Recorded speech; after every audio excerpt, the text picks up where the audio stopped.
Welcome everybody to the BrookLAN Mid-Season Showdown. I'm here with Tyson. We also have Courtney on the mic too. This is gonna be a Introduce crazy. yourself too. I'm Lorcy.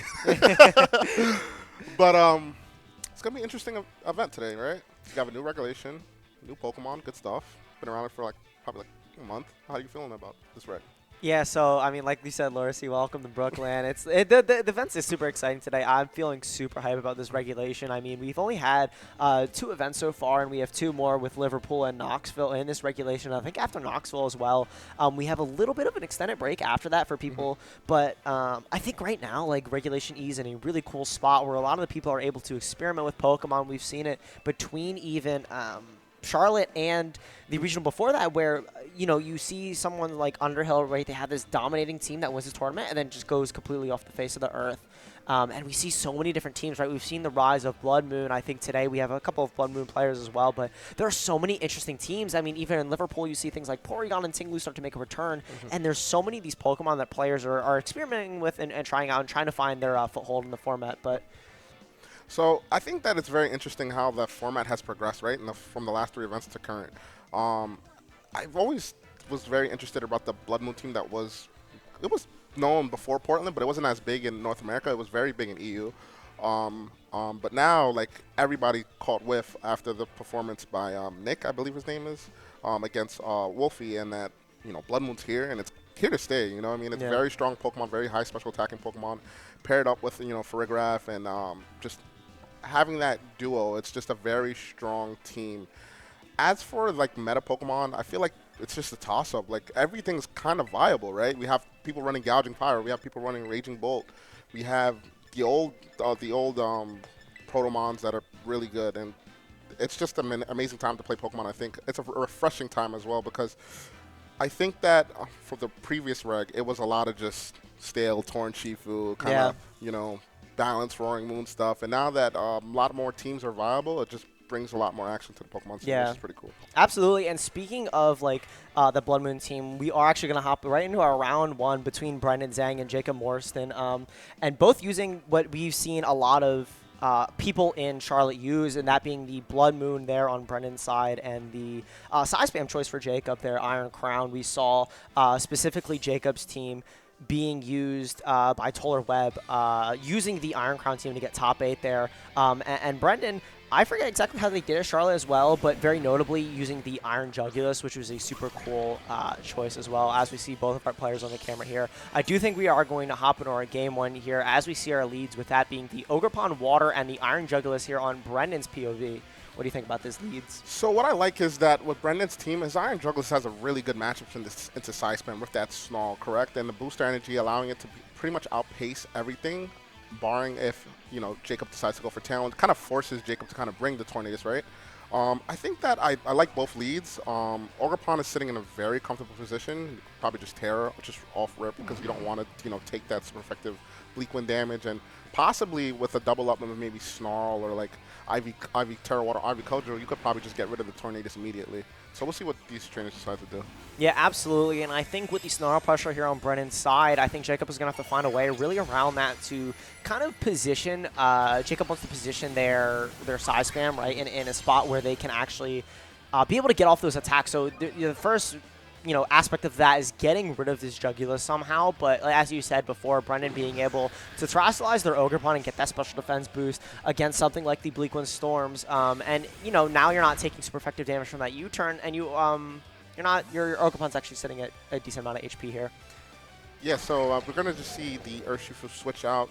Let's see what Jacob decides to do here. Maybe pivot into a Pokemon that could better deal with the Ogerpon, and he brings in his own Ogerpon. Yeah. So, having that stab grass move into a Pokemon that is now fully water type is actually pretty good in this position. But they're just going to see them both just match Tailwind here. Yeah, and Brendan matching Tailwind there I think is super important. You really need to, I think, especially as teams that don't really have options to that Prankster, you don't get to immediately press it. And even with Boost Energy, unfortunately, the fact that Tornadus would be able to press it at any time is like super important. The Ivy Cudgel there doing a large amount to that Tornadus, right? Now that you've matched Tailwind, Tornadus, depending on how it's EV'd as well, might be able to stall speed, but I think the booster energy on Iron Jugulus here is actually going to be able to allow it to maybe outspeed this Tornadus under Tailwind, and something something like a Snarl could just be really good, or you could even fire off something consistent like an Air Slash into the Tornadus. But we're going to see a switch here from the Ogerpon out into the Incineroar here to get that Ogerpon at -1. So Ogerpon being at -1, most likely going to tear here to try to position himself to get maybe a knockout into the opposing Ogerpon slot or the Iron Juggler, depending on what they decide to do. But no Terra, just a straight Air Slash into the Ogerpon, doing over 60% of health, and a Icy Wind from the Tornadus. So it's going to reduce the speed on the Incineroar and Iron Juggler by 1 stage. Yeah, and I think that's super interesting from Jacob's side where, again, even though you've matched Tailwinds now, you want to start gaining control of the speed still, right? And I think Icy Wind is really, really good at doing that. You want to make sure you're slowly figuring a way around the Jugulus there, but something I want to point out there that's super interesting is the Horn Leech coming out into the Rocky Helmet Incineroar, which I think is a super unique way of approaching something like the Urshifu Water that still is around, right? We've seen the rise of Urshifu Dark, but with Rocky Helmet on Incineroar, I think it's a really unique way of approaching something like the Urshifu Water. But instead, we're going to see Sarnea switch out here into the Urshifu. Urshifu going to switch in, sitting in a very comfortable position, I think, in front of Incineroar and the Iron Jugulus. Jacob preserving his Terra is actually like pretty good in this scenario because now you could Terra with the Urshifu and lose that fighting weakness opposing the opposing Iron Jugulus with the Air Slash. You don't have to take super effective damage from that Air Slash, and I like Jacob's positioning here. I think that not tearing with the Ogerpon is like really good. I didn't see what he was going for, but now it kind of makes sense. He kind of wants to put the Urshifu in position to kind of just get off as much damage as possible. The Ogerpon on Brendan's side lost the water absorb ability, so now Urshifu doesn't have to kind of guess on where the Ogerpon's going to switch. He could just go for straight damage. So I really do like this positioning from Jacob here. Yeah, and this is the scary thing, though, is like as I was kind of mentioning before with the Rocky Helmet, is you're still going to have to be careful about Urshifu because even though Incineroar is going to drop something like a Surging Strikes, the Rocky Helmet is going to be able to do chip as to where the Jugulus and things like the Ferrograph can, they don't do a lot of damage by themselves, but with combination of that Rocky Helmet, might be able to get Urshifu in a position where it's going to get knocked out of a combination of the Rocky Helmet plus an attack, as we see here. And the thing is even though Air Slash isn't going to be super effective against Urshifu if it does decide to Terrasilize here, it's still going to be doing a lot of chip coming off of a stab type bonus here on the Iron Jugulus. As we do see its Terrasilization, most likely that Urshifu, as you were alluding to before, just trying to get as much damage on the field with this Terra Water. And if this is into the Ferrograph slot, Rocky Helmet's going to be doing a lot of damage back. Rocky Helmet is going to be doing a lot of damage back, but I think it's a decent trade, right? Like, you're only probably going to take 2 ticks of Rocky Helmet damage here because of the Terrasilization on the part of Jacob's end. So getting rid of this Incineroar, not having to deal with those fake out parting shot mind games, and just allowing yourself to just proceed on the board state, just picking up knockouts with this Terra Water boosted Urshifu, just allows Jacob to just put the matchup more so in his favor. I mean, Air Slash into Ogerpon, I like that Ogerpon's gone, but Tornadus comes back in. Iron Jugulus on the end of Brendan is at -1 speed, so it's basically at neutral speed without the booster energy item. Yeah. So just an interesting board state in my opinion. I don't know how Brendan is going to deal with the Terra Water Ogerpon, even though like you do have close combat and you do have Bleak Wind. I think that Ogerpon is sitting kind of comfortably, all depending on what Jacob decides to go for here this turn.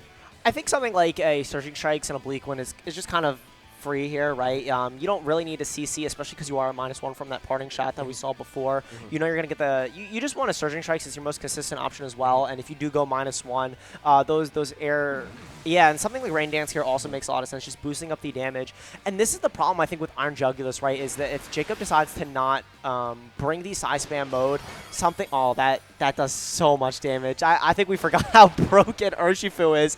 That might just be able to get the knockout there on the on the Ogerpon with the Rain Boost, Terra Water, right? Everyone's like, oh, I'm going to run Urshifu Dark now, but if that isn't a reason to run the Urshifu Water again, I don't know what is. Wow. Amazing turn by Jacob there. Like you said, that parting shot into the Urshifu, bringing it at -1, but having that Rain Dance and that Surging Strike combo, and knowing your damage calcs there, and realizing like, hey, I could probably just pick up the opposing Ogerpon here from this range with that Rain Dance. So that pretty decent play on Jacob's end. I just don't know how Brendan could kind of deal with this offensive pressure with this Surging Strikes in Rain, and now Fluttermane just coming in. Yeah, Jugulis is able to sit in front of things like the side spam mode, but in front of a special attack booster Fluttermane and a rain boosted Urshifu, Brennan understands that this board state is not favorable at all, and there's really no way out, right? Surging Strikes into the Frograph and like a Dazzling Gleam just is able to pick up both Pokemon there. So very well played on Jacob's end. I still like the 4 that Brendan brought. I guess it's all about positioning, right? Ogerpon Fire seems like an option on Jacob's end to Terra, but like I said, that's what I first saw. But once I saw the Urshifu come in, I'm like, wait, no, this makes a lot of sense. You get the Ogerpon Water to Terra, and then now you make the game much more easier for you to play, right? I think with Brendan's end, he's going to have to try to maneuver his Ogerpon a little bit better, right? In the sense like you don't want to take too much damage and put yourself in range of that Rain Dance Surging Strikes play. You know, Jacob's probably going to be looking for that again because it just makes a lot of sense. If I'm able to get your Terra away, I could just click Surging Strikes into your whole team, basically for super effective and or neutral damage. Now, on top of that, I have Rain Dance, and that's doing even more damage, right? So I really do like this play style by Jacob. You're just utilizing the brokenness of Urshifu, right? Yeah. To its max potential. And we still got to be we still have to pay attention to Ogerpon Fire too. That's still a threat. You know, at +1, you know, Ivy Cudgel and or Woodhammer, if they have it, or Hornleech, is still going to do a lot of damage at +1. So I think that, interestingly enough, I thought Brendan's team was kind of favorable in this matchup, but I do kind of see it like landing on like a 50-50 end where it's just going to come down to positioning how well these players could call leads and kind of play into each other's teams. Yeah, right. Like, it's super interesting as well, right? Because you look at Jugular, it's like, oh, this just is totally good in the Iron Crown stuff. But I think what the Iron Crown team does really good into Brendan's team is that Jacob has a lot of pressure on in terms of terrestrialization, right? Brendan feels like, I feel like in this matchup as well, is you want to terrestrialize the Water Ogerpon, like almost always, right? Even in front of the Fire Pond, just the Iron Crown, you want that +1 Spidef, you want the +1, like you want the +1 against Jacob's Tornadus, you don't want to be weak to Bleakwind. And like there's just so many opportunities that Jacob has to force a terrestrialization on Brendan's end, and then once the terrestrialization comes out, as an offensive team that Jacob does have, is you're able to play around that terrestrialization a lot more effectively, and as we saw, even if you don't have to play around it, just rain boosted Surging Strikes does so much damage, and you don't really have to think. Not that Jacob isn't thinking, but it's so much damage, it's really hard for Brendan to respond. We're just going to see a double protect on the end of Ogerpon and Iron Juggle. It's kind of just scout out and see what Jacob kind of wants to do on this turn 1, right? Definitely probably a Tailwind on Jacob's end and maybe just a Dazzling Gleam, but we're just going to see another protect on Jacob. Players just scouting out and trying to get a feel of what their opponent wants to do here, and Tornadus is just going to go for Icy Wind, which I like. Just kind of just reduce the speed immediately and then go for that Prankster Tailwind, so you're always faster in that sense with Flutter on the opposing Iron Juggler. So I kind of like that play a lot on Jacob's end. But now I feel like for Brendan, you got to make like a business decision. You have to almost always Terra Ogerpon Water in this situation. That's the you problem. Don't want to take a Bleakwind plus Moonblast, and you want that Spidef boost. But we're going to just see Iron Juggler switch out. Yeah, this is the scary part before, like I was alluding to, where the Ogerpon feels like it has to Terra every single time. And I think, like you said, I want to highlight that play a little bit more where that Icy Wind, right? Jacob realizing that I don't have to click Tailwind yet. He has the benefit of that Prankster Tailwind, so being able to go for an Icy Wind and having that dual speed control option, you're always able to match the Jugular's Tailwind. So there's no need to click the button early, and especially when Brendan has the option to go for things like the double protect. You have flexibility in Icy Wind to go for that. But see, now we just go for Tailwind here. Now it's very safe. Jugulis does lose its booster there, and Dazzling Gleam comes out here. Not going to do a lot of damage to both Pokemon. A little decent chip to Ogerpon. Ivy Cudgel here at Terra with Terra should be able to knock out this Fluttermane here. You know, I don't think there's any world the Fluttermane lives there. Terrestrialization. That is the one benefit of tearing your Ogerpon, right, is you do get that extra damage buff.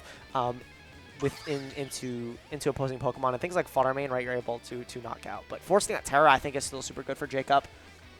I think it's good. I don't even think Jacob's behind here. You get your Tailwind up. Yes, Flutter gets some decent chip onto the Ogerpon, but now you could bring in Ogerpon Fire, which is good into both the Ogerpon Water and the Amoonguss, right? Amoonguss cannot spore the Ogerpon Fire. Ogerpon is able to get off super effective damage into the Ogerpon Water.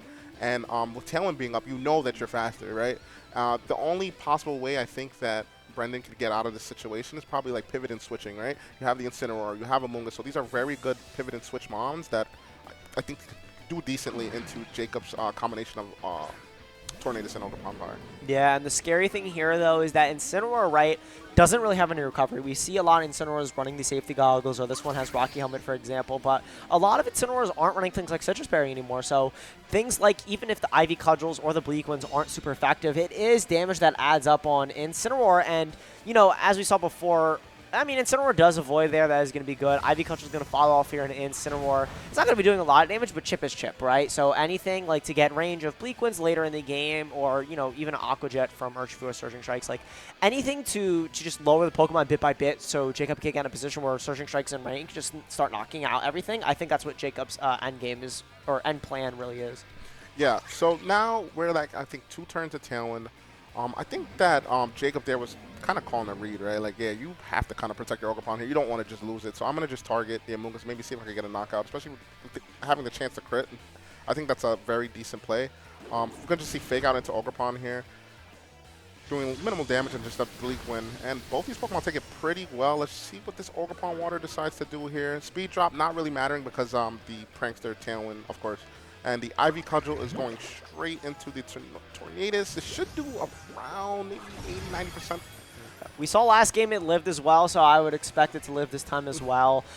It's going to be able to fire off another Bleak Wind, and again, even if they're not you know, doing a lot of damage, chip is chip, right? And this Tornadus is mostly going to go for something like Rain Dance this turn, just to set up an Urshifu endgame, and the Ogerpon looks like it's in range of another Terra Water Surging Strikes again, like last game as well, Incineroar as well, obviously. I do think this game, though, Jacob has to be worried about the Amoonguss that hasn't really been able to be chipped, and if you do lose your Tornadus here, right, you aren't going to be able to fire off those Bleak Wind Storms, and if you do decide to set up Rain Dance, now you're actually lowering your Ogerpon's damage, right? Because you aren't going to be able to fire off those Ivy Cudgels in Rain. They're not going to be the same level as damage as before.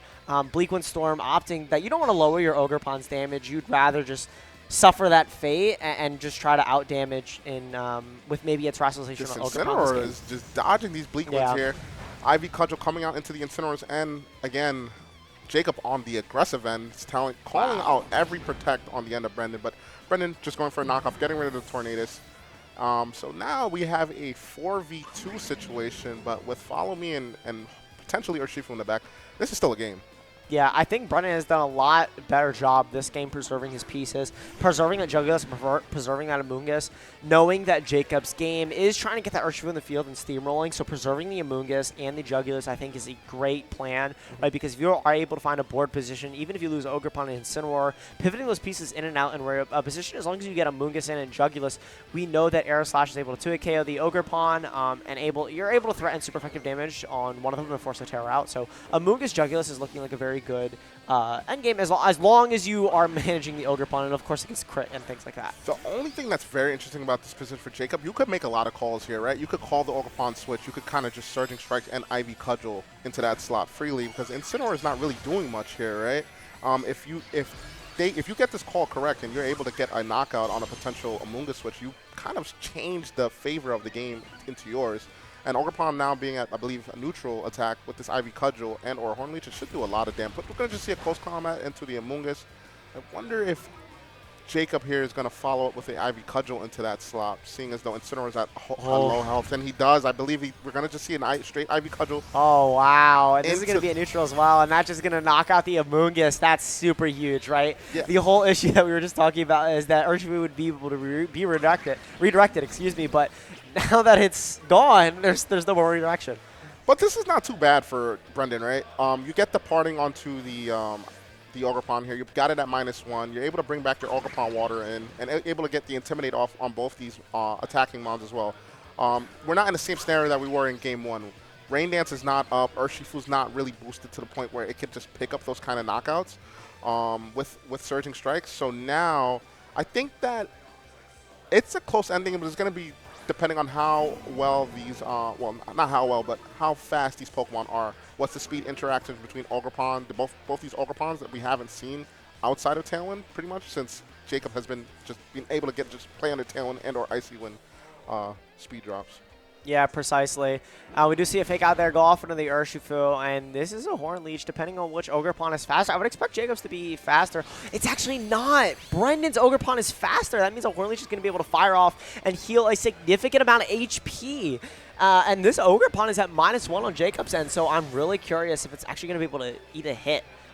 I like that play a lot by Brendan. Just Yeah. just like a veteran play, right? Like fake out Horn Leech. You lose nothing from that because the Urshifu Scarf. You don't need to play into the opposing Ogerpon because it does have the ability to just kind of just click Spiky Switch.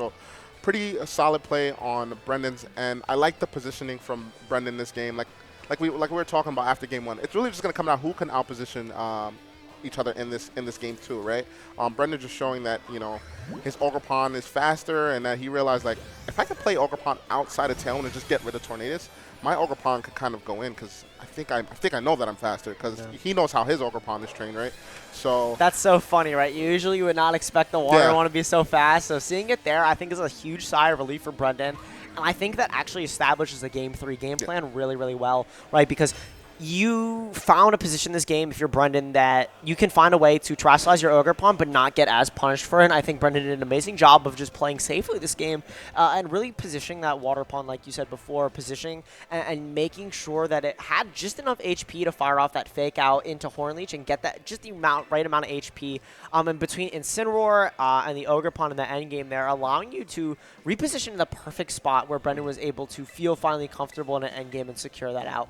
Any changes that you would like to see? I think that Brendan doesn't need to bring the Iron Jugulus at all. I think that if I'm Brendan, I'm feeling confident enough that you're not bringing Side Spam into Iron Jugulus. And like the whole matching Tailwind thing is kind of hard with Torn, right? Because it has Prankster. So you're not really getting that immediate speed factor as Jacob is getting, right? So maybe we could see something else.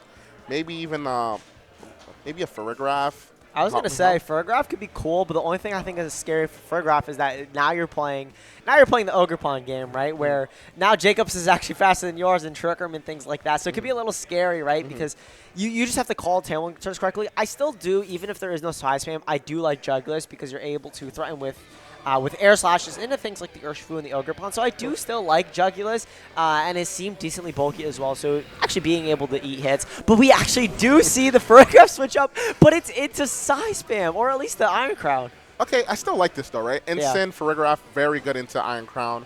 I think Brendan can make a lot of assumptions now seeing the Iron Crown. If you see Iron Crown, then you definitely might have Ndidi in the back, right? You could almost always play into that. So I know Brendan's been playing the game for a while, so he definitely knows that, all right, he's going with the Iron Crown stuff. I need to kind of figure out how can I get some damage without taking it damage. But Ensign, like I said, and Farigiraf are good bonds in front of Iron Crown at the sense that you're not going to be able to just spam the expanding force into it.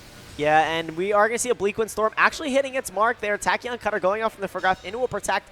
This Iron Crown actually, is Choice Specs, and it has Volt Switch. So if that turn we did see a Volt Switch instead with the Tachyon Cutter going off in the Farigiraf, just trying to do damage. Bleakwind actually, again, chipping down Incineroar. We saw it live last game on like 30 HP, so chip is chip, right? And something like the Iron Jugulus could come in here. So Brendan actually opted in to bring Farigiraf and the Iron Jugulus. That's like really bad for Psy Spam there if Ndidi's in the back. Very bad for Psy Spam, but very good for Brendan, right? Having the ability to just kind of click Snarl and not care if they set up Tailwind and not get punished, right? It's actually like very, very huge. Like, you can literally just click Snarl, click Hyper Voice. You don't even need to really set up Trick Room here. But we're just going to see the Iron Crown switch out. Yeah, and you actually have Psychic there on your Farigiraf too. Something like Snarl Psychic is so free and everything else. What's switching an Urshifu or Ogerpon? It's so hard for, I think, Jacob to switch into that, right? And Snarl obviously isn't going to matter for Urshifu, but even lowering it into the Tornadus, like, see, that's already starting to add up. That's so much value that Snarl is providing there. We do see a speed drop there, Hyper Voice just being able to do chip, and that does so much. That does way more than I ever would have thought. So this is really good in the sense that now Jacob has to target this Farigiraf, right? Like, Iron Jugulus being able to knock out the Urshifu now because it's in range for Air Slash, even if it tears. And the fact that Jacob has to target the Farigiraf because it's at +1 and Hyper Voice is just going to pick up the knockout on these opposing two Pokemon kind of gives Brendan some leeway to kind of just trade the Farigiraf for the Urshifu, which I don't mind that trade at all. I think that's a perfect trade. We're just going to see a Terra at the end for Jacob, Terra Water, Urshifu, most likely going to target down that Farigiraf. But I think if I'm Brendan here, if a trade for Urshifu and Fergraph is about to happen, I'm 100% okay with that. Yeah, like there's already so much damage that has come out there, and I mean this does look like it's going to be able to pick out the KO on Brendan's Fergraph there. Those were two drastically different rolls there. That's scary a little bit, but yeah, no, this trade is super favorable, right? And Urshifu doesn't have that fighting or resistance at all, so Snarl's actually going to be doing a decent amount of chip here. Might even 2-hit KO, to be honest, depending, or air slash even. Yeah, just knock out the KO on Urshifu. Super, super safe from Brendan there. You're doing. You just made so many better trades, I think, in those first turns, and Brendan is so far ahead. And like you said before, just being able to threaten things like Hyper Voice and Snarl into Jacob's team it's really hard to switch into and kind of play around that Jugulus. And now that you don't have your Terror, your Iron Crown is almost like a sitting duck in front of these two Dark types, right? Snarl already putting the Tornius at -120. Even though Torn is going for Bleak Ones, they have a chance to miss, and it's at a lower special attack damage range. So now, if I'm Brendan, I'm kind of just feeling comfortable just clicking Snarl, clicking Flare Blitz, clicking Knockoff, whatever you want to do here. It's kind of just, you could do whatever you want. It's just unfortunate for Jacob, though. I think that their game plan was correct. I think Iron Crown is fine to bring it in the Game 3 scenario, but I think Brendan just kind of called that in a sense. Oh, the critical hit doesn't add up there. I thought maybe with the critical hit and the Volt, that was choice specs, by the way. That's really sad damage there from the Iron Crown. I think maybe if you got a KO on the Incineroar, you had a way to get back in, but I think with the Incineroar not getting knocked out here, a knockoff is going to be fired off into this Indeedee, doing so much damage. That is insane. And, of course, the Rocky Helmet is going to be able to knock out the Incineroar, so you still do get the knockout, but indeed he took so much damage there. Yeah, but the combination of knockoff and I believe Snarl this next turn, and having your Terror available and able to go for the Terror Water and in front of 3 Mons that are special attackers, I think like Brendan is sitting very comfortably here. Just clicking Snarl and Ivy Cudgel, Terror Water Ivy Cudgel should just kind of close up this game here. And it's really scary too, right? Because even though you're both, even though Jacob's up a Pokemon, like you said before, bringing Psyspan into a double dark team is really scary. I get Jacob's game plan of wanting to like maybe, oh, he's going to adjust. He's not going to bring Jugulus, but like we were saying before, I think like Jugulus is always a safe bring. Even if they don't bring it, even if it provides the least amount of value, you need it. Like you, unfortunately. And we do see a Follow Me just come out here, maybe directing Air Slash or something of the sort. But like you said before, Bleak Wind, and it is just going to miss the Ogerpon there. Does a decent amount of Jugulus, maybe. We're just going to see a Snarl to KO the Indeedee. And a follow-up of Ivy Cudgel should put this in a 3v1 situation. But like we were talking about, this is what makes Ogerpon Water such a good Pokemon, right? Having the ability to Terra, having the ability to get that +1 Sped F boost, and being able to sit in front of special attackers pretty well for the most part. And also, we can't forget, Brendan has Snarl on his Iron Jugulus. So the interaction with Snarl and having that +1 special defense boost allows Brendan to kind of utilize Ogerpon to its peak. And he showcased here in Game 3. Precisely, and I think it was so well adjusted, right, Brendan, after realizing Game 1, positioning their Water Ogerpon they didn't really position it well, right? Like they kind of got in a position where it was uncomfortable to take the Surging Strikes, but I think in Games 2 and 3, they made an excellent decision to position their Water Ogerpon, especially in Game 3 where they positioned the back. This is the first time we've seen a game where the Water Ogerpon's actually at full HP, and it doesn't have to Horn Leech or go for anything to recover HP. So the fact that you do have your +1 are able to just sit here, and Snarl's is like the icing on top, right? But with an Ivy Cudgel and a Snarl, or Ivy Cudgel and a Snarl here, should just be able to pick up this Iron Crown and seal out the set here for Brendan, taking a 2-1 over Jacob in our round 1. Also, I wanted to point out, like, there's something that we didn't talk about, what Brendan did to kind of win this set. He conditioned his opponent to kind of bring that Iron Crown, right? Game 2, we saw the Amoonguss, right? I think in Jacob's eyes, like, he could not deal with the Amoonguss the way that he wanted to deal with it. And what makes it easier for him to deal with Amoonguss is just bringing that side spam matchup. Because it's like, okay, yes, you have a +1 special defense boost Ogerpon on your team. But in the day, I mean, Expanding Force is still going to do a lot of damage, right? Especially with Indeedee.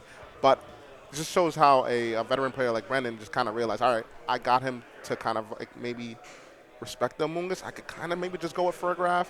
And I do agree with you on the Iron Jugulus, and I think that I was definitely wrong. I think that you always bring it But there was this, I felt like there was some Pokemon that was missing. I think Fergraph was kind of cool, right? Yeah. Conditioned, well, forced him to kind of target it and made it a threat. I think that's what made Wolfie's team kind of really cool and good about the throat spray stuff, because it's like, Fergraph, we just know it to just kind of be a Trick Room helping hand, just a support Pokemon. But once you get that +1 with Fergraph, you're like, wait, this thing's kind of doing a lot of damage. You know Yeah, what I mean? you saw in that game 2, or excuse me, game 3, where the Hyper Voice went off, and it did like just under 50%, but with that +1 offsetting it, guaranteeing those 2-hit KOs with the Hyper Voice.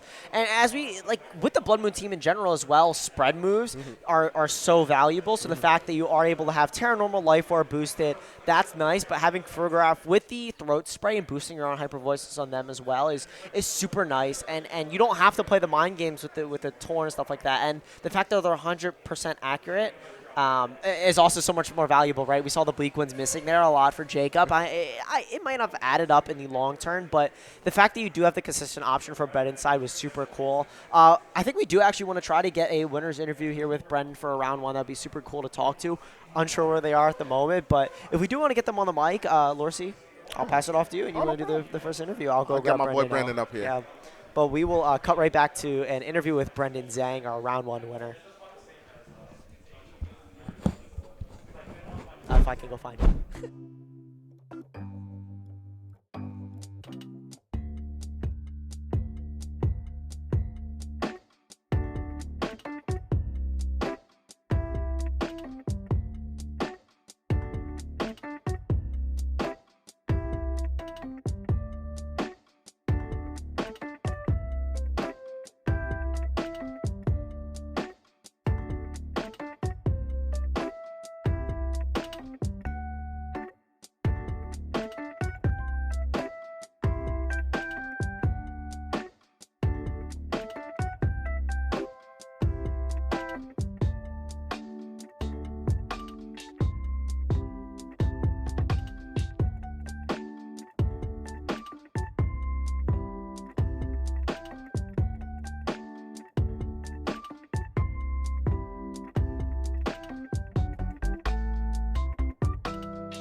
Welcome again, guys. Back with Brendan Zhang after What's that up?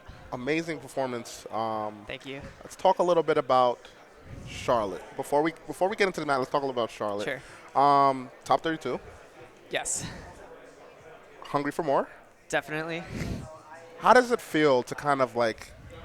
I feel like we spoke a little bit before. You said that you're fishing for that that win at a regional, and how do you feel about your prep going into regional level events? I think that some things that are just not have been spoken about a lot with top players. Like, how do you feel as though what makes your prep different? Because you're a very consistent day 2 player from last year to this year. Like, I don't know how many day 2s you missed, but I definitely know how many day 2s you kind of made. And in the sense, like, how can we be more like you? How can we be more like you and be consistent and be able to day 2 a lot of events? Right. So I think team comfort Okay. is something that I prioritize. Okay. A lot of people kind of just, play around with teams that are popular, and they won't really like try to make it their Okay. own. They won't Gotcha. try to like put their own DNA in it. Okay. And I think it's like, you can really, do decently well when you kind of follow that flow chart. but Gotcha. You really have to be comfortable with your team, be comfortable with the matchups. I think that's really why I've been doing well in the past couple of regionals, making day 2 at like I think the past 4. Yeah. I really like my teams. I really like the way that I've been playing. I really like how like the teams, you can tell like all of the teams are like a me team. Yeah. I think that's really important. But at the same time, it's like, you all obviously also have to practice a lot, Yeah. think about matchups. I don't know. I don't know if I'm like necessarily the best example. I still feel like there's like another step that I need to take in terms of my preparation in order to actually like be one of the best, Got it. Question number 2. How do you feel about this format? It's been kind of crazy for Yeah. me. I feel like almost every team is like viable, right? Right. But like you said, with comfort. So I think that's going to play a big part in Reg F, because the viability of Mons just allow like almost every kind of team archetype to kind of be good. We've seen Rain Archaladon. We've seen Dozo. We've seen Chen Pao D-Knight. We've seen a Blood Moon Fergraph. And I think the big thing is knowing your team and comfort, Right. like you said. I think that's the main thing that a lot of players need to take into consideration when going into an event. Don't try to go in with something last minute that might be the call. Right. You're better off just playing something that you know. And even if like the meta kind of shifts and you think your team isn't good, the best options is probably what you're comfortable with, right? Yeah, Just play exactly. into the bad matchups if it comes into you. And if Exactly. you play in your good matchups, you just take it for what it is. Right. I think like the cool thing about like having so many different like viable archetypes is that like they all are like strong teams and they all like always have strong options. So it's like if you play into a bad matchup, you can play really well and still beat your opponent, Yep. right? It's not like you know, you're just gonna have to take an auto loss. Yes. And I think that's just like the cool thing about formats where it's like you have a lot of different things that you could possibly use. And I because of that I really like this format. You know, obviously like Jugulus has been really good for me the past couple of tournaments. And I think like just being able to be unique, find that Pokemon or find a couple of Pokemon that like can kind of take advantage of what's popular in the format is always a really cool thing in any metagame. Yeah, and it's always good to kind of use something unique with kind of like a meta team, like because players are just so used to seeing like the same kind of Right. 6 variants of archetypes. Like this is what they got. I know what I'm doing to this, and now you kind of throw this Jugulus in the mix. Not trying to say that a lot of players don't know what it does. It's just like that not being familiar with it Right, could also exactly. help you, right, Exactly. in terms of playing against somebody. But we're gonna talk a little about the game with you and Jacob. Game 1, right? Game one, yeah. Kind of I just outpositioned you. We were just Right. talking about it. I think like we were talking and I said like think this matchup is literally coming to just who could position better in the matchup. I don't think there was like a favorable there was no favorable team in my sense. I think it was just 50-50 and who could just play the game better and bring the better mons. Right. Game 1 you lost. How did you approach that loss into game 2? So yeah, I think I kind of figured that like Urshifu was pretty threatening into my team, especially if I just blow the Terra on Ogerpon immediately, which I kind of like to do against Side Spam teams, especially against Flutter too. Like I usually use Ogerpon to deal with Flutter and don't want to take a huge attack, so I want to get that special defense boost immediately. So I kind of like thought about like what went wrong in game 1, and I realized like Farigiraf really didn't do much. I kind of wanted to maybe get myself into a position where I might want to Trick Room because Trick Room seems pretty threatening against his team. But I didn't obviously get that going in game 1. So I figured, okay, like let me switch it up. Urshifu was a huge problem. I'm going to bring Amoonguss this time. And it obviously worked out pretty well. It was good into his Flutter. It was good into his Urshifu. Yep. And then, yeah, in game 3, I kind of figured like he's probably like gonna try to counter that. Yeah, I was literally like, as I'm watching you play, and I'm like, I realized towards the end of the set, I was like, wait, what Brendan did was so undervalued, and a lot of a lot of people will miss what you did. Like you kind of conditioned him to bring Iron Crown Right. and Ndidi, right? Exactly.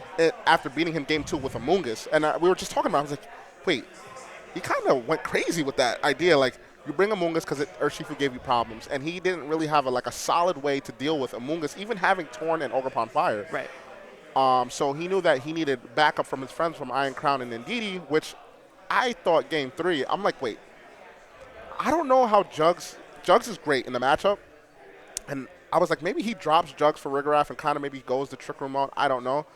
But you ended up bringing Farigiraf and the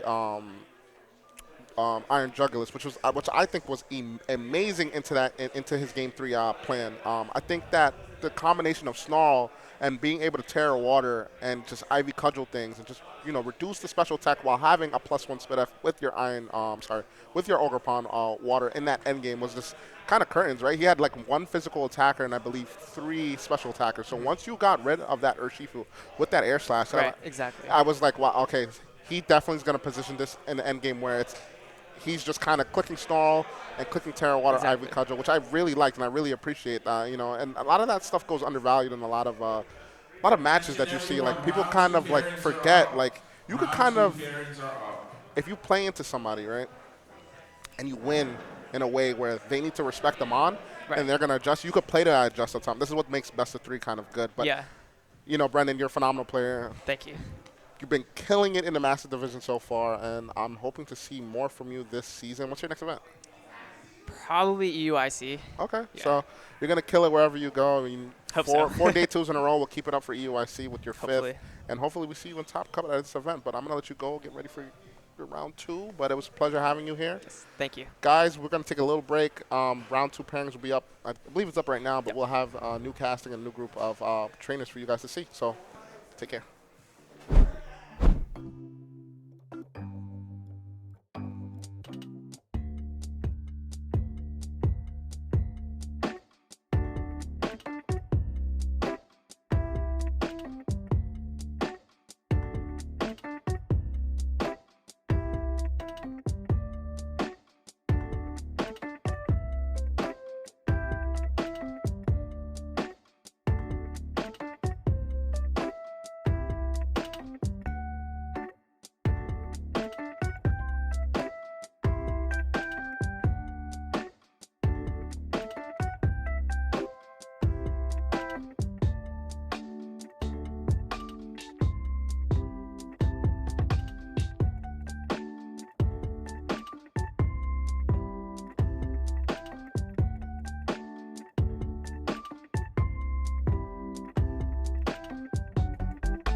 Welcome back, BrookLAN. I'm Tyson Hughes here with Joshua Lorsi, and we're back at it for round 2 here of our MSS today. And I'm honestly super excited because after that round 1, going to a game 3, I hope all of our games today go to a game 3, honestly. I love watching Pokemon, right? And having the opportunity to commentate here today is always a blast. And we have another electric matchup between two players here for round 2. One of them being Arvin, who just came off of a top 4 in Charlotte. I'm super excited to see how they play today. They're actually not rocking the Blood Moon team. We have a Gouging Fire mirror. And that's why I say electric, because I feel like Gouging Fire wasn't really respected. You actually could talk more about it. You did run it in Charlotte if you do want to talk about that.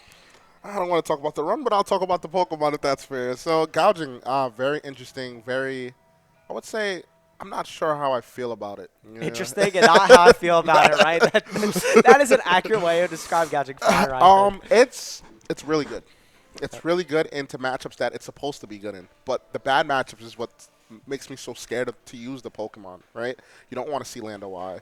You don't want to see a lot of things that just kind of hit Gouging Fire for super effective damage. The more normal set of gouging is the speed boosting, because you just want to outpace everything on the field and able to go for howls and be able to click those breaking swipes and be just kind of faster than your opponent and kind of have some damage mitigation and also boost your partners as well, right? Heat Crash is it's just a weird move to me where it could hit Mons for very hard damage, or it could be like a 40 base power move into Ursaluna. So it's like a hit or miss. So I just don't know how I feel about the Pokemon, but it's definitely a group of Pokemon that are built around Gouging Fire that have done well at events at Charlotte. And there was I believe 7 or 8 Gouging Fires in day 2, which is really good for the Pokemon, right? Yeah.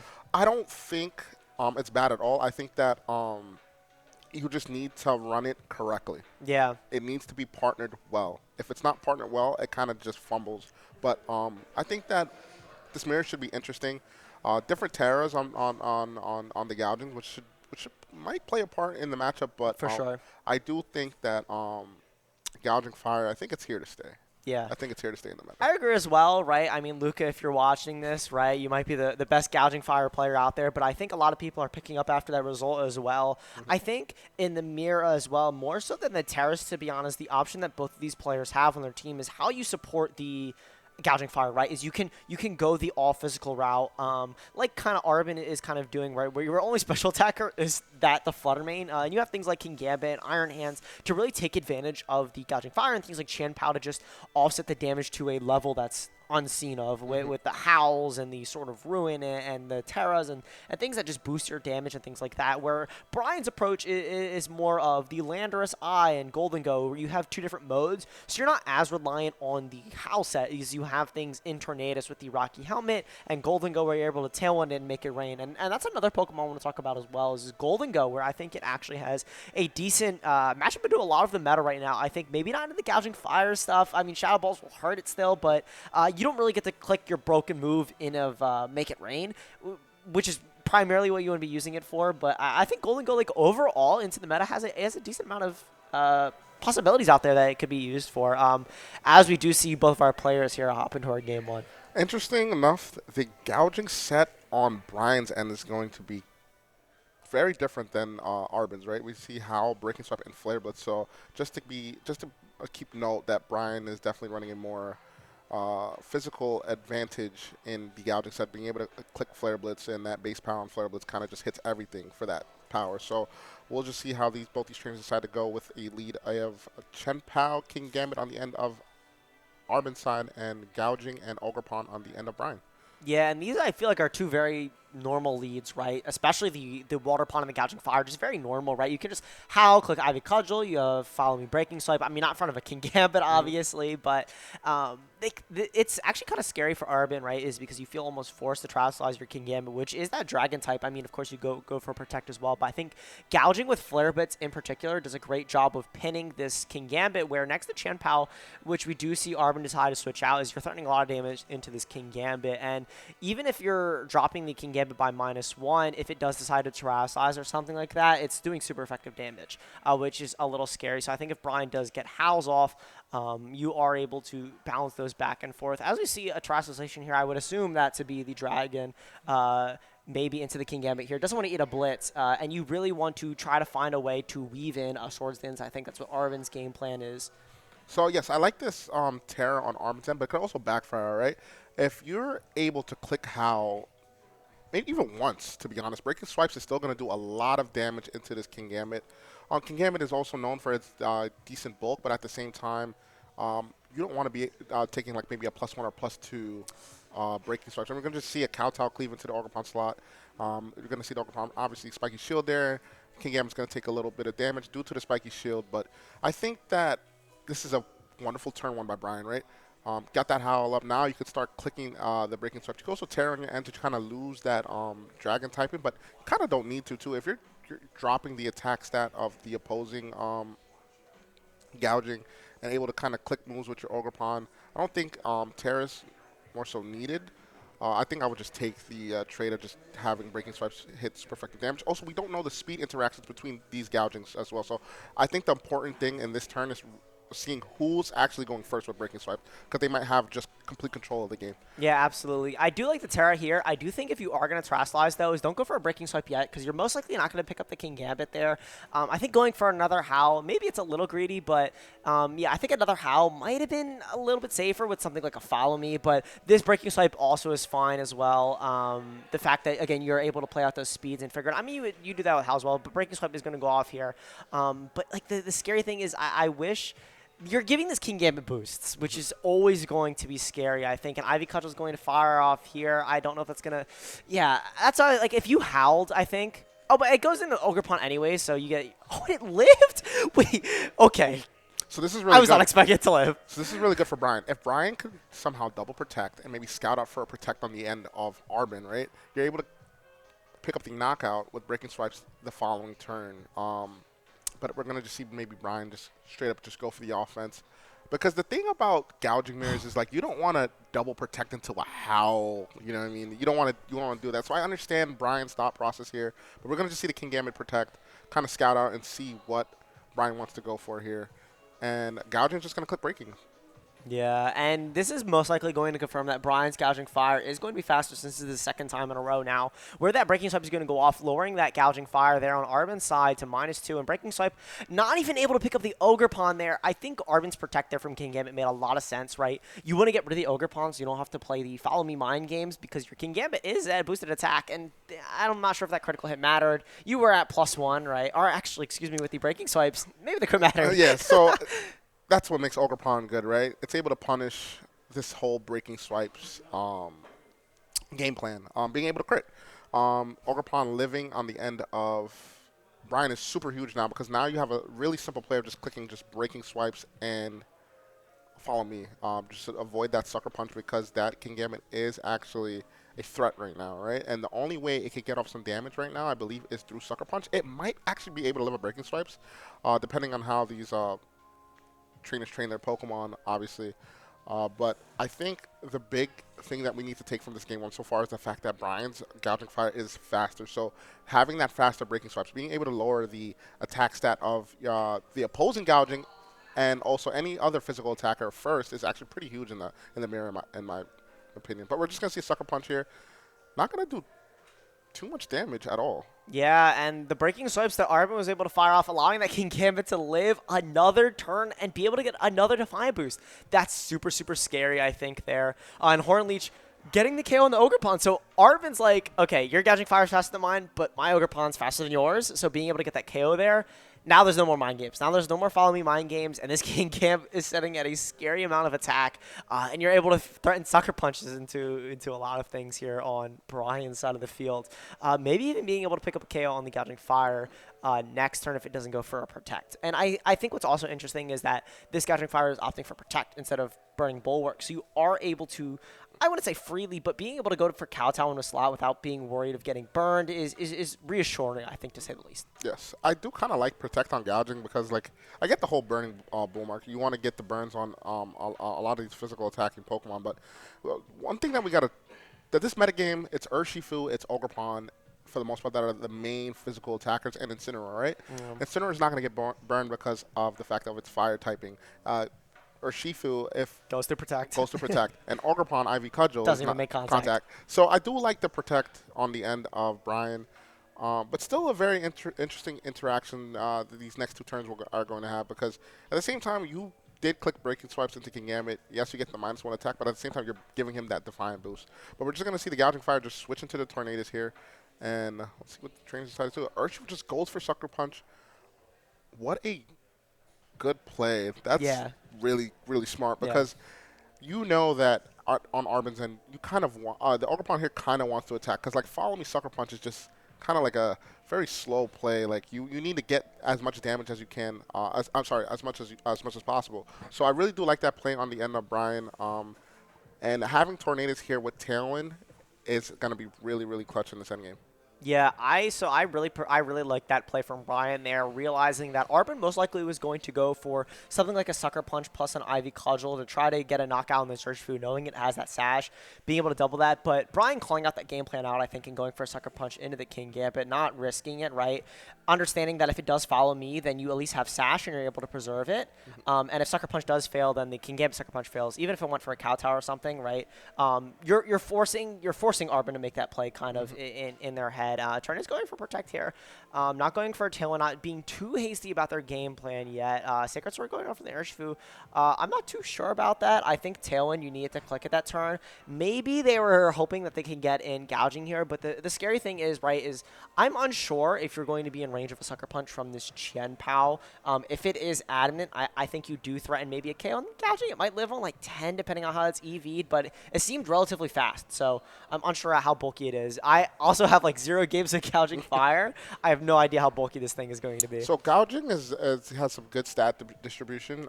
It's pretty bulky, but at the same time, like it can't like take all the hits, especially Terra Fire gouging, right, in front of an Ogerpon. It's just gonna do a lot of damage. What I think Brian, I don't want to say like failed to realize, but like Tailwind is like an easy play, right? It just makes your Urshifu faster, and you could just click close combat into the Ogerpon. I believe it should have been at Rage to be knockout with Chen Pao on the field. I think that's a risk that I'm willing to take, because the idea is you get Tailwind up, and then if you do lose your Urshifu, your gouging comes in. Now your gouging is faster than Chen Pao, right? And it's able to click the breaking swipes. So we're just going to see a Flare Blitz, though. And we don't see a Sucker Punch very notably as well, which I think is super big. So if you get something like a burn here on the Flare Blitz, you are still in this game. Gouging Fire is going to be able to hang on from that recoil. Icicle Crash coming out and missing the Tornadus there. And Brian able, oh my god. And the Ivy Cudgel is going to go off into the Gouging Fire, knocking it out. But that's super big for Brian now. Super big for Brian, and that's one of the painful things about running Yeah, Chen Pao with Icicle Crash. This is why when I ran gouging Chen Pao, I ran Ice Spinner, because at the You same need time, Spinner. you need Spinner, because you need Spinner to kind of deal with those kind of side spam teams, and you're like kind of boosting yourself, right? So you could get that Icicle Crash damage just by just clicking How, Icicle Crash damage and even more than that, because of just having How on your team, and yeah, we're gonna just see that miss play a big part, but I don't. Is it over? I mean, a critical hit from the Ivy Cudgel here could play a part.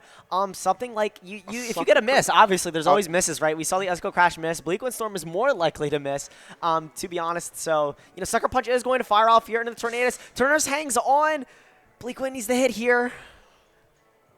I'm holding my breath. But I think from Brian's end is you had a lot more of a Bleak Wind does hit, taking game 1 there for Brian. But I do want to talk about that game is because, like you were saying, I think when Tornadus protected that turn, I think going for Tailwind and attack, actually maybe not even into Ogerpon, into the Chen Pao, right?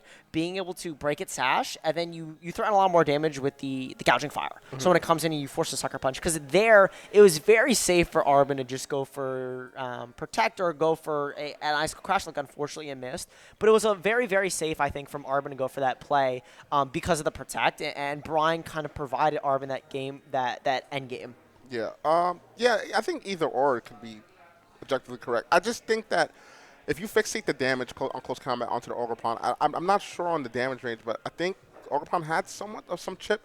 Now, if you get rid of the Ogerpon, it becomes like a 3v1 situation, depending on what moves he decides to click. If he decides to click Icicle Crash into Torn, does have a chance to knock out. We don't know how this Tornadus is trained. That's one. Two, I think that The only like misplay that I saw on Brian's end, to be honest, was just that turn. Like you said, we both pointed out, you don't need to click protect in that sense. You kind of just want to get that speed interaction where your Urshifu's going first that turn because you know it's going to go down within the next turn or two.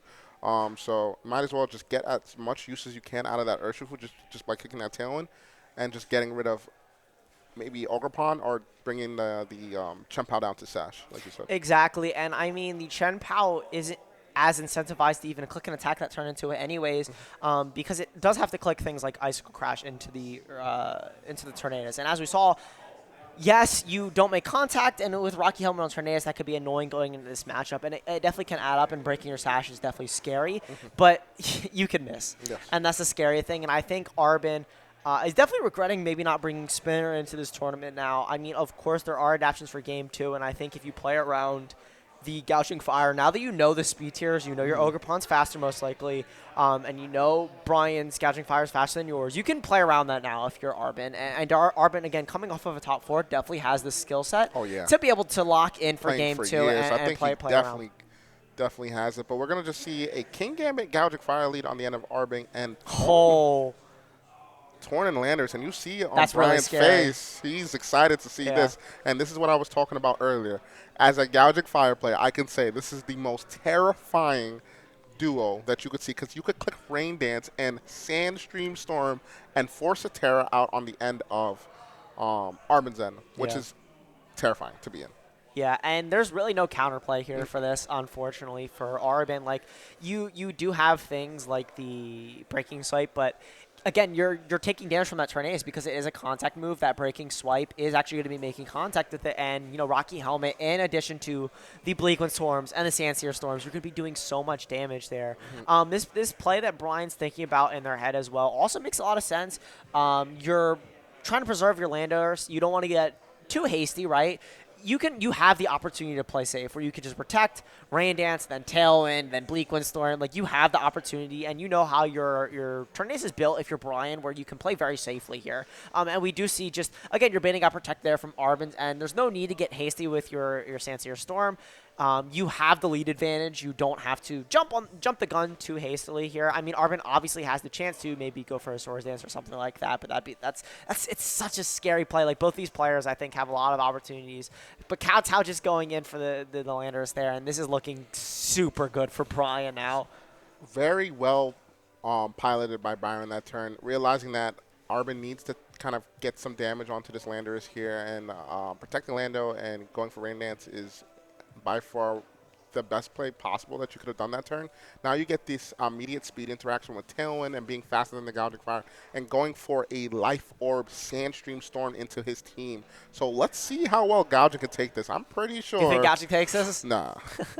There is no chance, in my opinion, but we'll see. Sucker Punch isn't even a 2-hit KO there, right? So you need Burning. Oh, and it doesn't live, unfortunately, there for the Burning Bulwark there on Arbin's end. It is going to be knocked out by that Sandseer Storm. That's a little unfortunate. I think if you do live that turn, you can fire for Breaking Swipe and threaten that Landorus now with a 2-hit KO on that Sucker Punch, but it looks like it's just out of range of a Sucker Punch there. With Chen Pao on the field, right, Sucker Punch should be able to pick up in the Landorus here, but this is still a very, very scary position. You have things like the Bleakwind Storm, of course. You don't want to give the King Gambit a drop there. It could get a little out of hand. But the fact that the rain's up and you're able to guarantee that you're hitting both in the first place, depending on what Brian has in the back, this is looking very scary for Arbin. Arbin, I don't want to discount yet either, though, because Arbin definitely has things like the Chen Pao as long as you're preserving your Sash. And, you know, God forbid you actually do hit your Icicle Crash this time. The Landorus isn't, or excuse me, the Tornadus isn't looking to safe if you're able to hit an Icicle Crash this turn. We're going to just see a protect on the King Gambits and kind of maybe scout out and see what these trainers decide to do with the Pokemon. But the only thing that's good about this scenario, this board scenario, is the fact that you can't miss because of Rain Dance. So this is going to be a knockout on the end of Brian for to get rid of this Chen Pao here. So I don't know. I think that like this board was pretty good for Arbin, although it looked bad, right? It was pretty good in the sense that you have this double Sucker Punch pressure, right? Yeah, so I think that turn Arbin needed to Sucker Punch the Landorus there, and just Icicle Crash. Because you needed to accept that you were losing your Sash that turn, and you needed to hope your King Gambit, even though it's not resisted anymore, you needed to hope that it lived the Bleakwood Storm. Yeah. Because you're assuming if the Tornadus is bulky anyways, that your King Gambit's living, maybe you can fish for a drop as well. You're only firing sucker punches off of that anyways. But if you're able to get an icicle crash and a sucker punch in this Landorus, you potentially get a double knockout, and you have a way back in this game. Ogre Pawn there on Arbin's end does give you a little bit of way out, but Arbin instead is just going to forfeit, and Brian is going to take a 2-0. What a 2-0, especially by a newer player. That's something that is what's really crazy to me about VGC right now, Tyson, is that these new kids are really, really good, right? Like I said, I was interacting with Brian before the match, and I'm like, hey, dude, what's your accomplishments? No, 6'3", 5'4" at regionals. I just started playing in August. And he just beat somebody that's been playing for years and it's been very, very well known in the community, very respected, high-level player as well, right? Seen top 4 at Charlotte. And he just beat him convincingly 2-0. And let's talk about the leads. Game 1. He got him on leads. Got him on both leads. games. Both games. Game 2 adjusted well. Torn Lando Eye. You have nothing for this. And what I think was really good was the fact that Brian did not lead the Torn Lando Eye game 1. I think that Brian knew that when in doubt, if like I need to just take this set right away, or if I'm in a game 3 situation, I'm gonna pull this out of the the bat. So it was really good seeing how Brian identified those two Pokemon being a very dynamic duo against Arbin's team. And like we were talking about before, the gouging fire. That's one sole issue is Lando Eye. To all my gouging fire players out there, we all know we do not want to see Lando Eye in bracket or in any shape or form. And I feel for Arbin because the team is really, really good, just barring that Lando Eye matchup, which is really just tricky to kind of deal with, especially with Rain Dance and Sentry. Oh, so yeah. that's literally guaranteeing the hits is like, oh, man. It's literally the worst the worst matchup for gouging because now it's like I'm accurately hitting spread moves that hits most of your Pokemon for super effective damage. And it's like we were talking about too, right? Where you have spread moves. Spread moves are insane right now. And undervalued too. Oh, 100% undervalued. But now I think we're coming to terms with like Blood Moon and like other Pokemon as well that like, okay, wait, why were we using like Sub Lando Eye, which I think is still really good, but there needs to be a realization that clicking Terra, Normal, Life Orb, Hyperforce, and or clicking Make It Rain, and or clicking Sandstream Storm is kind of broken, you know what I mean? Especially with Lando Eye. Although it's frail, the positive outputs that Lando Eye brings to a team is that it could hit super hard, right? Super, super hard, which makes it really, really good. If you're good at positioning and you can expose Lando Eye's, you could expose Lando Eye's positives and kind of diminish its negatives a little bit. Like, you kind of allow Lando Eye to be kind of a crazy Pokemon into a lot of teams, especially if you're kind of like cracked at the game, I want to say, and you can make like certain calls and, you could sub in front of certain mons and stuff like that. And if you're good at identifying those kind of plays with Lando Eye, it makes the Pokemon way better than what it is. So it's good to see that play, I don't want to say that's not as experienced as Arbin, but somebody who's newer to the game show how well they could pilot it. Absolutely, as well. And I think I want to poke the brain of Brian a little bit more and get a winner's interview going as well and talk to Brian. Do you want to take that, or do you want me to? Oh, no, you got it. Okay, cool. All right, we'll be right here. I mean, Brian's right here about to join us on the mic. Brian, if you want to sit down and do a winner's interview if you're comfortable. Not to put you on the spot or anything. Oh, you're good. Thank you, bro. Thank you. Yeah, you just put them on. You can hear me? Yeah, I can hear you. Cool. So, first of all, congratulations on your round 2 win. How do you feel? I feel pretty good. Thank you. Thank you. I appreciate it. So, you were saying, you were talking to Lorcy before. I was sitting at the couch, but you're new to the game, right? Or when did you start playing VGC? So, I've been playing VGC, not like officially competitive. Like, I've been going since August when I started at Pittsburgh. But I've been playing since like the college days. So, at this point, that's been a while. Yeah. So, yeah. So you must feel very confident coming off of win at Arbin, right? They just top forward Charlotte. You're maybe thinking, oh, this is a scary opponent, but winning 2-0 is super, super convincing. And we were just talking about it here. Your leads were very, very well positioned, especially that game 2, Tornadus, Lando Eye. When you saw that, how did you feel? I felt really good once I saw that, especially knowing that I actually, at regionals, I fought Ashton Cox, and he had a Terra Dark King Gambit. Oh, wow. And I had my Landorus wasn't even at full health, and he was able to sucker punch it, and I lived on 1 and was able to win that game basically from that. So I felt pretty good seeing that it was Terra Dragon. I knew I had a good matchup with the King Gambit, and I wasn't even scared of like boosting it obviously, because I knew with the Terra Dragon, it would still be taking a lot with Mr. Entei. Yeah, and that's really cool. I think your team does a great job as well. I wanted to mention, I think 5 of your Pokemon have spread moves. Breaking Swipe, Sandsear Storm, Bleak Wind, Make It Rain. What else am I missing? You have the 2 storms. I think is there 4? Breaking Swipe, Make It Rain. But even 4 is a lot of spread moves, right? We see a lot of people, like even in game 1, or excuse me, round 1, where we saw Jacob, they had Rain Boost at Surging Strikes. A lot of people are dumping damage, and I think that's a lot of the problems with the Gouging Fire teams is they're dumping all these resources into something like the Ogre Pond, for example, and they're Ivy Cudgeling, but in like the mirror, right, you're just dumping into one slot. But your team has so many options in those 4 spread moves where you don't care about Ogre Pond. You're able to just fire up spread moves. How's that felt so far on the team? It feels really good. Actually, this is my first time running Rain Dance, and I feel like that's a big improvement because I was kind of like hacking my way through. Like yesterday, I placed 4th. Good players don't miss their moves. But yeah, running Rain Dance a lot smarter. Like having Icy Wind, I had Icy Wind before it, and you don't really need it anyway. I'm clicking Bleak Wind 95% of the time, so it just kind of made sense. I feel like it puts the team together because now you have 4 spread moves that don't miss. So yeah, absolutely. Yeah. But thank you for the interview. Thanks for sitting down for just a little bit. Congratulations on your round 2 win. Very, very convincing win. Thank you so much. Thank you so much. Thanks for being here, man. And good luck in your next rounds as well. So thank you, and thank you guys for hosting. This is always so much fun coming out. Yeah, shout outs to BrookLAN for sure. Absolutely. BrookLAN is awesome. Love coming here. Cool. Thanks. Thank you so much. And thank you, stream, for watching. I think we are going to cut to a quick break here before our round 3 as well. I will be hopping off the mic. Luckily, Lorcy's going to be on with Courtney for round 3. But thank you. Stay tuned for more BrookLAN MSS action, and we will be right back.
Welcome back, everyone, to round 3 of the BrookLAN Midseason Showdown. I'm here with the wonderful Courtney. Hi, everybody. How is it going? I'm so happy to be here today, all the way in New York. You know, it's a little bit gloomy, but guess what? It's not gloomy in here, let me tell you that. And especially with this new electrifying match that we have up and running with Max and Trista. Yes. Trista, a vet, right? This has been in the game probably before I even thought about Pokemon, right? Literally. And also we have Max, who's top cut the second biggest regional of all time. Which is kind of crazy, because Yeah. 2 weeks ago, it would have been the top. Top, right?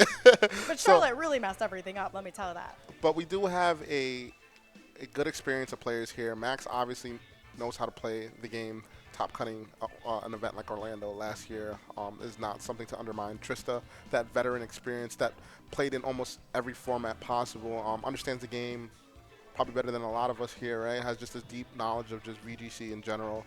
And it's just going to be an exciting match to see both these players. On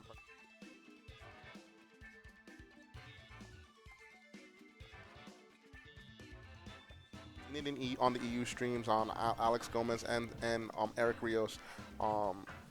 Just a very popular trio of Pokemon that just work well together on a balanced team, right? Yeah.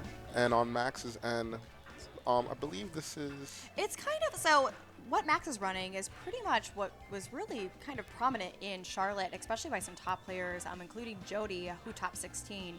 It's that Blood Moon kind of core with that Farigiraf and that Fluttermane. So you kind of have two different options that you can play. You can kind of play speed, or you can kind of take it a little bit slower and drive the speed limit, you know?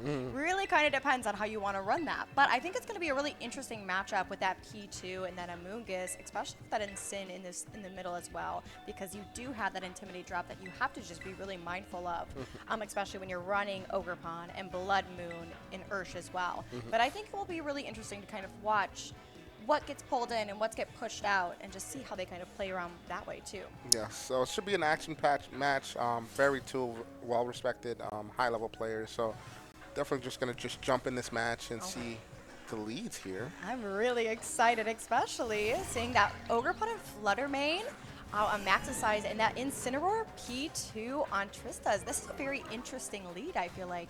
Especially when you're seeing that Incineroar getting that Intimidate drop. That Fluttermane does not care about it. No. But that Ogerpon, a little bit. A little bit, but at the same time, we do have a Choice Specs Flutter on the end of Max, so it's going to be doing a lot of damage, especially to that Porygon 2. But we do know that Porygon 2 is carrying that Terra Poison, so if Max decides to just Terra Fairy Dazzle, he also needs to be cognizant of the Porygon 2 being able to Terra Poison and might be able to pick up a knockout here onto the Fluttermane, because we did see the attack boosting onto the Porygon 2. So Terra Blast, as we know, is a move that if you have the higher attack stat or special attack stat, it's just going to go to that. So depending on how this Porygon 2 is trained, we might just see just an interaction of just Terra Poison, Terra Blast. And Max isn't even going to risk that.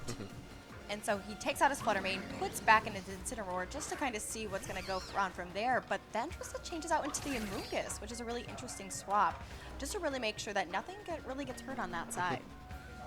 We're just going to see a Terra Blast here on the end of Porygon 2 with Trista. So just very defensive turn on the end of Max, right? Doesn't want to just lock in with a move with Flutter just yet. Kind of want to scope out and see what Trista wants to do here, right? And Trista as well wants to switch that Incineroar out and just bring that a move. It's just a very defensive turn one there. I like that on both ends, but the thing I do like most on Trista's end is that the fact that you have ways to kind of deal a lot of damage into the Ogerpon, right? You have Sludge Bomb on Amoonguss. You also have that Terra Blast option. People tend to forget, like, this is a stab Terra Blast. Even when it decides to Terra, it's still a stab because of that Terra Poison. So, just going to see Ogerpon switch out. Yeah, Max is really just kind of being a little bit more on the defensive side, just really doesn't want any of his mons to really get hit by that super effective damage. And I think Max is understanding that he really needs to retain that Ogerpon just because of seeing that Incineroar and seeing that P2 and really needing to make sure that he has some core to fight into the back as this game kind of progresses. But it seems like it's been very defensive this entire time. Both players are really trying to feel out the team, and I think they're both kind of trying to bait out that last mon just to see how they're going to actually play this game. but you see that Terra Grass Incineroar, which is really interesting on that side of the field, especially for Max. But it looks like he's just trying to knock off the Incineroar on that side just to get rid of the Assault Vest, you know. It's summertime soon, so, you know, got to shed the layers a little bit.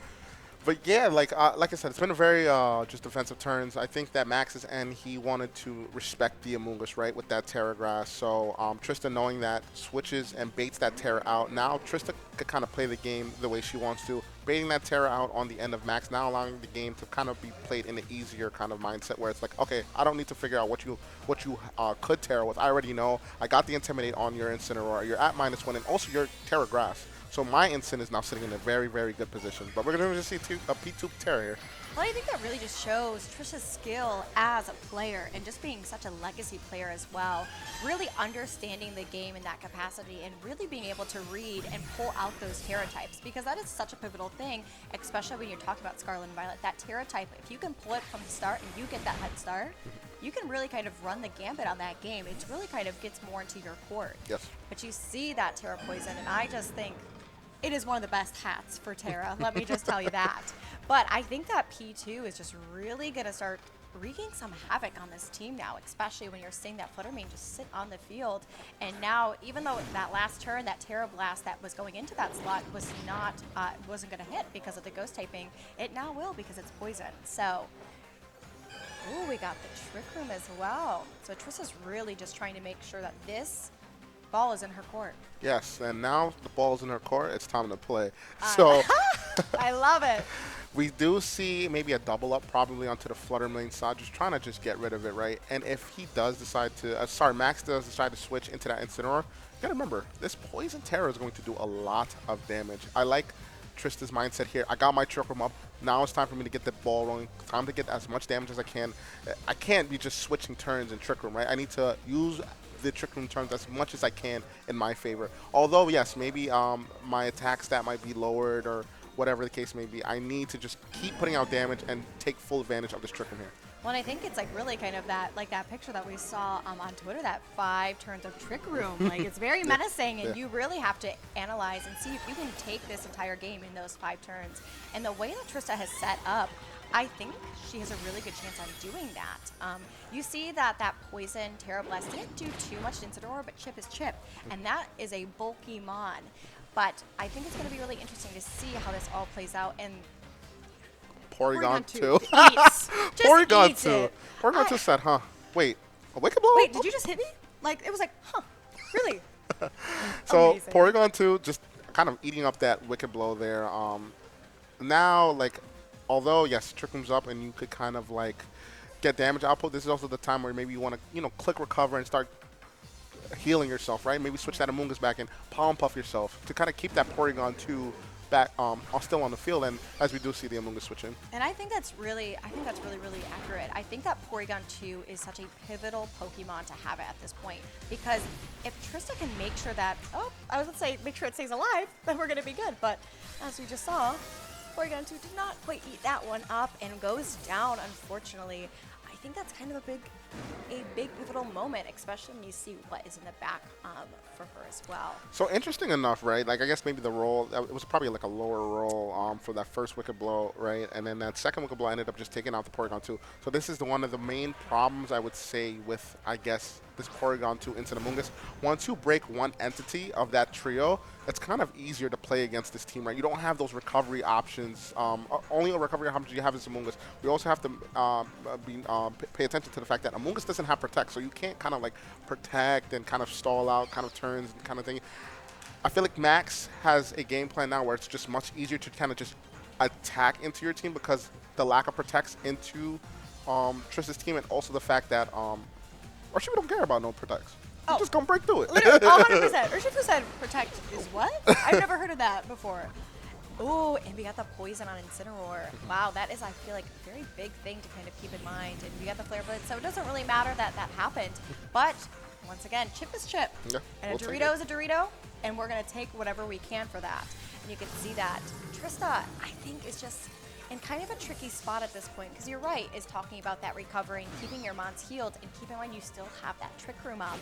And so, it's really interesting to kind of see that point, but maybe Trista doesn't really care. Trista says, whatever.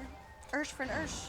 So, we've seen the speed interactions in Trick Room. The Shifu on the end of Trista might just be a slight bit slower. We're not 100% sure, but that was the first interaction between the two. But we could kind of assume, because, right, you have the Porygon too. It kind of makes somewhat sense because of the fact that I noticed on Trista's team there's no other form of speed control. You don't have a Flutter Mane or Icy Wind. You don't have stuff like that. So it kind of makes sense to maybe run maybe a bulkier Urshifu, even with that focus set. Try to kind of bait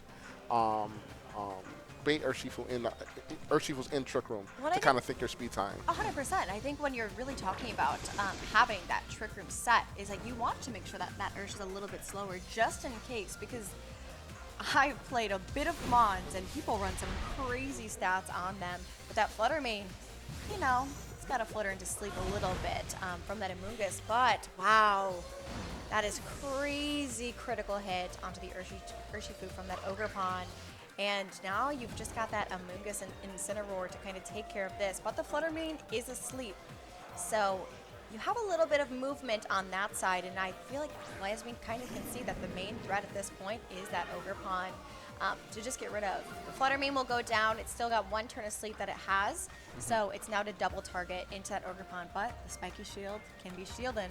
So that's one thing we also have to So I don't mind this position for Trista because it's simple, just a fake out and Sludge Bomb play into the Flutter Mane. You don't really lose much here. You might just see maybe a Shadow Ball into Amoonguss, but Amoonguss is normally a heavier Pokemon that's able to kind of take and sponge hits. Shadow Ball just doing half there and then trading that damage for a knockout into Flutter Mane is something I think I'll take any time of the day. So we have a 2v1 scenario. I think Trista just takes game one here. I think Trista really played so well, even when she didn't have some things in her favor, when you're talking about some of those critical hits and things like that. I think she saw the board, and when that Porygon 2 came out, it was really about making the best and most accurate plays and kind of playing on the safe side of just making sure that you put that Flutter Mane asleep and that you can see that, you know, it's kind of in her court if she plays it right. Yes. But I think that was an amazing game one. Amazing game one. We saw Trista utilize the Trick Room, and it was almost like masterful, right? Let's just talk about how Amoonguss is known for just being that support, Spore, Switch, Pollen Puff kind of Pokemon. She's running Sludge Bomb. What she's trying to dictate is, yes, I'm in Trick Room, but I could also target your Ogerpon Waters. I could also target any Pokemon that takes poison type damage for super effective with that Sludge Bomb. And having the combination of Pollen Puff and Sludge Bomb is almost like you're kind of like forcing Terras into a lot of Ogerpon Waters. And I think what's really amazing about this is that game one, Trista forced the Terra onto the Incin by switching in that Amoonguss and switching it back out, forcing that Terra, and now making Amoonguss a threat to Incineroar. When have we ever heard Amoonguss being a threat to Incineroar besides Sporing? Isn't that insane? Yeah. That we think this little mushroom can do so much damage in the form of taunting the other player. I think when I kind of got back into the Pokemon community, I was like, Amoonguss? Yeah. I was like, no, this is not a real Pokemon that's a threat. Oh, no. Oh, Amoonguss is about them dollar bills, you know what I'm saying? Amoonguss don't play with his money. But let me tell you, I was like, oh. Amoonguss don't play around. Amoonguss is, I think probably one of the most pivotal Pokemon in VGC history. Like, it's just always been, like, can we talk about a year Amoonguss has been that? Maybe before Amoonguss? Well, I think it's really so interesting, especially when you can, like, when we watch these different regionals, you see the usage go up and also down. Yeah. And I think it's one of those things is that Amoonguss is like, yeah, you might not want to use me right now, but I'll be back. Because how do you think Max adjusts to that? The Trick Room is hard to deal with. And if I'm Max, I'm going to just assume that Urshifu is built for Trick Room at this point. So I just want to see how Max is going to adjust. I think maybe not tearing too early and kind of just allowing Trista to Spore and kind of see what she wants to do could be a little change, but we'll see. I 100% agree, and I think we're going right into game two, and we're seeing on Max's side that Ursaluna and that Incineroar Porygon 2 lead again from Trista. So this is interesting to kind of see one more time. Now we've got that Ursaluna into play, and I think that might kind of shake a few things up. We did see the Intimidate on the end of Max's go first, so we could assume that maybe this fake out on the Incineroars and on Max's end might be faster than Trista's. And So, you can see that Trista's not even going to risk that. but if I'm Max here, I think that fake out Blood Moon is just a pretty just safe play. Although I guess the trade is like they get Trick Room up. I think I'm fine with that, but as long as I can pick up knockouts in the opposing slot and kind of just leave the Porygon 2 alone, because, Porygon 2 is just going to recover all the time. Literally. So if I could just pick up continuous knockouts into the other side of the field, I would go for it. But we're going to just see a knockoff here. And a Blood Moon! What? Whoa! Max played that turn beautifully. Understanding that Porygon 2 is that threat on that field, and understanding that Incineroar is probably going to switch out because of what happened last game. So Max was really dialed in and was like, I need to get that Pokemon out of there, knocking off that Eviolite first, because him knowing his Incineroar is faster than his Blood Moon, he's like, I can knock off the Eviolite, I can go ahead and Blood Moon into that Porygon 2, and I know I can knock it off the field. I think it was a very well turn one played by Max. Yeah, massively executed by Max, but a little risky, right? Because what if that Incineroar just decided to click Fake Out? But I mean, I guess you still get the knockoff off, but at the same time, I do understand Max's play there, and I liked it a lot, and it definitely worked, right? But now Trista brings in that Urshifu. How does Urshifu sit in front of these two Pokemon, in your opinion? I don't know. I think it's interesting. Well, we don't keep in mind that Porygon 2 wasn't able to do anything, so Yeah. it wasn't even able to get a Trick Room up or anything. So kind of has that control of speed on that side, and you can see that close combat just knocks out that Incineroar. Oh, wow. I wonder, that's insane. I don't even know what to say. So I like Trista's play there, calling the I'm not going to even target the Blood Moon. I know it seems super obvious I'm going to target it, and it's super effective damage. I'm just going to close combat the other slot, and if you Terra, so be it, but as long as I can get a Spore onto the left slot, I'm fine with it, right? And I think that Trista, that was a beautiful, like what an amazing comeback after a brutal turn one, right? Losing your Porygon 2 and then now getting a knockout and putting something to sleep. And be in mind, Flutter has to take a turn to sleep. So now giving her the opportunity to do something this turn where she doesn't have to really target this Flutter main slot. Well, and I think that just really shows how great of a player Trista is. Yeah. She understood that, wow, Max really played that turn one really well, getting rid of that Porygon 2, seeing it as a threat. But Trista says, Urshifu?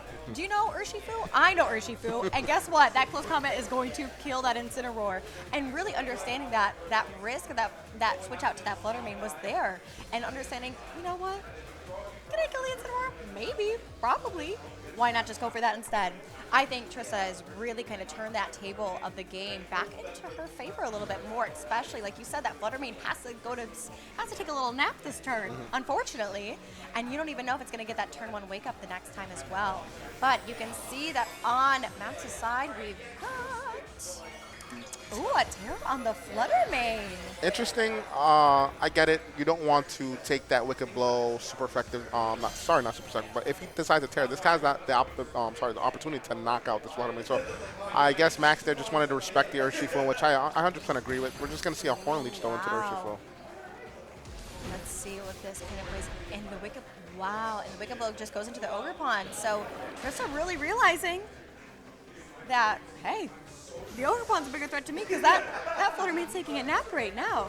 Which I 100% agree with. And this is what makes Urshifu Dark so good, is because like you don't ever want to protect in front of it. So like Trista didn't need to force a Terra out in this situation where it's like, okay, like I know you don't want to protect Ogre Pond Water, because if you do, then you're just gonna eat a Wicked Blow for free. You're gonna have you want to attack, and a Wicked Blow plus Sludge Bomb combination should definitely pick up this Ogre Pond Water. And if you do, that means you're gonna Terra, which I don't mind doing. Which I don't mind trading, because I could just spoil you the next turn. But the Flutter one turn wake. That happened last game too. Max, go buy a lotto ticket, because that's crazy to get a second turn one wake up, or turn two wake up, and that is amazing to see on that side of things. And that Dazzling Gleam killing the Urshifu and knocking it out, and then you have the Blood Moon going into the Amoonguss and taking it out as well. Wow. Man, what a timely time to wake up, right? Flutter just waking up after that turn one, it just changed the dynamic of this whole game, right? Just put the whole match in the favor of Max. And it's unfortunate for Trista, but I think with her experience, like, she'll be able to come back from this maybe in a game 3. But well played on Max. tearing the Flutter made a lot of sense in my opinion. You don't want to take that super effective, not super, keep saying super effective Wicked Blow. You don't want to take a Terror Dark Wicked Blow and trade your Flutter, right? So just tearing there and getting that fairy typing and not being able to just, go down by a Wicked Blow just makes a lot of sense. And we're just going to see a Dazzle and that and a Dazzle Snarl. just does insane amount of damage onto that Incineroar. And I think that's just something that Max has to kind of keep in his cap too, just to see how much it actually did. And you can see that Incineroar goes down, and we are now into a game 3. This is an insane set. Can we just talk about that? Insane set. Like, the sleep turns have been going in the favor of Max here. I don't know if Max wants to go with the same game plan, because I'm not trying to say it's a losing game plan, but it's just like a lot of odds have to go in your favor for you to win this, right? Finding maybe something a little bit more concrete could probably help you, but I think it's also hard to deal with Trista type of team, because like, you have Blood Moon, but yes, she has a Moongus to answer for that Trick Room mode. So you don't want to bring Farig when you know she's always bringing in a Moongus. So I did like the Incin and Blood Moon lead. We could probably see that again. I don't know if Max is just going to allow, Trista's going to just allow Max to get that knockoff Blood Moon play that he did game 2. But I definitely do like the Blood Moon lead. But we did see that Trista, although losing Porygon 2, definitely stroke back with that Urshifu. With that close right? I was like, I think that's another thing we got to talk about is that Urshifu Dark has really been on the rise. I think we really saw like Urshi Water doing so well in the last few regulations, but the Dark Urshifu said, it's here to stay. I'm back. I like Urshi Dark because it just fixes a lot of issues with a lot of team comps. Like when Dozo was very popular in the beginning of like the Portland, when Chuppa made Dozo what it is, I think that Ursh Dark kind of like says, okay, we don't care about your boost. Boom, boom, boom, right? And that's what makes it very just simple. And it's also good with Flutter, right? Something that we've seen in previous regulations with Flutter with Icy Wind and Terror Dark Wicked Blow. Just very good combination of Pokemon.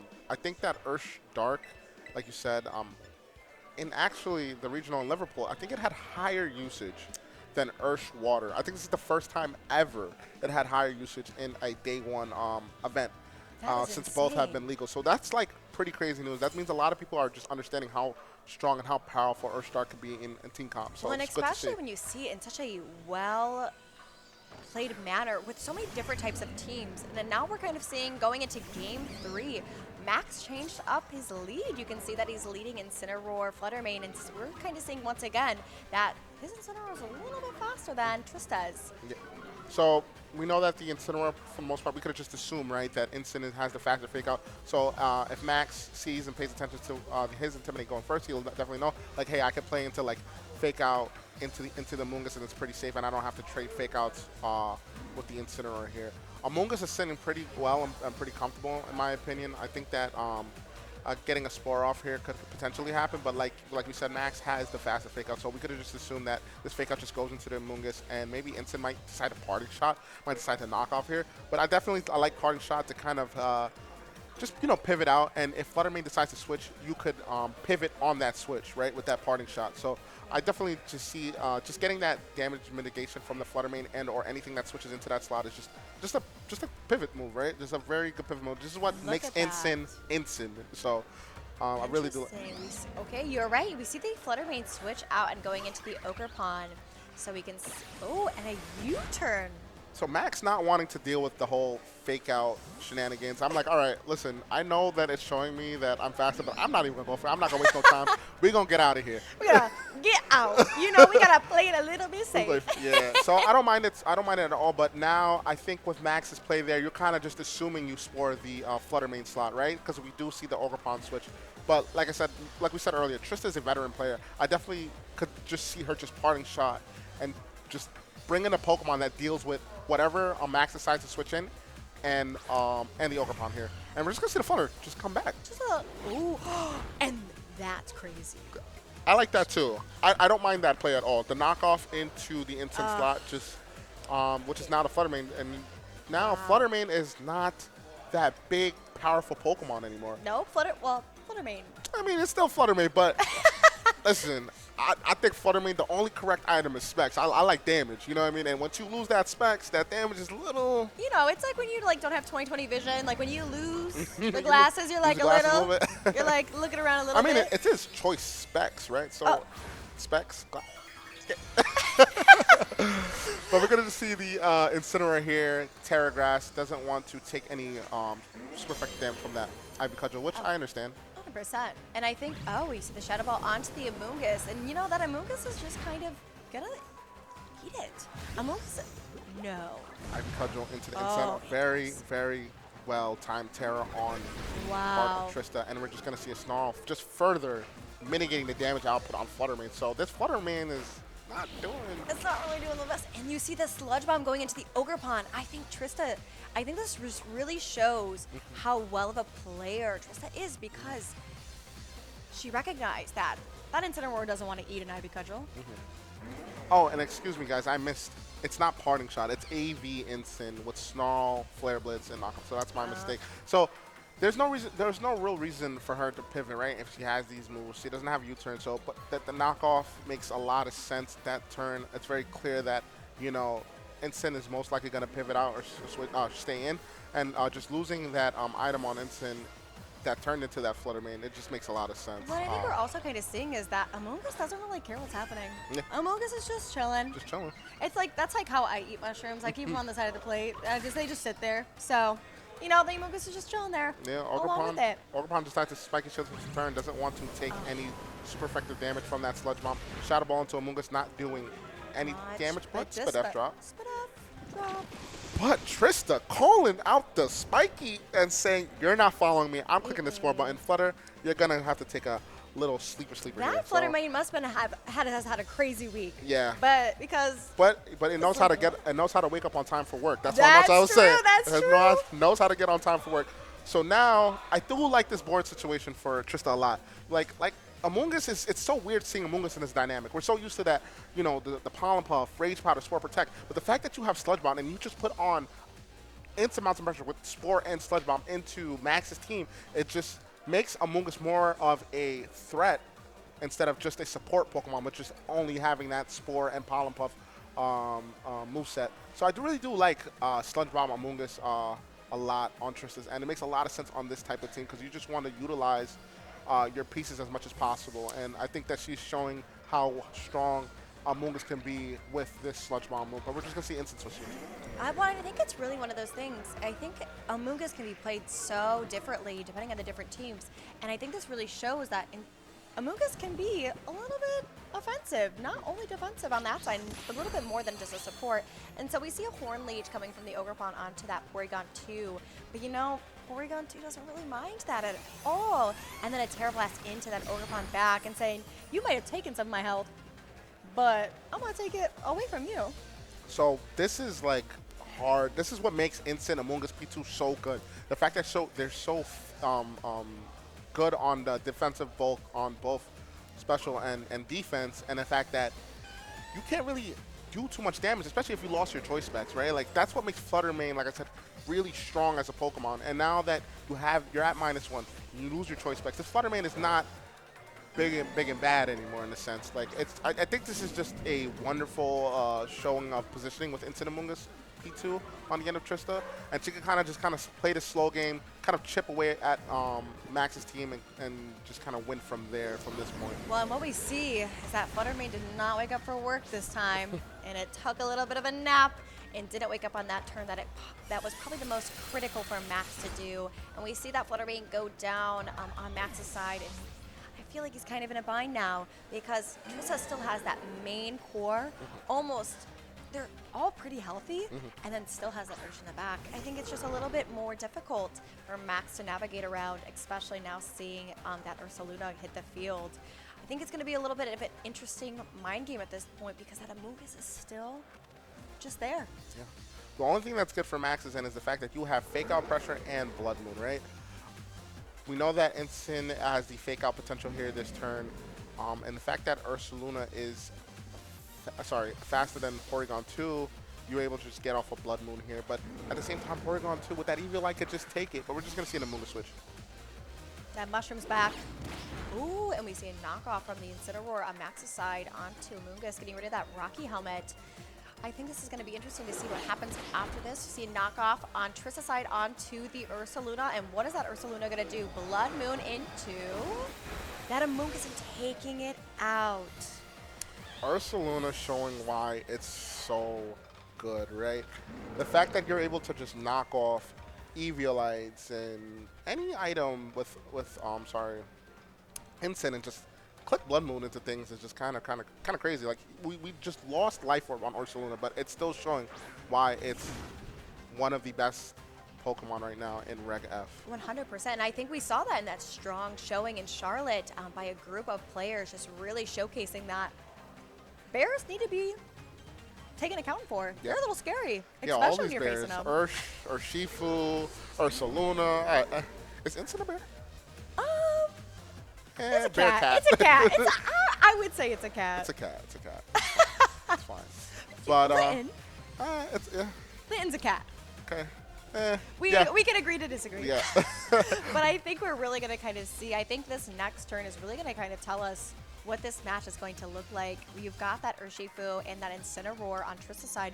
It's kind of a big threat to see over for Max, and I think Max realizes that threat onto that Ursaluna and brings back his Ogerpon.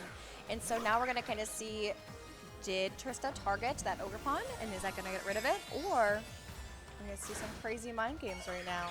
So I do think that Trista has a pretty safe play and just kind of just targeting into that Blood Moon slot. You don't really lose much, right? Because you can just break and protect with the Urshifu. So I think that going for close combat is pretty fine. You have the Focus Sash, so it's not like you're going to get knocked out this turn. You just kind of just trade damage. The only way I can see this go wrong is if that Flare Blitz gets maybe a burn onto this Urshifu. But if we don't see a burn here, this should just be another close combat into the We see the flare Ursaluna blitz, slot. yeah, we see the flare blitz going into the Incineroar, so taking out that instant. It was kind of funny for a moment seeing two grass Incineroars on the field. They were like dancing with each other a little Yeah. bit, so that was kind of fun to see. But you see that recoil happened back on that Incineroar side for Max, and we're going to bring back in that Porygon 2 and that Ursaluna. So I think we're kind of at a really interesting stalemate. We got to see if that Urshifu can really kind of take one for the team and get rid of that Ursaluna, and if it can do that, I think Triss has a really good chance of taking this game. Yeah, I think that if due to the chip on Ursaluna, I think close combat here should just pick up the knockout on Ursaluna. And the fact that Instant is now a grass type, it just allows Porygon 2 to kind of just hit it with that super effective damage Ice Beam. And we're going to just see the close combat just completely knock out this Ursaluna. These bears are beefing, for real. And that Urshifu says, I'm winning this match against that Blood Moon. And you see that Flare Blitz going out into that Urshifu. And that Urshifu, you know, having a little sash, Yeah. got a little bounce, gonna make sure it doesn't go down in one hit. And then seeing that recoil damage on that Incineroar and that Ice Beam from the Porygon 2, and it taking out that Incineroar as well. Trista, masterfully played, truly, in my opinion. That was just an excellent showcase of Instant Amoonguss Porygon 2 and why it's so strong and why it did so well in the EU regional, right? I think that Max definitely played well as well, but Trista just showing that veteran experience a little bit. And That just- Amoonguss. Yes, Amoonguss. It's just so hard to break Instant Amoonguss P2. Like, if you don't have, great spread damage or maybe Blood Moon positioned correctly, it's just so hard to break, in my opinion. I've played against teams, balanced teams that have been running this combination. We've been seeing Instant Amoonguss a lot, right, since the start of this Regulation F. But now Porygon 2 is being added to the mix, and then just having just the recovery and being able to also put out damage, right, with Porygon 2, with the download ability, able to click Terra Poison if needed, able to click Terra Blast at a normal standpoint because it's still stab, and have that Ice Beam.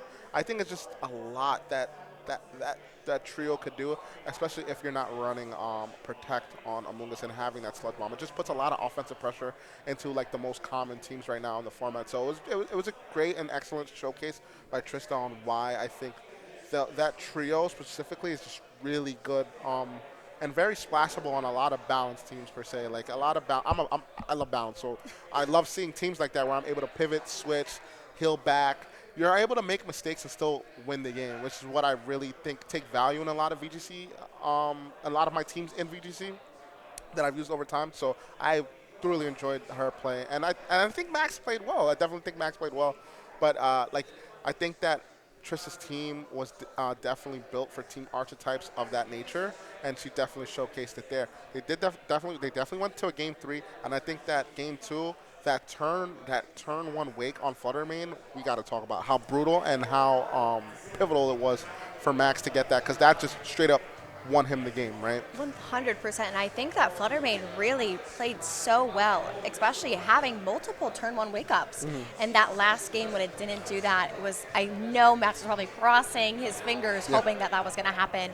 But I think it's one of those things is when you're talking about that team, I think this is going to be one that we really have to keep an eye out for. Knoxville Regional coming up next weekend. I think this team is going to be played a lot more, and I think that's something that if you're a ladder warrior, you best get ready, because you're going to see a lot of Porygon 2, Amogus, and Incineroar on that way up. I definitely agree with you. I think that definitely another strong group of Pokemon that, I love Reg F. I can't lie. I do too. I kind of like the fact that a lot of things are just viable. Like, coming from Reg E, like, for those soldiers that played through Reg E, I'm one of them. It was a tough time. It was very hard to just deal with Torrent Shifu every round, or Roaring Moon Balance every game. And I think a splash of Dozo, right? A little splash of Dozo. But now a splash of Dozo. That's. You get it? Oh, I got it. Don't worry about that. But it's kind of refreshing. No, like, legitimately, it's kind of refreshing playing a format where I don't have to go to an event and expect to see the same stuff every round. You know what I mean? And it also just allows for just variety, which is like, I know a lot of people say, like, they kind of like want to stick to the same Pokemon and stuff like that, but it's also good to kind of branch out and see what can be viable in the format. And, the new addition of Gouging Fire and Raging Bolt, like, definitely, I think, shifted the meta in a positive way, in a sense. I still think Torrent Shifu is absolutely broken. I don't think it's going anywhere, but the fact that we're able to use other Pokemon than around, like, the Chempals, the Rillabooms, the Arcanine Hisuians, and, we got Ensign back because, people were saying supposedly Arcanine was better than Ensign, but I don't know about that one. I don't know. I don't know. But but just seeing that's just super comforting, like, for the future of this game, and especially this is going to be a very long format. We haven't had this long of a stint so far in these regulations. I think this is probably the longest one. And having that variety is just going to help the format progress more, right? Just being able to utilize and pick different things up, I think is going to be really special. But I know. Well, it looks like we are going to. That was quite a long match, so we're going to take a short break. Hopefully, be able to do that winner's interview. We'll kind of see when the next round goes up. But this regulation's insane, and I can't wait to see more Mons as we keep going. So we will be right back after this break.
Alrighty, welcome back, everybody. We are going into the winner's interview with Trista. Trista, can we talk about something? You are an amazing player. Watching those matches, just masterfully played. So tell me a little bit about that core of Incineroar, Amoonguss, and that Porygon 2, and kind of where that came from, and how you've been able to pilot it so well. I originally had a different team that was not bulky enough, and I know like the Incineroar, Amoonguss, Porygon 2 is like a thing that's going around right now, but it was almost an afterthought because my original team, I think I used it. Portland. I've been to so many regionals I get them mixed up, so I don't remember.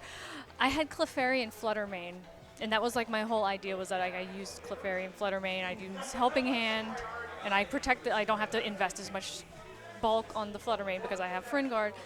And then, I don't know, I think people were just too prepared for Fluttermane for me to go all in like that, and I was really not so great against Landorus Eye. So, I was like, what's really good against Landorus Eye? Porygon. You're like, wait a second, isn't that crazy to think about? Landorus Eye, and what's the best thing to go against it right now? Porygon 2? I wouldn't say the best. And I used Cresselia a lot, but Cresselia, I think it's not nearly as good as it used to be. So. Well, and I think that really kind of showcases that you, being such a veteran player, that the way that you just piloted it was so well. But how were you feeling about that Fluttermane that kept waking up after, literally, I was like, oh my gosh. I mean, I knew it was a risk, and I wasn't even 100% sure that I'd counted the sleep turns correctly. And I was like, well, okay, I can switch in Incineroar here, or I can just pray that it doesn't wake up, and if it doesn't wake up, I win right here, and I don't have to do anything. But if I switch and I'm wrong, I'll not like Incineroar comes in, Fluttermane's still asleep, and what am I really accomplishing here? Because, yeah, it still wasn't an ideal position. So I figured it was probably my best bet to just do that, and if it went to game 3, it went to game 3.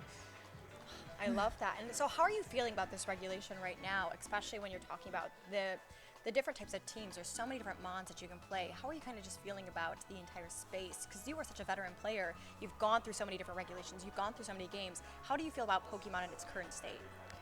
I don't think it's bad. I don't even know what the general consensus is. I think a sign of a good format is when lots of different types, like the actual Pokemon being used doesn't matter, but if multiple different archetypes are good and viable, I think that's a sign of a good format. And I think there's several different archetypes that are actually good right now, like just different types of teams, like the way that they play. Like you can use hyper offense, or you can use balance, or other stuff. So oh my gosh, I love that. I think it's okay. I love that. Well, Trista, I know we are cutting a little bit short. Thank you so much for jumping on. Congratulations on your last win, and we will see you hopefully again, because you're kind of killing it right now. But thank you so much. We will come back in just a minute to watch the next round. Thanks. Amazing.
Welcome back, BrookLAN, here at the BrookLAN MSS. I just said it twice. But welcome back. I am Tyson, here with Courtney, and we're going to be your commentators for this round 3 here at this MSS. Lovely, lovely MSS so far. 2 amazing matches so far that we've got to see today. Or is it 3 or 4? Yeah. I'm losing track of rounds already. It's only, I don't even know what time it is at this point, and I think that's really just one of those things. And I think what I was talking about with Josh is that this regulation is just so vibrant. There's so many different types of mons. There's so many different types of teams, and we're kind of seeing that throughout all these different matches, especially this last match with that Porygon 2, that Incineroar, and that Amoonguss core.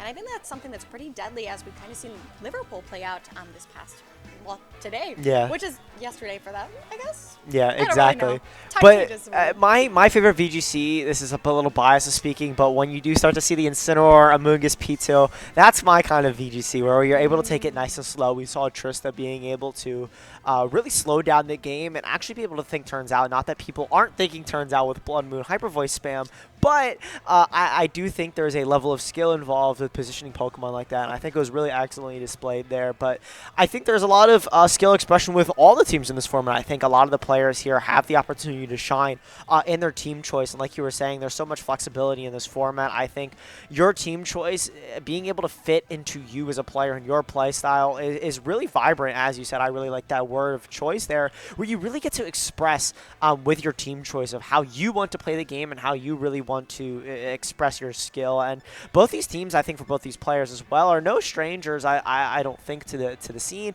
I know Philip has definitely played in the BrookLAN events before as well, and I think made a decent run at the Beast Coast event as well a while back. Both these teams here having some staples like the Fluttermane and the Raging Bolt on both sides, but both sides deciding to run them a little bit different, if you wanted to touch on that. I know, and that's one thing. Raging Bolt, not my favorite. It kind of kicks my butt in ladder quite a bit. But I think these Raging Bolts are a little bit interesting. Philip is running a safety goggles Raging Bolt, which I was kind of shocked when we sat down. I was like, wow, it's running safety goggles. It's very interesting. And then seeing on Adrian's side, the Raging Bolt with that booster energy. So I think both of those moves really kind of change the tides of how things are going to play out. And then you see on Adrian's side also running that Chiampao is just... As we all know, Chiampao is one of my favorite mons. I have the earrings, everything like that, so I think that's also going to be kind of a big catalyst, especially running that Ice Spinner instead of that Icicle Crash. But it looks like we're going to go ahead and get into the first game, and we see up on Philip's side that Lando and that Instant, and then over on Adrian's that Chiampao and Fluttermane lead. What are your thoughts on this, Tyson? Yeah, so I think Chiampao Fluttermane here from Adrian makes a lot of sense. Especially if the Raging Bolt comes out from Philip, you want to be able to threaten a lot of damage and force the instant as quick as possible, as we see here from Philip, just deciding to lead it and starting to mitigate that Chiampao's damage, because I think it can be a little scary if you don't manage Chiampao as well. A lot of the team is not weak to it per se, but it's definitely annoying there if Adrian is able to position it is able to position it correctly as here. I think the Incineroar Landorus is also really good from Philip's side, though, is because you're able to do a lot of, you're able to just go for fake out, right, and then plus a move as well. So if that is a substitute here from Philip's end, that could be very beneficial. Well, and we are kind of seeing that Terra play out onto that Incineroar, which is going to be a little bit interesting to see on that side. So we see that Terra Water popping. And I think you're right about that Chiampao. I think it is one of those Pokemon that you really just have to be very mindful of. It is just such a staple Pokemon in so many different regulations. But we see the Protect on the Chiampao, but also the Protect on the Lando. And so kind of the one Pokemon that really wants to do a lot of damage is that Fluttermane. And so we see it runs that Dazzling Gleam, that Lando protecting, and it connecting into that Incineroar, but that didn't really matter. You see a crazy knockoff from that Incineroar. Yeah, and knockoff there coming out from the Incineroar makes a lot of sense. That Terra makes a lot more sense now after that turn one plays out. Philip realizing that you really don't want to go fake out and Adrian go for a crazy play like Terra Ghost on their Chiampao, right? So just going for the Terra Water, not making sure you don't drop the Sacred Sword, plus like a Moonblast or something like that, being able to play that out and do damage to the Fluttermane, knocking it off, so the choice specs really isn't an option there for Adrian, and Dazzling Gleam isn't going to hurt as much. That does actually give Adrian the option to switch moves now, though, which could be important as the Ogerpon comes in here for Philip. It is the Water Ogerpon, right? Ice Spinner is going to be coming out into that slot. Not going to be super effective anymore, but still doing a decent amount of damage at -1 and a Moonblast following up. Like I was kind of saying to Josh last round, is that chip is chip, and it's one of those things is if you go ahead and double into that slot, and especially kind of baiting out that switch is going to happen, whatever Pokemon goes in, it's going to take those hits. And so you see that Ogerpon, even though it just got into the match, it's kind of hurt already. And so now we see that switch out on that Incineroar slot, and we see the Raging Bolt coming in.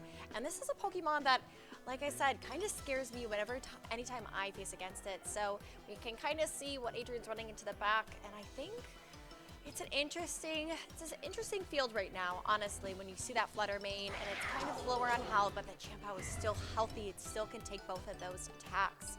And so we're going to kind of have to see how this plays out. From Adrian's side, you can see that he is hyper-focused. He is trying to figure this out, especially with that Raging Bolt just sitting Yeah. there. And I think Adrian's in a little bit of a tricky position here, right? Because your Flutter Mane took so much damage next to that sort of rune, which does affect the entire field. So that knockoff doing, I think, a little more than Adrian would have liked, because now it is in range, most likely, of something like a Thunderclap from that Raging Bolt there from Phillips. And as Incineroar comes in here, just dropping the Chien-Pao again, another stage of attack, which I think is super smart. There's no reason to follow me and sacrifice your Ogre Pawn now, right? Thunderclap being able to come off here and just knock out that Flutter Mane, super, super big there. I think the Intimidate from Phil makes a lot of sense, though, right? If Adrian does decide to go for an Ice Spinner here into the Raging Bolt, which we do see come out, they should be able to eat it relatively well. That does look like something like a 3-hit KO now that the Chien-Pao is at minus.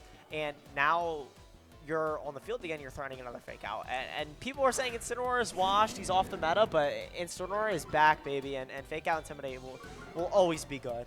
I think it's like, I would call it the Amoonguss effect, like I was just talking about with Lorcy, is that Amoonguss comes and goes in waves and regulations, but Amoonguss is always there. It's always going to be utilized, and I think with Incineroar coming back into the play and into the regulation, some people might say it's washed, but as you can see, even when it's Terra Water, it's not washed at all. And especially being able to be that Fake Out annoyance and making sure that it's got that bulk, it's got that Assault Vest that it can run, and it's just such a powerful Mon. And even though it's not my favorite starter, it might be one of my favorites in Reg. So Yeah. we're going to see that Chien-Pao go ahead and come out and go into that Ogre Pawn over on Adrian's side and see that Fake Out hit that Raging Bolt just to make sure that it doesn't have anything to do. Oh, but we also see a very critical thing is that Adrian's Incineroar is just a little bit faster than Phillips, especially when you see that Fake Out. So I think that's something that we have to keep in mind, especially going into the other games as well. Yeah, I think that definitely plays a crucial role, especially going into a game 2 or potentially a game 3 as well. I think something like U-turn this turn makes a lot of sense as well. I think Adrian's not out of this game yet, right? Because Philip did click the Terrestrialization button a little bit early on the Incineroar, while that first turn, it seemed very safe, right? The Chien-Pao switching out and resetting those attack drops. The Landorus and the Raging Bolt are able to take super effective damage from an Ice Spinner, so if Philip doesn't manage the Incineroar correctly, it could definitely get out of hand very quickly. As the Thunderbolt does go off into the Ogre Pawn there, just trying to chip it down. This Incineroar here is confirming that it most likely is faster than Phillips here, outspeeding it 2 times now. Knockoff knocking up that Citrus Berry, and Parting Shot also going into the Ogre Pawn slot. Super, super good turn from Adrian there. That was so well read, and I think you're right. It's like kind of seeing that core on Adrian's side that might be in a little bit of a pickle, but having that Chien-Pao and then also having that Ogre Pawn is so critical, especially not even burning a Terra yet. So Adrian has a lot that they can go ahead and do, and that Chien-Pao not having any of those Intimidate drops, with the possibility of this turn, if Philip doesn't go ahead and switch out, then Incineroar being down, it might be looking a little bit better for Adrian on their side, truthfully.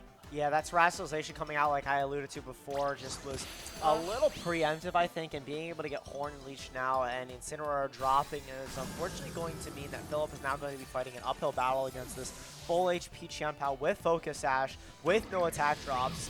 Thunderbolt could come out here doing actually decent percent, almost over 50% knockoff coming out, knocking off Goggles, again, just doing damage. And even if you weren't hitting with Ice Spinner, Ice Spinner, you have things like Sucker Punch on the Chien-Pao to really beat out Raging Bull as Landorus does come in here for Philip.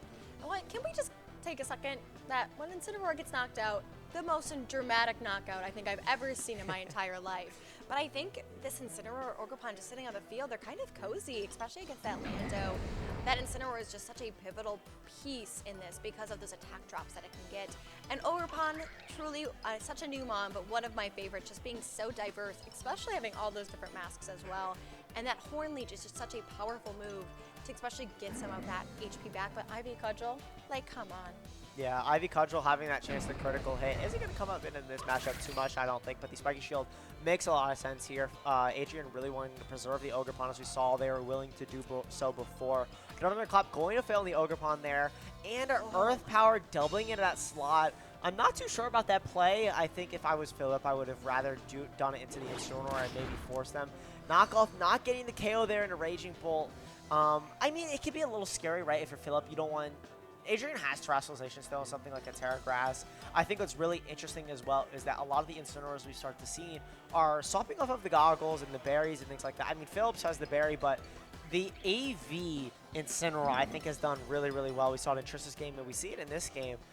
Having the option to actually be able to live a lot of the special hits in the format like Flutter Mane, it's not eating comfortably from Landorus, but like it can take it. And of course, like Raging Bolt, so something like a U-turn into the Raging Bolt here from Adrian's, and makes a lot of sense as well. You still have to be respectful of this Landorus. As Philip actually decides to switch it out as well, trying to play around that exact idea. Well, and I think it's one of those things too, going into this regulation, one of the big things that I was hearing from my different team building groups is that Lando is going to be kind of crazy against all of these different matches, and we've seen throughout these different regulations that it hasn't really made such a big player, but you see that Ogerpon is still just such a Dynamax Pokemon and just eating that Thunderbolt from that Raging Bolt and staying alive. We're going to see that Incineroar switch out with that U-turn and going out into the Chien-Pao, and now we're going to see Chien-Pao kind of being what Chien-Pao does, which is just be a menace into this right now. Oh my goodness. I think having that Focus Sash and forcing Philip down to their last two Pokemon is super beneficial here for this Chien-Pao, and I'm not really sure how Philip breaks through this Incineroar Chien-Pao pressure that is inevitable, right? You could just go for protecting the Chien-Pao and even a Horn Leech into the Ogerpon, just so you're not risking any sort of damage there. And I mean, we saw Philip pop off a little bit, right, when the Ivy Cudgel went into their Ogerpon on the switch-in. That actually does maybe look like enough to live a Horn Leech, just maybe barely, which could, that could result in a different end game. But I think if you're Adrian, you're feeling very, very good about this. And I think it seemed like at this entire game and this entire board, it's just been so interesting because it could have really gone either way. But I think Adrian has just really been playing these turns so precisely, especially kind of preserving that Chien-Pao and not letting it go down early at all, and also protecting that Terra. I think that Terra is such a big and crucial thing, especially when coming into this new regulation, and it really can change the tides of matches, especially, like I said, that Chien-Pao does not care. Yeah. And just takes down that Lando with that Ice Spitter, and you can see that the Ogerpon is going to go ahead and try to do that Horn Leech, but that Ogerpon said, not today. And we see Adrian's Ogerpon go down. So it's now Chien-Pao and Incineroar. Yeah, Ogerpon really doesn't have a way out of this here, especially since you just went for a Spiky Shield on Phillips' end of the field there. Fake out, I mean, you could, of course, go for a double protect, and with the ability of Spiky Shield, right, if you do get a double, Chien-Pao would be able to break its Focus Sash, but with Terrazzleization, right, Incineroar could just go Grass Terra and be able to live those Ivy Cudgels, and it's going to be a really uphill battle, but we are going to see no double protect there, and Adrian take game one off of Philip. Wow, what an amazing game. Well piloted by Adrian, just like I said, really preserving that Chien-Pao, but also preserving that Terra. I think that's one thing that I know has been a big learning curve for me and kind of getting into this new regulation and also getting back into Pokemon, is that this Terra is so valuable, especially whether you want to do it on the defensive or on the offensive. And we've seen that in the past matches as well, talking about Trista's Porygon 2 and it being poison, and so many other mons as well, is that it can do so much damage like a Flutter Mane, but it also can go ahead and kind of protect, especially when you're running it Water Incineroar or even Grass Incineroar. So I think that was just so well piloted by Adrian. But I think Philip is going to take a second and be like, how can I get rid of those pesky little cats?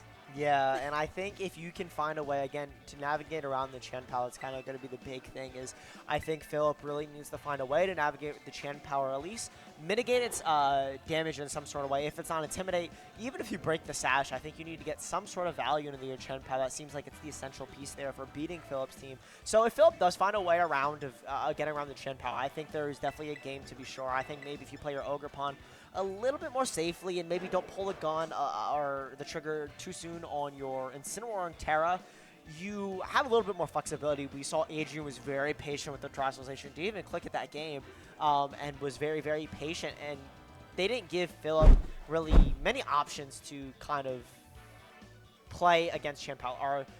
I'm trying to find the words to speak here, but maybe you could clarify as well. But Chien-Pao just seemed very hard for Philip to break at a certain point. Well, and I think that's just how Chien-Pao is. It's just such a dangerous mon to go against. And it's really one of those things is, do you double up against it, or do you think it's going to go ahead and pop out and make sure that it kind of stays safe?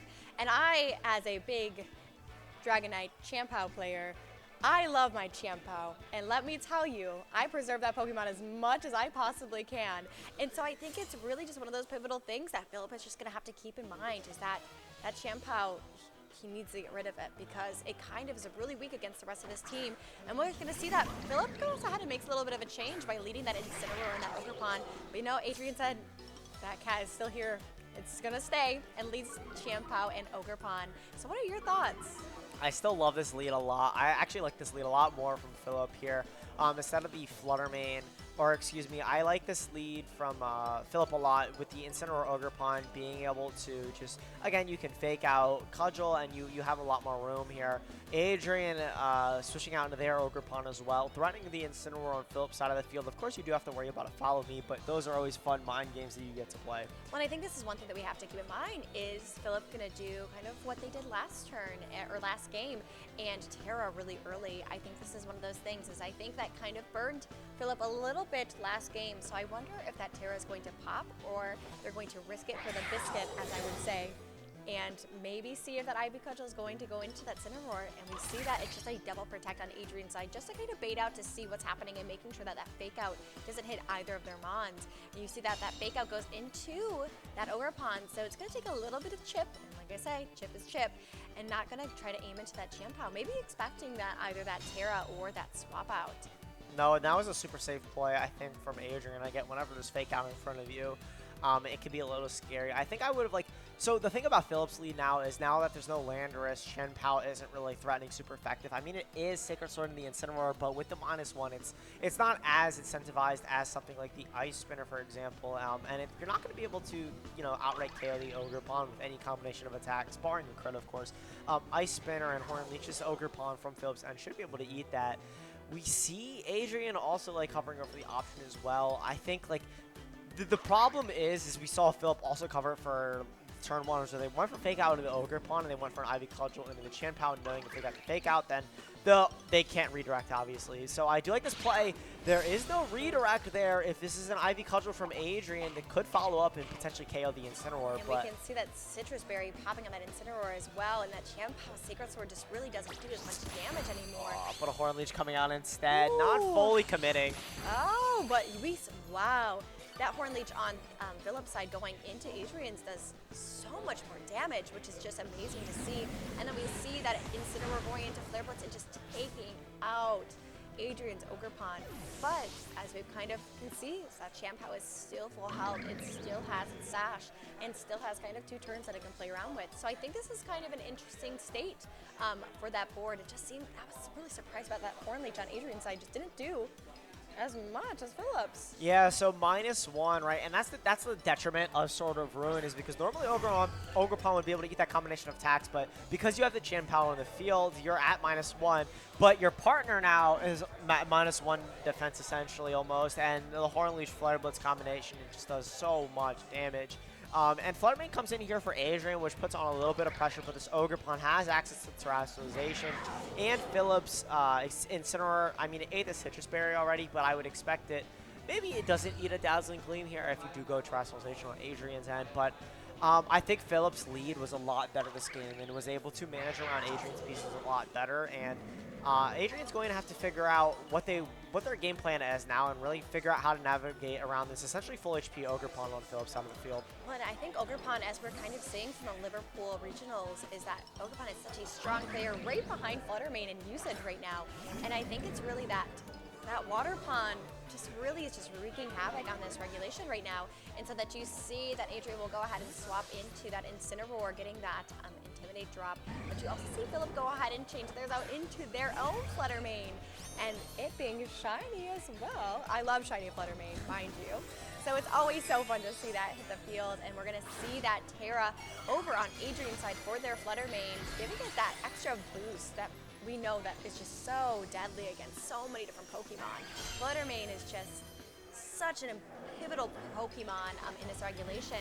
But then we also see Philip going ahead and going into that Terra, into that Water Ogerpon.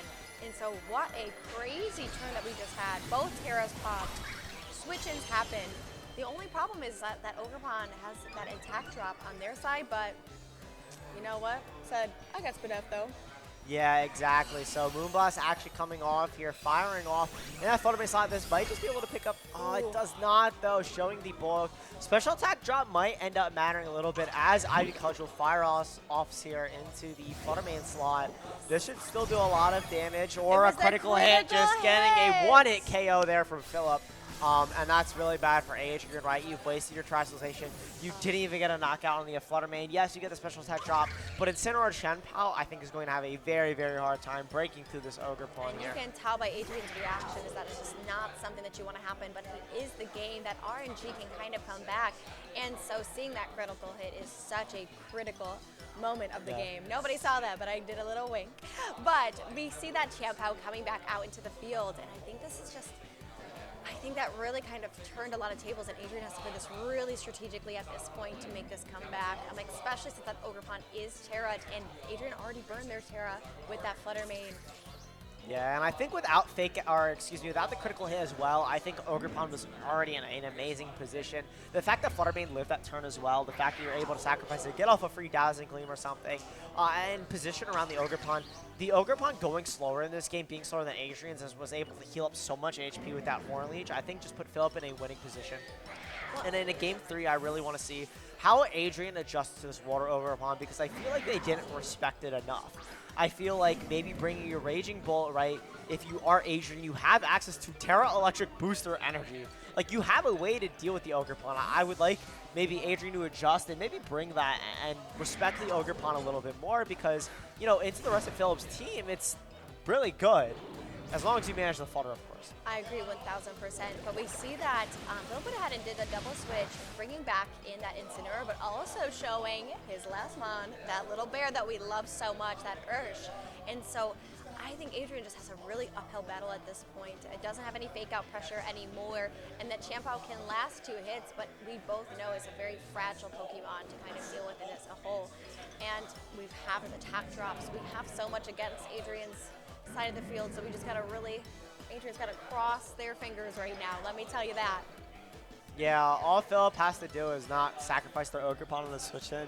As long as they bring it in for free, you can one-shot the Incineroar. Again, Shenpao really biting Adrian in the back, right, where they're not able to, you can't get around Sword of Ruin, right? Intimidates, you can switch out and things like that, but as long as Sword of Ruin is on the field, that close combat from Urshifu is just going to 1-hit KO that Incineroar there. And I think that just really, once again, shows the fact that Ursh is just such a dynamic Pokemon and can really just clear the field so much as well.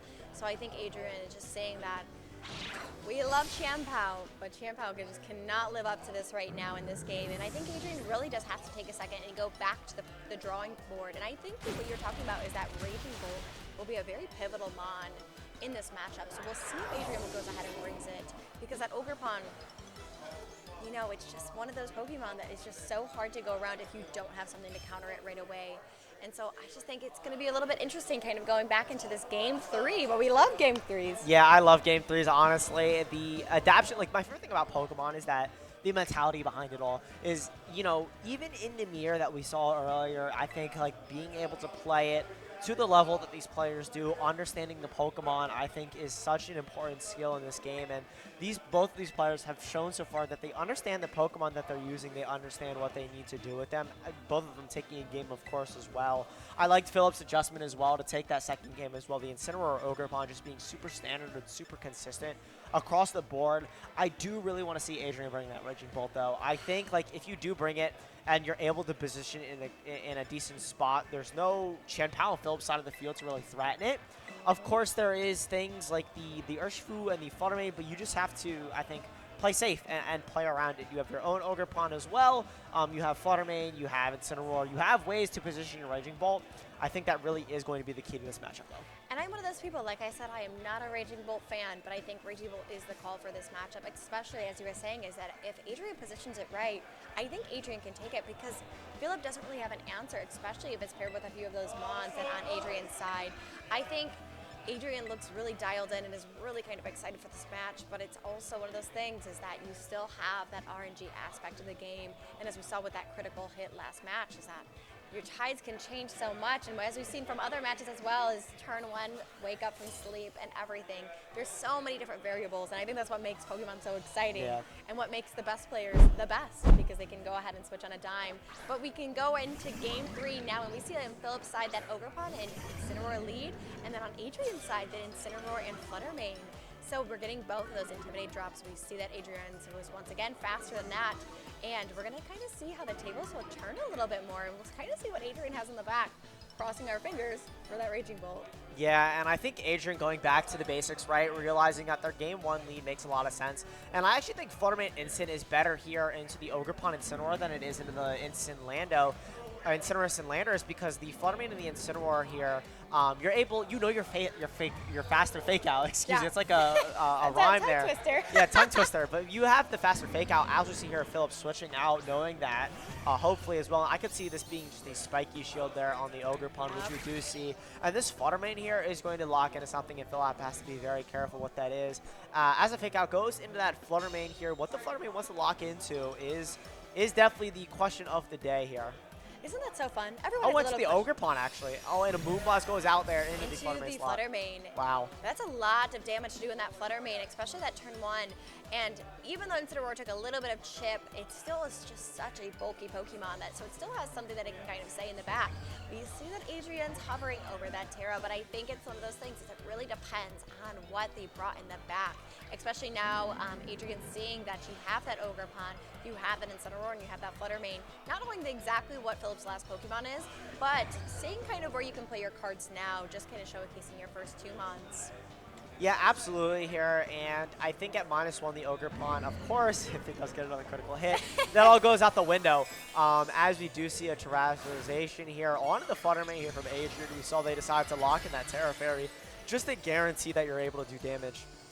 And of course, if the Ogerpon wants to redirect something like this Moonblast that we know is locked into, that's a very real possibility, as we see Philip go for a Terastallization of their own, which most likely is that water, right? So there are 2 avenues here where they could follow me and with a +1 be able to take that Moonblast and Fluttermane on Phillips and could lock into something like Dazzling or even a Moonblast of their own, or they could just go for an Ivy Cudgel. I think Ivy Cudgel's a little bit more, makes a little more sense. As we do see an Icy Wind come out from Philip as well, showing who's faster. If this Ivy Cudgel goes off, though, here, proving that it's faster, it can hit down this Fluttermane and do a lot of damage. And we see that Ogerpon moving before that Fluttermane because of that speed drop, and we see that Ivy Cudgel hits it, and it lives. It lives this time. Oh, my goodness. It lives, getting this crucial KO there on that Fluttermane, making sure that it cannot Icy Wind anymore, but very importantly as well is that Philip now knows in this Game 3 that Ivy Cudgel is going to be going before this Fluttermane. So you kind of have a confirmed knockout into this slot now, which is a little scary, I think, for Adrian. But if you are able to reposition around it, preserving your Fluttermane is huge. But notably, we don't see a Raging Bolt in the back as an Ogerpon comes in here for Adrian. And this is fine, I think, now, because now you have to Horn Leech at -1 into Adrian's Ogerpon, right, just to be very safe. And this Fluttermane, now that it's able to survive, is threatening so much. And we do see Philip switch back and fake out here, but something like a Incineroar switch into the Fluttermane slot and a spiky shield from Ogerpon is a little bit telegraphed from Adrian, but it makes a lot of sense and it's very, very safe. 1000%. And I think now we're kind of seeing that switch on that side of that Ogerpon now taking that attack drop on Adrian's side. And they're both playing back and forth with Incineroar, which we love to see those games. Yeah, and Incineroar Ogerpon though is it's like, come on. Like, they're like two best friends right now. And so we see that Incineroar coming back in on Adrian's side and getting that another attack drop, which is just making Ogerpon just a little bit weaker, especially even though it is Terra, that Ivy Cudgel just won't be as crucial as before. And then we see the fake out going into that Ogerpon, so that Incineroar on Philip's side is going to take a little bit of chip because of that spiky shield, and then see that Ivy Cudgel landing into that Incineroar. So let's see what damage this does. Yeah, and it does seem to get another critical hit there, knocking out that Incineroar, but I think Adrian's fine with that. Or not fine with it, but like it's like you'd rather the Incineroar than the Fluttermane, right? You've gotten the -2 on the Ogerpon now, and Incineroar at -1. You are going to be able to redirect both the attacks. Neither of these Pokemon have spread moves here on Phillips, and we know that they're Citrus Berry and Incineroar, so they don't have something like Snarl as well. The Fluttermane coming back here for Adrian. Something like just like Moonblast or even Dazzling Gleams is super fine, I think, from Adrian's side here. Just threatening damage, and again, playing to that Chanpao endgame where you're able to just pick up kills with Sacred Sword or Ice Spinner, depending on if that Landorus is in the back for a Philip. Well, I think that's what Chanpao does best. I think it is one of those mons that just allows for you to just sit in the back and then come in and sweep up. And so you're right. I think if this is a little bit interesting because you were saying that Follow Me is such a safe play on Adrian's side, but it looks like you don't want to play it safe right now. Yeah, that's a little bit risky, right? Because if Philip does target down, that doesn't pick up the KO and Incineroar. Citrus Berry goes back up as well. You're now playing the speed games with your Ogre Pawns. As Ivy Cudgel from Adrian's goes off first, so you do get the KO on Incineroar, but if Philip decided to Ivy Cudgel or even Horn Leech the Flutter Mane just being safe, like, that's a little scary, but we do see that. And so we see that Adrian's Flutter Mane goes down, and maybe that was just something that Adrian was hoping for, that Horn Leech was going into their Ogre Pond, but I think that was kind of a critical play. I think that Flutter Mane was an ace just because it has that Terror type, and it's just so strong and so quick at the same time. And I'm not sure if this Chanpao can be able to take care of both that Ogre Pond and whatever Philip is running into the back as well, and we can see that it is the Urshifu. I think this is a little bit of a tough positioning, but we do see that Adrian's Ogre Pond is max health still. It's very healthy, it's kind of ready to go, and that Chanpao, like we said, it's just that cat. Yeah, so the problem there, right, is you lose Flutter Mane when you really needed it against something like this Urshifu here, right? Chanpao, I don't think is going to have enough gas in its engine to really take down the Ogre Pond, because again, it's going to be clicking Follow Me, of course, maybe like with Horn Leech Sacred Sword, but the fact that Philip is at enough HP where you can just go for the Spiky Shield. Now you're on Adrian, and without the Follow Me Dazzling Gleam pressure as you... Although we actually see them go to the Urshifu instead. Horn Leech going off there. But it's such a difficult turn, right? Because then you could argue that the Urshifu goes for the Detect. It's super, super weird. But this Urshifu does decide to go for a Wicked Blow with the sort of Ruin boost. The Ogre Pond actually lives at 5 HP. Which is insane! That's my girl. Let me tell you, Ogre Pond really just ate that up, and living on 5 HP is just insane. I don't know about ate it up. It's at 5 HP. Well, it survived. Yeah, it survived. That's all that matters. That is amazing. And so we see that Chanpao is still got those 2 hits because of that Focus Sash. And that Ogre Pond, I really think living just kind of Adrian's probably crossing their fingers, let me tell you that. But that Urshifu still has the ability to go ahead and kind of play some nasty plays that they want to. And that Ogre Pond, even though it's Spiky Shield last turn, we can either go see and double protect, or it's just going to go ahead and try to Ivy Cudgel its way out of this. Yeah, it's very dangerous. I think all Philip apparently has to do, we see a Sucker Punch come off there, trying to go onto the Ogre Pond. Too. And a Sacred Sword going off. This is crazy. This is a crazy match right now. And we see that Adrian is just watching to see where that Horn Leech is going, and it's going into the Chanpao, but it doesn't really do much at all. It did break the sash though, so that is one of those things, is that if that Ivy Cudgel goes into that Chanpao, it will go ahead and probably take it out. But it's now 2 versus 1. Yeah, but now it's one of those infamous 50-50s, right, where Ogre Pond just went for a Spiky Shield. If you do go for a Horn Leech in this Ogre Pond and Philip decides a Spiky Shield, that's goodbye Ogre Pond, and that's goodbye to your endgame. 2 Sacred Swords here from this Chanpao is not going to be enough to eat the Ogre Pond, especially in combinations with the Horn Leech. So Adrian has to call this turn correctly, otherwise it's game over. And I think that's such an interesting thing, and I think that's why Ogre Pond is such an amazing Pokemon in this meta, because it is just interesting. We don't see a Spiky Shield from Philip there, but we do see a Horn Leech into their own Chanpao to actually heal up just enough. So maybe calling that Spiky Shield, being able to live. So if they do go for the Spiky Shield next turn, they actually will live. But Horn Leech is going off in the Ogre Pond, and that's going to make this endgame impossible for Adrian now. And Adrian was really kind of hoping for that. And that was one of those pivotal plays, is that it is a 50-50. I have never seen someone go a Horn Leech into their own Chanpao.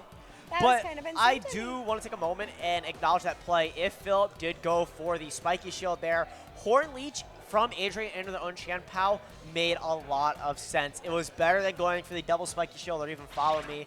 We go see Sucker Punch, unfortunately not able to pick up the KO, and Ivy Cudgel just finishing off Adrian's Chanpao there. What an amazing set, to be honest.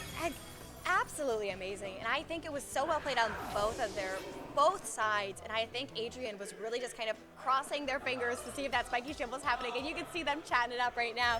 So I bet that Philip was like, thank goodness I did not Spiky Shield on that. Yeah. I just think that really shows that Ogre Pond is just such a pivotal Pokemon, and especially so diverse, especially when you're talking about that Horn Leech, and you're talking about that Ivy Cudgel, and being able to do that redirection, and then having that Spike, and she'll be able to just chip away if you go into it. It's just absolutely fabulous, and I think that was so well played on both players' parts.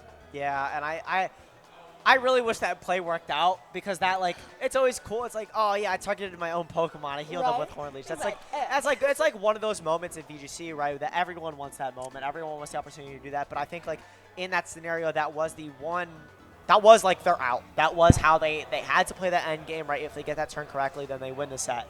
But Philip, again, is not new to this, so calling out that turn. And again, we could say it's a 50-50 objectively, but also a lot of the times is players don't realize that when they're in their head, depending on playstyle and things like that, right, it might not actually be a 50-50 for those players, right? Philip might have recognized that Adrian had certain tendencies that Philip was able to play to and made it more realistically, maybe a 70-30 instead of a 50-50 exactly. And I think that's so interesting when it comes to Pokemon, especially the best of 3 format, is when it comes down to that game 3 scenario, is to us as the viewers and the spectators, right, it seems like a 50-50, but Philip might have just been in Adrian's head based off our previous turns, right? We did see them protecting a lot, playing it very safe, so maybe going for a read like that was, favored for Philip. And I know that would definitely happen to me, let me tell you, because I, Tom, sometimes do get in my own head when I play Pokemon. But I think both of those players are just so masterfully played all 3 of those games. And I think that, for us, was so fun to watch, too. Because even with those critical hits and things like that,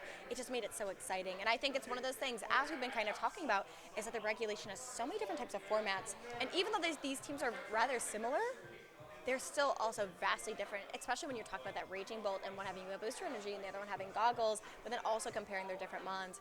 And especially when you're seeing that some are faster and some are slower. It's just such an amazing regulation, such amazing Pokemon, and such amazing players behind these, piloting these amazing mons as well. I cannot wait for the other matches kind of to play out, and I can't wait to also talk to Philip a little bit more about what was going on there. Yeah, absolutely. Do you want to take the interview for Philip here?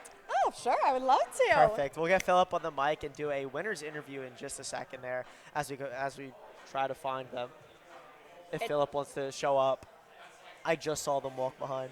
I'll grab them, but we'll be here for a winner's interview in just a second. Awesome. Thank you all so much, and we will be back with the winner's interview.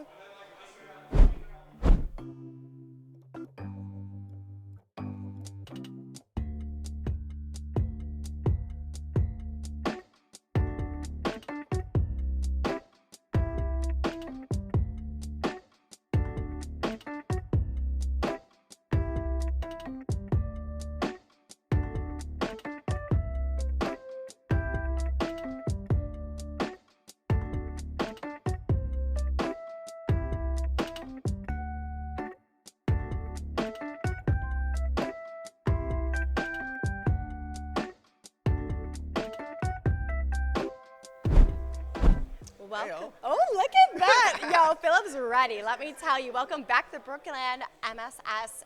And with our winner of this last round, Philip. Philip told me a little something the moment that he sat down. It's your first stream game. Tell us how that experience was. Well, this isn't my first stream game, but being out of you here right now talking with all these people, that's a first. I love that. So, that was so masterfully played, and I think you really identified so many different things kind of going back from that game 1. You were like, wait a second, let me change some things around. Tell us about what happened after that game 1 and kind of how you went and changed some things. Well, I wasn't sure if I wanted to bring Landorus or Raging Ball, but so I wanted to try Raging Ball for the first game, but as we all know and saw, I lost that. So for the second game, I needed to redirect an idea. So I used Ogerpon to not just use Follow Me, but I also needed to hit the heavy hitters. Fluttermane was one of the big threats as well as Incineroar, though I'm a little surprised he didn't Terra it yet, but I am surprised how much damage that Fluttermane was able to do, and how much damage that Sucker Punch from GM did. But then again, we are dealing with a Sword of Ruin ability from it. Exactly, and I think that's one of those things. I am a big Chiampao fan, let me tell you. So I was a little upset when you kept knocking it out, but I get it. It's Pokemon. So how did you really kind of try to redirect that Chiampao? Because game 2, you kind of just said Chiam who, and got rid of it. So tell us about how you kind of were like, this mon means nothing to me anymore. Well, first of all, I need to just intimidate the dang thing. Incineroar, cat versus cat. Anyone who can intimidate anyone, Incineroar is the man you need. Or better yet, the Tiger Man. I love that. Well, we were having a whole debacle of Incineroar was actually a cat, and trust me, it's a cat. It's a macho cat. When you look at Litten, like, come on, you can't say that's not a cat. And so I think also, I love the Fluttermane. I'm also a big Fluttermane fan, especially with it being shiny. Absolutely fantastic. That's my third shiny to hunt there. Are you serious? I've hunted that thing for so long. That thing is beautiful and gorgeous as a shiny. And I gotta say, Scarlet's really done a good job for their Paradox prehistoric Pokemon. Fluttermane was one of my favorites. I love that. Well, and so talk about building this team. It's got some really core and fundamentals of Reg F, but kind of how did you add your own spin onto it? How did you add your own Philip accoutrement? Well, I had help from my teacher, Clover Bells, who I am really appreciative for everything he's done for me for the past year when I started in 2023. His technique idea was pretty good. Originally, at first, I wanted to do Combine Raging Ball, but I think I wanted to do that for Thunderbolt because I didn't want to rely too much on priority. And I wanted to try using Landorus. Like, even if I did Sanctuary Story, I didn't want to miss the accuracy, so I had to do that for substitute. Incineroar, on the other hand, you basically have to slap the thing with Parting Shot, Fake Out, Flare Blitz, Knockoff. It's the most common set for it, but it works every time. Oh, exactly. That's like the sauce of Incineroar. Yep, Choice Specs Fluttermane, so much damage, so much speed. And you just need a bit more defense, so I put a very bulky one on that, and it works really well. Well, and I think we saw that. We were kind of surprised just seeing some of your monsters take hits and just really just be able to stay on the field and not really care about what anybody else was saying, which was amazing to see on that side of things. And so kind of talking about, you said you started a year ago?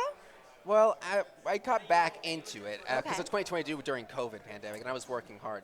So, but after I went to my first regional in Knoxville, I had help from Clovers, who I managed to get top to 128 again. And I'm going back to Knoxville next week, so this will be my first year going back there again. And honestly, I just can't wait to go back to my first place where I got good CP in my first year. Oh my gosh, I absolutely love that. Hopefully we don't go against each other because I'm also playing in Knoxville, and I don't want to go I against would love this to. team. I would love to see your team. Oh, you don't want to see it. I can't spill it, but there's going to be some interesting Pokemon on it. Will it be piloted well?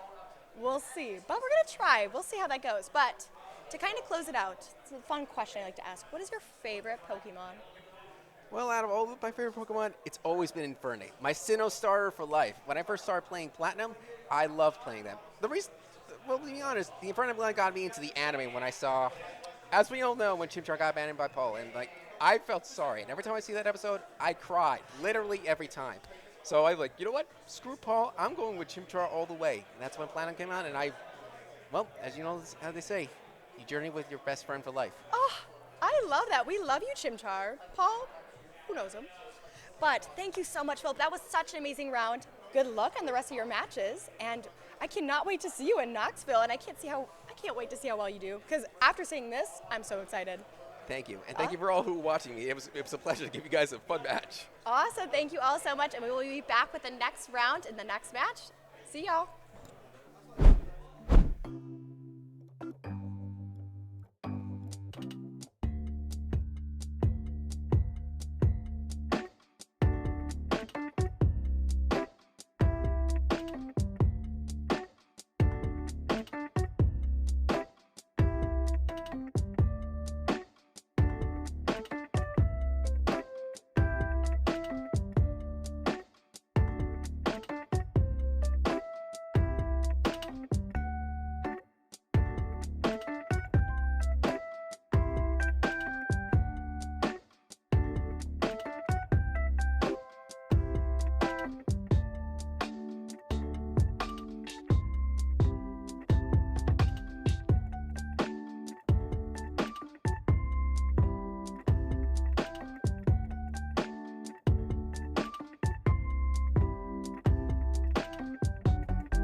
Hello, everybody. Welcome back to the BrookLAN Mid-Season Showdown. I'm Courtney here with Tyson again, and we are going into the next round. And this one is a little bit interesting.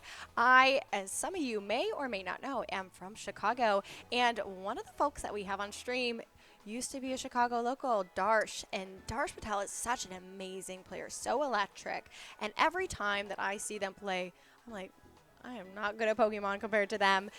Even running that day 2 back in Charlotte was absolutely amazing. And so I think they are just such a good competitor with such an interesting team as well that we're going to kind of see as the game progresses and everything like that. But just so many good things. And David also running an amazing team that we're going to kind of go and see as well. And that one is a little bit different. I know we were looking at the team sheets right before this, and I was like, Parish Song? Question mark?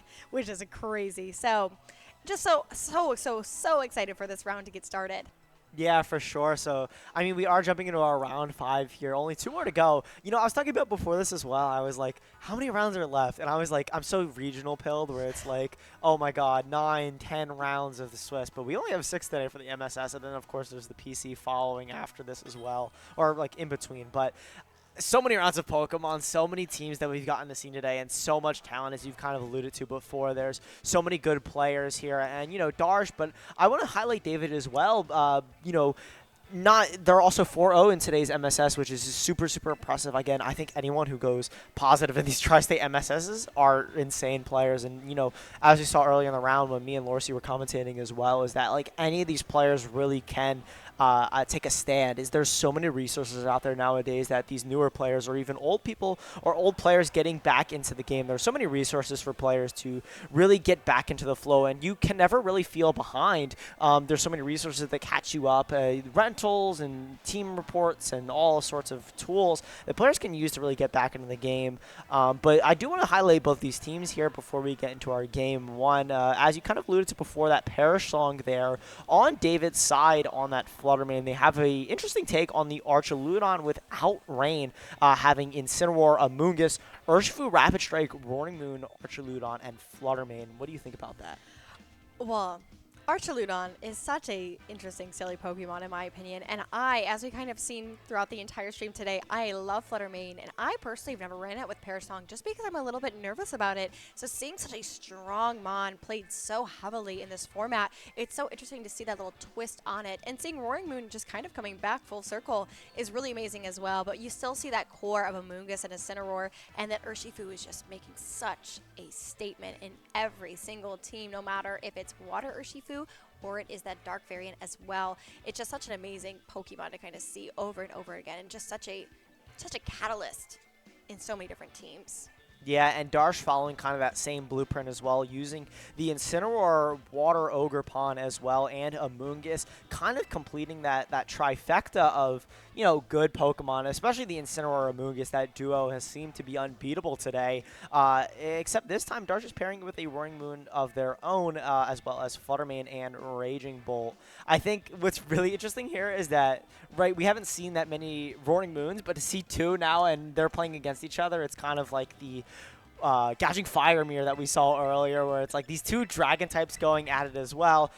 Both these players, it's going to come down to speeds, who is able to position better and things like that. I do want to talk a little bit more about the Archaludon as well. A lot of times you see it with Rain in it of its broken move, that being the Electro Shot, being able to fire it off repetitively in the Rain with no drawback essentially, but choosing to opt for a support set is something I've definitely toyed with a bit myself. The Snarl, they don't have Breaking Stripe on this one, but Snarl on an Assault Vest Pokemon with those stamina boosts definitely could add up, and Archaludon could be actually a key factor in this matchup as well, being able to wall something like the Roaring Moon, which is a physical attacker, and you can threaten back with body presses and strong Draco Meteors into that Pokemon as well. Yeah, I'm really excited to see this and go full circle. I've not really faced it in ladder that much, so I'm actually really excited. It seems like a Pokemon that I would like to run. I kind of like to run a little bit off meta Pokemon. So Archaludon, I'm really excited to see, and hopefully David brings it. I really would also love to see that Roaring Moon matchup. I would love to see both of them on the field at the same time. I think we've been having a lot of fun today with all the different speed ties and speed games, and so I just am really excited to see that too. But I'm more excited to see that Flutter Mane and see if it could set up that Perish Song and see kind of what happens with it. But we're going to see in just a second as we go into this first game of our round 5 matchup between David and Darsh. And we see that Darsh is going to send out that Incineroar and Amoonguss on their side of the field. And we're going to see that David, oh my gosh, if this isn't a mirror, I don't know what it is. Yeah, and this is just peak VGC, right? Both these players having that fake out Spore pressure on either side there. The difference is, right, that one of these Incineroars actually has that Figgy Berry and has to go for the Terra Grass, that being Darsh. So Darsh, you know, you have the berry recovery, but not having goggles is at a disadvantage here where David is able to freely go, or not freely, but you're able to go for fake out Spore a lot more safely than Darsh is in you. Of course, Darsh does have that opportunity to go for something like that. Knock off Spore into David, get rid of that safety goggle. So there are ways to play around it, but, you know, having to burn a Terra to be a Spore immune compared to having the goggles items is a lot more favorable for David here just on leads. But this is a tried and true lead here, but instead Darsh switching out that Amoonguss there into the Roaring Moon here, maybe to start getting in position, knowing that David has that option to go for the fake out Spore, just playing around that, maybe getting Roaring Moon in here and just trying to weave in a Pokemon that can't get, or well, trying to call the turn so you don't get slept. Well, and I think one thing to keep in mind as this match started is that we saw David's Incineroar was just a little bit faster than Darsh's, or at least won that speed tie. And so seeing that David just went into that fake out on that Incineroar and put it to sleep is kind of catastrophic. It makes it so that Incineroar is kind of just stuck there. But we also see in the back, I'm crossing my fingers for Moon and Moon on the field. But it's really interesting to kind of see how David is going to take this and kind of move things around at this point. I'm also really excited to see that Archaludon and just really seeing how he is going to position that out, because like I said, he does have a little bit of a faster Incineroar as we can currently see. But we also see that Darsh is going to switch out that Incineroar, even though it's sleeping. He's going to bring out that Amoonguss, and so now you've got Amoonguss and Roaring Moon on Darsh's side, and then what we're going to see on David's side is going to be that Archaludon, which is so exciting. Yeah, so I mean, this makes a lot of sense from Darsh there. The switch from David could backfire in just a second as that parting shot actually goes off from the Roaring Moon. So you're not going to be able to freely get a Amoonguss in here now, and Darsh's Amoonguss is looking a lot better. So it's that back and forth of who has Amoonguss on the board, which slot is Amoonguss going to switch in for, right? Where's my Terra Grass going to go? Our Terastallization in the grass really has to go. So Darsh's Amoonguss now looking in a very good spot. You're able to either force a Terastallization out of this Archaludon or force the Amoonguss back in, and this Roaring Moon has the opportunity to go for something like a Dragon Dance here on Darsh's end. And, you know, once you go for that Dragon Dance, you're threatening a lot more than the Amoonguss. And David has to play this game of switching in and out of the Amoonguss and the Incineroar, getting those Intimidates, trying to go for the parting shot. And that's the scary thing, right? Because if you do go for a parting shot, as we saw, failing it into Darsh, you lose so much momentum, and now you're not able to get a -1 onto Darsh's Roaring Moon. So the fact that Darsh is able to go for something like a Dragon Dance or even a Acrobatics here is just really, really dangerous, I think. As we see a Terastallization come out from Darsh there, maybe alluding to that they want to go for something like an Acrobatics. Well, and I think it's really, like, as we've been kind of saying, is that Amoonguss is such a pivotal Pokemon on so many different teams, and not being able to get it in at the right time can be really kind of detrimental. And so we see that Incineroar is going to hit that parting shot into that Roaring Moon, but honestly, that Roaring Moon set up a Dragon Dance and said, that's okay, we're going to make it work. And also, like you said, it Terra typed into that Flying Terra. So Darsh is kind of looking like they're in a good position right now, especially sitting right by that Amoonguss. And so we're going to see on David's side that he's going to bring in his own Roaring Moon. So I'm already excited about this.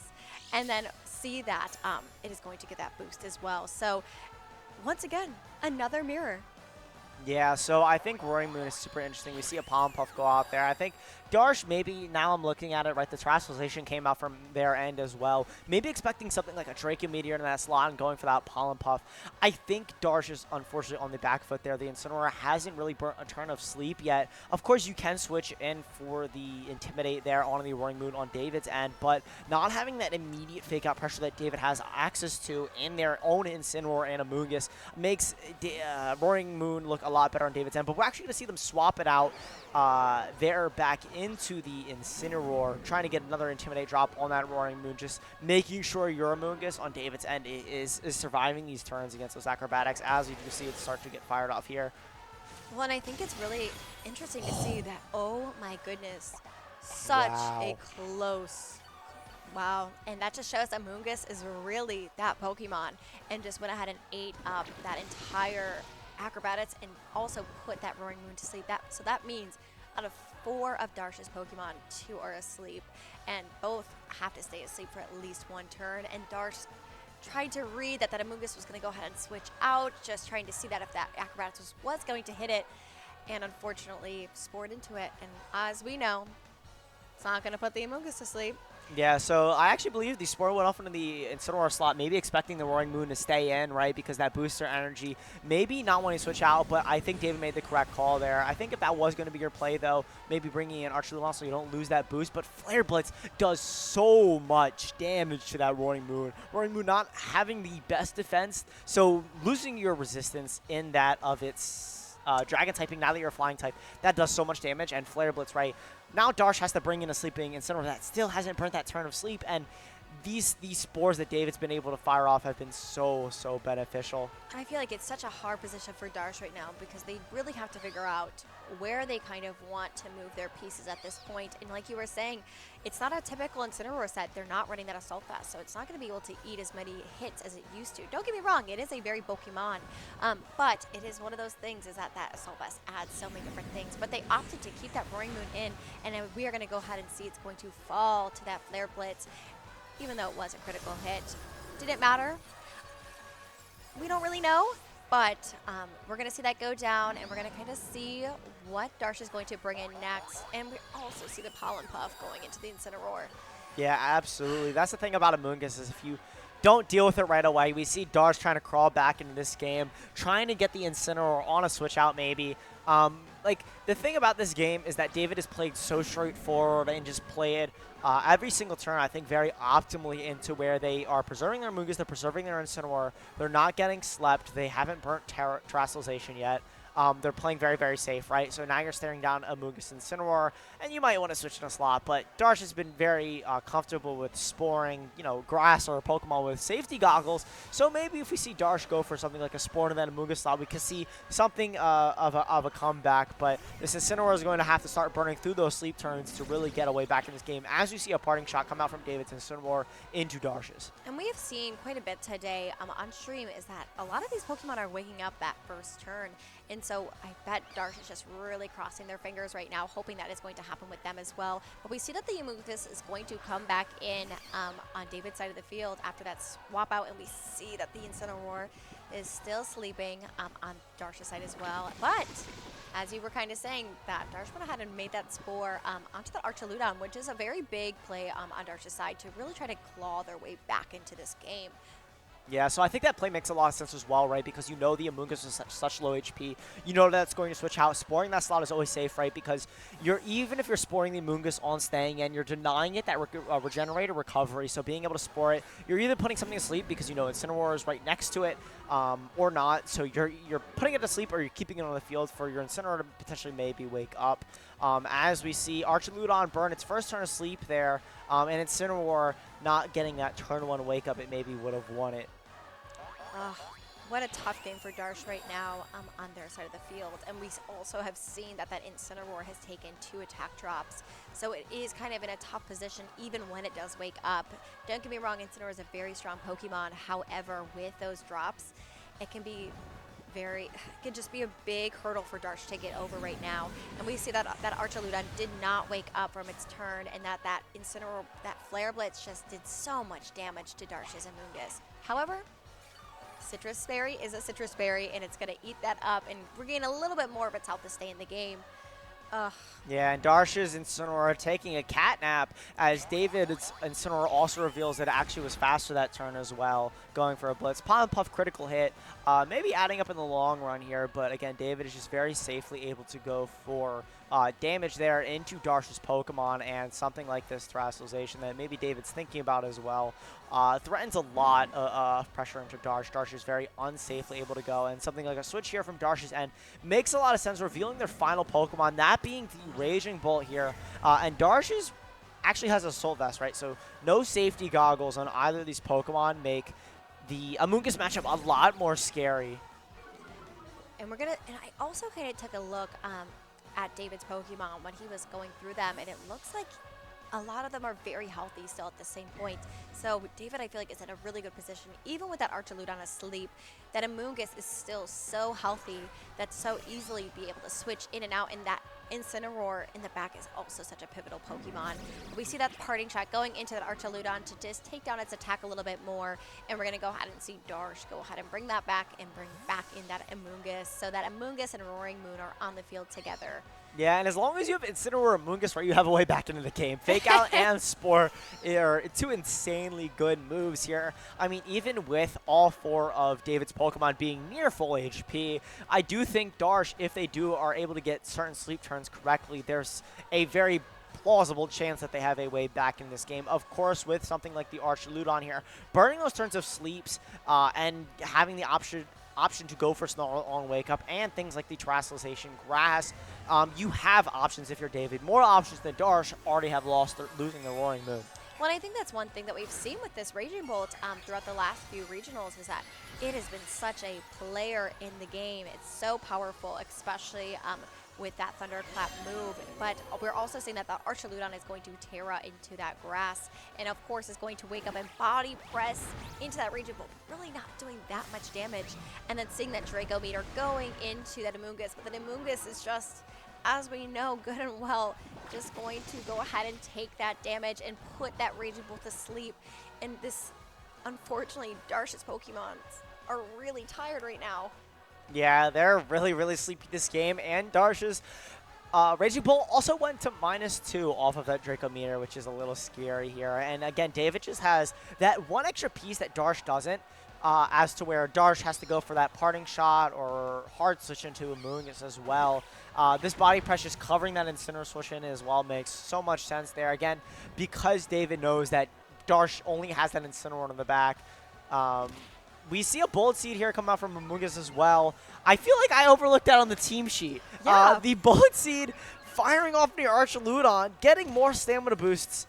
I totally overlooked that. I did too. I swore I saw that it said Protect, but I guess I can't read today. And that Bullet Seed's an amazing play by David, just really getting that stamina boost on that Archaludon. And now that Archaludon is just so bulky and also is running that Grass Terror so it cannot be put asleep. I totally overlooked that, and I'm like watching the turn play out, and it's like, wait, that just happened. Like there was a Bullet Seed Amoonguss on my screen, and now Archaludon's body presses are going to be doing tons of damage, and Darsh knows that and locks in the forfeit for that game one as David takes it very convincingly with 4 Pokemon. That was an amazing game, and I think that really just showcases that Archaludon is, you know what? I was writing it off quite a bit, but as we just saw, especially paired with that Bullet Seed Amoonguss, is such an amazing Pokemon to go up against, especially with that Terra Grass, really saying, Amoonguss can't put me to sleep. And even though I did sleep that first time, and fell asleep for quite a few turns, it still came back, and it still was like, I'm here to play. But I think Darsh really needs to take this back and really kind of analyze what they want to bring now, because it seems like they saw what David was doing, and hopefully can go ahead and reposition a little bit better on their side of things. But I do like that Raging Bolt. I think that Ogerpon that they're running as well, I think if they were to bring that in position a little bit better, I think they might actually be able to win this this game too a little bit more comfortably. But that Amoonguss Bullet Seed, a crazy thing for us to see. So I think it's really crazy as well, because I think Darsh needed to bring that Ogerpon in this game, because otherwise your Incineroar has to Terastallize Grass, or you have to hope you're getting KOs with Roaring Moon. Your Raging Bolt doesn't even have Terrestrialization Grasp on it as well. Darsh doesn't have as many tools as David, I don't think, to really deal with Amoonguss effectively, which I don't blame them as well, right? Amoonguss is like, it's a common Pokemon you have to respect, but a lot of people don't. So between, your own Ogre Pawn and Amoonguss, I think Darsh will have that extra tool. But it's a little dangerous as well because you want Incineroar, you want Amoonguss, and you want Roaring Moon. So then you have to make the decision between Ogre Pawn or Raging Bolt, and obviously Raging Bolt does really good because Archludon doesn't have the best special defense. And if you are able to weave in a knockoff, right, you knock off that Assault Vest, now Draco Meteor is actually doing damage. You're actually able to threaten things on David's side of the field, but finding that position for Darsh is definitely going to be a challenge, but it's not impossible. And I think that Darsh is a level player. I mean, both these are levels players as well, where they're both 4-0. They understand what they're doing. I believe in both these players to really figure out a game plan and lock in. As we see Darsh lead in with that Ogre Pawn and Fluttermane switching it up immediately, and Incineroar Amoonguss from David sticking to the basics. And I think that's really a great switch up on Darsh's side, seeing that Fluttermane and that Ogre Pawn, really realizing that they needed to make a few switches into their Mons just so that they could actually position a little bit better, especially if that Archaludon is in the back. And what we see here, it is. So I think they really just have to be mindful of kind of that team that David is running and how to position around it, because if I were David, I would keep the same Mons too, because they just performed so well that last game. Yeah, Incineroar Amoonguss, I think, is a check kind of to the player and how they want to play. It's a very safe lead. It could be a little passive at times, but I think leading Incineroar Amoonguss allows you to fake out Spore if your opponent doesn't respect it, and just get yourself in a favorable position, right? You're able to parting shot out if you need to. If you're the Assault Vest version, you can U-turn. You have options with Incineroar Amoonguss that may be a little passive at times, but I think into the right lead, it could be very well and allows you to reposition if you're that kind of player. As we see Darsh do themselves, right, realizing that there's fake out pressure on the field, you can't follow me safely. As we see Amoonguss come in here on the Fluttermane slot, not trying to get Spore this turn. And Ivy Cudgel going off in the Incineroar slot, switching out into the Archaludon, actually taking the Ivy Cudgel, going to start boosting up its stamina. Wow, that is just such an interesting play done. Just honestly an interesting turn, seeing that Archaludon come in and just being able to take that attack from that Ogre Pawn, just showing that it is a very bulky mon, and not only that, but also getting that defense boost. It's really interesting to see now. This game state is very, I don't know how to feel about it, truthfully. It's that the Amoonguss, the Amoonguy, is that the plural? Are very interesting mons to have on the field right now. And I think it's just really going to be how they position it. And as we've seen, that Bullet Seed on that Amoonguss, it's not time for it yet, in my opinion, but it is a huge threat for Darsh, because if that Archaludon can take up those stamina boosts, especially if they are not running that Raging Bolt, I think it's something that we really have to keep in mind. There is Fluttermane, but only Fluttermane can do so much, truly. Yeah, I think Archaludon's actually really well positioned here in the mirror. That being that it can sit in front of Roaring Moon, right? Once you start getting those stamina boosts, even at Terra Grass, you're able to just threaten the stamina boost and those stamina boosted body presses, which can be really, really scary, as we do see Fire Off in there and an Ogre Pawn. Even at +1, that's a good amount of chip there. We are going to see Darsh try to go for a Spore, getting out that Terrestrialization from the Archaludon here. The problem now, though, right, is that you're able to just, like, follow me, and Amoonguss can sit there with Pollen Puff and heal up Ogre Pawn, and you have to, like, it's so slow there. The Amoongusses are both going to be able to Pollen Puff their partners. One of these players really has to make a decision, has to call turns correctly to where you're actually able to do damage. Maybe something like a Draco Meteor. But that's why, like, personally, I prefer something like a Dragon Pulse where you're able to consistently do damage. When you Dragon Draco Meteor, it feels like a commitment where you have to go -2. And you go -2 special attack, and now you're lowering your special attack over and over again. But we do see a switch out of Amoonguss here from Darsh. This is going to be into that Roaring Moon, and maybe trying to set up some more Dragon Dances to start, maybe try to break this Archaludon or even the Amoonguss. I think Darsh is really realizing that either that Amoonguss is going to go ahead and try and heal that Archaludon, or it's going to go ahead and Bullet Seed into it as well. And so I think they're realizing that they need to get that Roaring Moon on the field, and they need to go ahead and build it up so that it can take down this Archaludon before it goes ahead and just wreaks havoc on them. Do you think this knocks out? I would say no. I'm gonna say no. Oh, look at that. There you go. Only 2 hits. You know, maybe if it got 4 or even 5 hits. Unfortunately, this Amoonguss does not have loaded dice, so it won't be able to guarantee that, right? The Citrus Berry making a lot more sense on the Amoonguss, but that makes a lot. Oh, excuse me. That makes a lot of sense from Darsh's end, right, to keep following me. You know the Ogre Pawn unfortunately isn't going to be here, right? If you're Darsh, you're kind of upset because I think you really need it for Amoonguss, but you really haven't found that ground, right? You're really scared that if you don't follow me and you don't sacrifice your Ogre Pawn, then they're able to go for body press Bullet Seed, and that's really, really scary. But we are going to see a switch out of Amoonguss here from David's end, and this is going to be right into the Incineroar, getting a -1 on both these Pokemon here, just stopping the Roaring Moon before it can get going. Even if this Roaring Moon does go for something like a Dragon Dance, it's going to be canceled out by the Incineroar as the Follow Me comes out here, and Darsh admitting that they just want to sacrifice their Ogre Pawn here in exchange for a Dragon Dance and maybe redirecting something like a Body Press that could have gone into the Roaring Moon slot. Yeah, I think that's really interesting, and I also would advise probably against running a loaded dice Amoonguss. I don't think that's the best item for it, truthfully. But we see that Ogre Pawn is going to go down to that Body Press, and that Roaring Moon is going to go ahead and get that Dragon Dance. That we see Darsh come back out with that Flutter Mane, and that Flutter Mane, as we've seen time and time again, is just so strong in just the way that it goes ahead and can maneuver a field. So it's in Darsh's eyes, it's not over yet because it still has so much viability in this current state. And we're going to go ahead and see that even though that Archaludon is on the field, it's still a threat to that Flutter Mane as well. So Darsh is kind of, in my opinion, in a little bit of a pickle right now with those two Pokemon that are currently sitting on the field. Yeah, and it's really scary as well, right? David has so many tools for Amoonguss that we've kind of talked about before. Even if you do get a Heavy Slam into Darsh's Flutter Mane here, I think it's so scary because the fact that you were actually, I want to acknowledge that David actually switching in that Archaludon so early in the game, that turn 1, getting that Ivy Cudgel, getting that to that +1 was so, I think it set David in such a good position for Archaludon to just sit on the field now. And the fact that this Roaring Moon is essentially at neutral, again, fighting up against a +1, you're doing super effective damage with Acrobatics here onto the Archaludon, but you're just giving it more boosts, and with Incineroar Parting Shot, it's really, really hard, I think, to come back. But instead we see a Dragon Dance, Darsh trying to just one-hit it or not give it the stamina boost at a little bit of time. But if, Incineroar does go for a Parting Shot here, it's really scary as Heavy Slam goes down to the Amoonguss.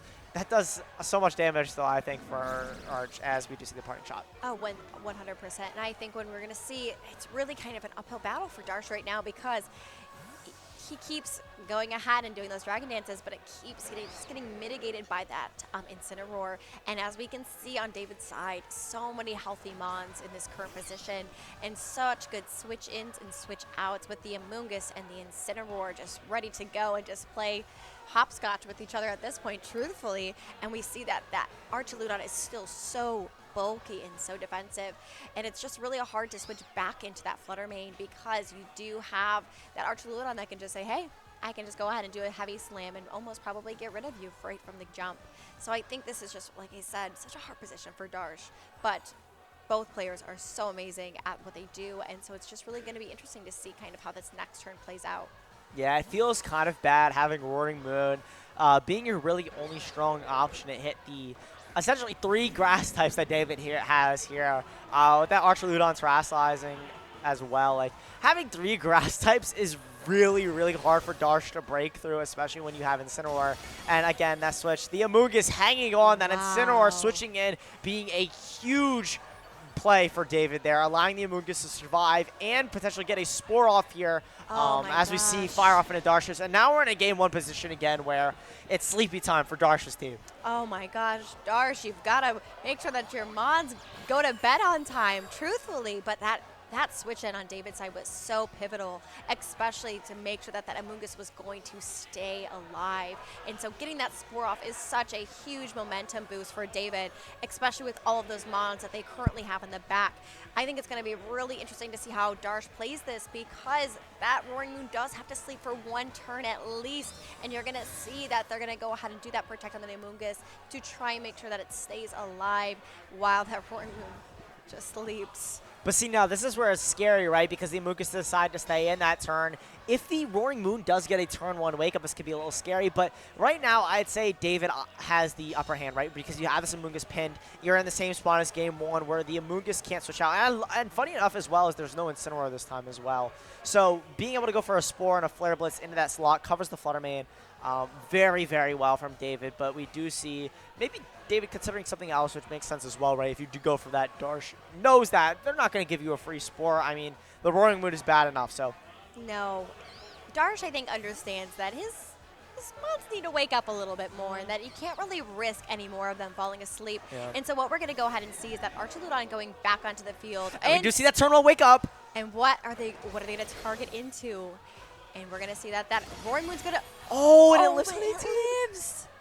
And it's going to get that Wow. stamina boost as well. Wow, what a crucial survival on that Archuludon from that Roaring Moon. And you see that parting shot is going to go ahead and just take down its attack and special attack just right from there and go back to David. And once again, the hopscotch is continuing back with the Incineroar and the Amoonguss. It's just, David is just really... The odds have just been such in his favor, and he's really playing this game so well by putting in the right Pokemon at the right time. Yeah, so I also think it's really interesting as well as I think David had a little bit of a safer option there. We see the Palm Puff going into the slot. I was thinking if Darsh actually Palm Puff the other slot, that would have been amazing. That's exactly the line I saw as well, where you're able to Palm Puff and Acrobatics. If you do get that Terminal Wake Up, you're potentially able to knock out a slot. Unfortunately, he does get it wrong, but this is not the worst thing either because Acrobatics does look like it's able to KO that Amoonguss there. Of course, Incineroar can come in, but I think from this range, right, you're able to knock out both Pokemon, which is super big. And Darsh getting that turn 1 is super, super valuable as well. I think David had a little bit more of a consistent play. I think you just needed to Flare Blitz the Amoonguss there and force it to switch out into that Flutter Mane. I think giving it the opportunity to Pollen Puff and giving that turn 1 wake up, sometimes like it's nice to click Parting Shot, but sometimes you just have to click Flare Blitz. Yep. You can't always play around it, right? Then you're just letting them burn sleep turns. Just go for the damage sometimes. That's you're so far ahead. You're losing more than if you switch out. And see now Darsh is able to switch out into the Flutter Mane here, and David's Pokemon, is in threat of a Acrobatics if Darsh does go into the Archuludon slot, which we probably will see here. And we will go ahead and the see Incineroar instead.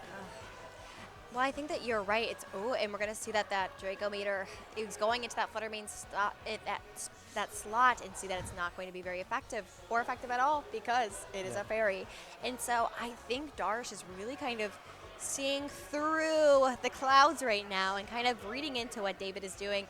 And I think it just as we've seen throughout the day is that Amoonguss, if you can keep that Amoonguss alive, you can keep the game alive because it's such a pivotal Pokemon in this regulation and in VGC as a whole.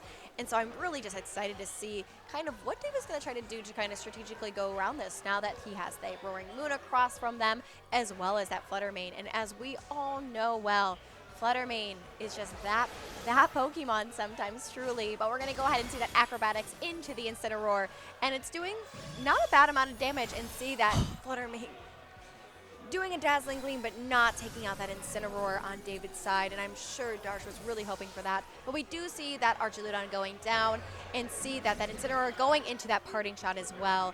Going back in, targeting that Roaring Moon, of course, to try to just keep taking those little bits of decrease of that attack and special attack that it can. Yeah, exactly, right. And you have Roaring Moon in the back. You've already burnt your Terrestrialization there on the Archuludon into the grass, right? So that Roaring Moon is going to be 4 times weak to the Dazzling Gleam as it comes in. So no Amoonguss Rage Power is going to be able to save you there as we do see switch in for David.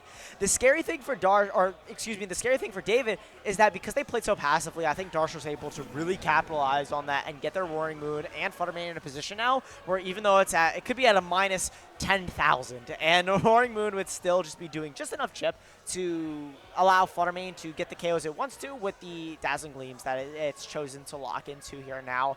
As the Incineroar Amoonguss comes back out for David there, but that Incineroar being at 18 HP is, you're not able to fake out the Flutter Mane, and I think that's a big part of this game here, this end game here, as Darsh tries to navigate this. The Roaring Moon, right, you do lose booster energy if you do switch out, but I think it's very safe to switch out into the Amoonguss here.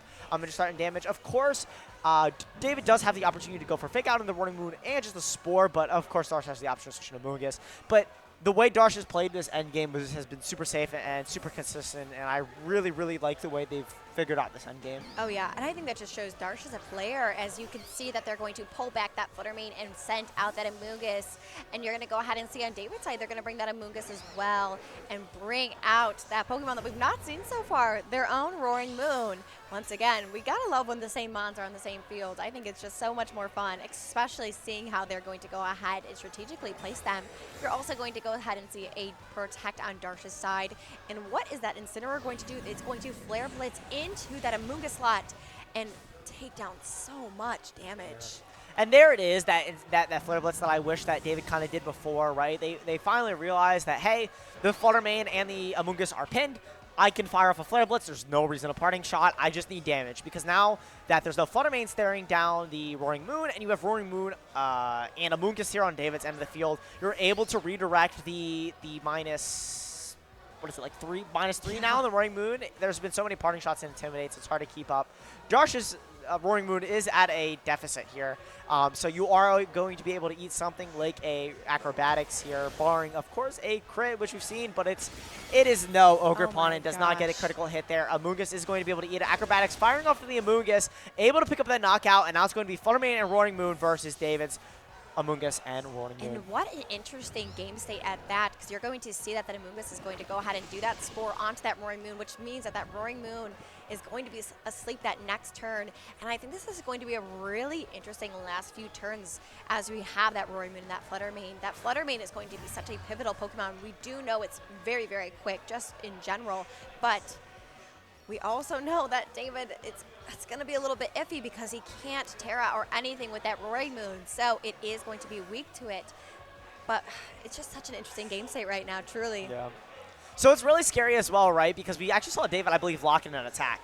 I understand the scary thing, right? Is where if they did lock and protect. Okay, I was a little confused by the play, but they did lock and protect. That's the correct play, I think. Right? Even if Flutter Mane locks in Shadow Ball here into the Amoonguss, then you're not doing damage to the Roaring Moon. So this play just makes a lot of sense. We do see Darsh calling that correctly. Depending on how this Flutter Mane is, Eevee it could pick up at a knockout, but Amoonguss hangs on and is able to fire off a Spore into the Flutter Mane there. And that is just, once again, Darsh, you got to make sure that your Pokemon go to sleep on time because they're just sleeping in the most crucial points. And so we see that Amoonguss living is such a pivotal part of this match. And now Darsh has two very sleepy Pokemon on their side of the field, while David is, all of theirs are bright-eyed and bushy-tailed right now. So this is going to be a very interesting game state. We're going to have to see if that Roaring Moon is going to wake up on this turn, or if it's just going to go ahead and make sure that it's fast asleep, unfortunately. Yeah, so it's super scary, right? Of course, Darsh has the out of that turn one wake up as well. I think David correctly assessing that the Roaring Moon there from Darsh's side is the correct threat, and you just need to get rid of it this time, right? The Flutter Mane being locked in a Shadow Ball, you're not really worried about in this Roaring Moon. I agree with this play 100%, knowing that the Roaring Moon does wake up there from Darsh's end, going for Protect. This, oh, wow, okay. David can still very much lose this. Oh, as the Flutter Mane does wake up, and a Shadow Ball firing off of the Amoonguss there is not going to be able to get off a Spore. Oh, my gosh. And Darsh's Roaring Moon is faster than David's. So, you know, something like a Breaking Swipe there could fire off, and this game is very winnable for Darsh still. This game is far from over, and I think that, like you were saying earlier, is that David has been playing very passively this game, and I think if they were just a little bit more aggressive from the jump, I think that this might have been done in 2 games instead of 3, but we still don't really know. Darsh's Pokemon, we're going to see how they kind of react back into David's Roaring Moon, and we're going to see that it actually was able to take that quite well. We'll see if this Shadow Ball has, let's see. That does so much damage, and that's actually a critical hit. It might be able to eat another one, but the special defense drop as well, all but confirming this end game. Of course, you know, the fact that Flutter Mane was able to outspeed the Roaring Moon there, I think is super big. I think what David maybe needed to do was try to weave in a Dragon Dance, but again, that plays to David's kind of passive play style that we've really seen this game as well. We are going to, like, get to see a Game 3 here, which is super, super exciting, right? That special defense drop. But Darsh played this game so well, I think. Navigating around what is a difficult matchup in of the Amoonguss. Navigating around not 1, not 2, but 3 grass types, essentially. Being able to navigate it around that and position your Roaring Moon even at -4, -6 even, I could see, was super well played from Darsh and very deserving of a Game 3 here. And not only that, but the amount of times that Darsh's Pokemon fell asleep and still were able to wake up and take back that game is absolutely amazing. And I do believe that special defense drop at the end was very critical, because that Flutter Mane, even though it was locked into Shadow Ball, really just showcased that Darsh is going to be able to take back that game. And I do believe that special defense drop at the end was very critical because that Flutter Mane, even though it was locked into Shadow Ball, really just showcased that Darsh is going to be able to take back that game. And I do believe that special defense drop at the end was very critical because that Flutter Mane, even though it was locked into Shadow Ball, really just showcased that once again, Fluttermane is that Pokemon, and that's the reason why it's at the top of all these regulations, because it's so powerful and it's so expandable to so many different types of archetypes. And so I think the way that David has to play this is just a little bit more aggressively this time, and I think Darsh has kind of learned that I think he could position a little bit more, and even if against 3 grass types, he's still in it to win it. Yeah, absolutely, and I think what David really has to recognize is that you don't always have to click Parting Shot, right? Like, it's nice to get the Roaring Moon to -6. It looks nice and all that. But sometimes when you're in front of an Amoonguss, right, you just want to get rid of it. There's no reason to be scared of it. There's no reason to give Darsh the opportunity to call a Spore on a switch-in or anything like that. Or even necessarily, I don't want to say waste, but use your Terrestrialization or Archulon. If you're able to just Flare Blitz the Amoonguss and force Darsh into positions where they maybe have to Terrestrialize their Amoonguss or switch theirs out, that's a lot more favorable for you, and I really want to see David make a lot more proactive plays that kind of advance the game instead of sitting there and pollen puffing and playing around that, because we saw Darsh was able to very quickly pick up on that style of play and was able to kind of figure out how to navigate that, and I really do like the Ogerpon bringing that game, those follow me's, preventing anything like the Bullet Seeds, preventing the Parting Shots from going to the Roaring Moons, preventing the Spores. It forced David to think a little bit more, and I think that's important. Well, and I think it's like I was kind of saying, I've never really played around with the Archaludon, but after seeing these 2 games so far, I'm already going to go into Really that team impressed. builder Yeah. and play that on some Pokemon Showdown, let me tell you that. But I do really like that Darsh brought that Ogerpon, and I was a little worried at the beginning because it fell so quickly. However, Darsh was able to just maneuver around all of those grass types so well, even after it. But I'm really curious about if their leads are going to change this time because, as you know, we are going into Game 3 of this round 5. We love Game 3s. And we're going to go ahead and see Darsh is going to lead that Fluttermane and Ogerpon on their side, and David's going to keep the same lead as Incineroar and Amoonguss. So very interesting. No changes on this time, but hopefully changes in the gameplay. Yeah, absolutely, and I think, but like these starting turns as well are kind of, I don't want to say telegraphed as well, but 9 times out of 10, a lot of these players know what they want to do for at least the first 3 turns of the game, right? Get a vibe, especially in a Game 3 scenario. You know what your opponent's really aiming for, and you know what their kind of general game plan is, right? You've had 2 games before to figure out what their ideas, what 4 Pokemon they like to bring in, things like that. So David, of course, can use that, and hopefully, you know, we get to see a little bit more of that proactive gameplay. Darsh, of course, has the opportunity to change their game plans as well. And navigate this matchup in a way that they can take this, hopefully, this Game 3. You know, this Ogerpon is asserting a lot of pressure as well, not being able to be Rage Powdered. It has the option to critical hit, which we've seen a lot of times today as well. So Ivy Cudgels seems very fine here, forcing a fake out from David's end. But we do see a switch out of Amoonguss and a double switch out actually from Darsh's end, that being the Amoonguss there for the Fluttermane and a Roaring Moon for the Ogerpon.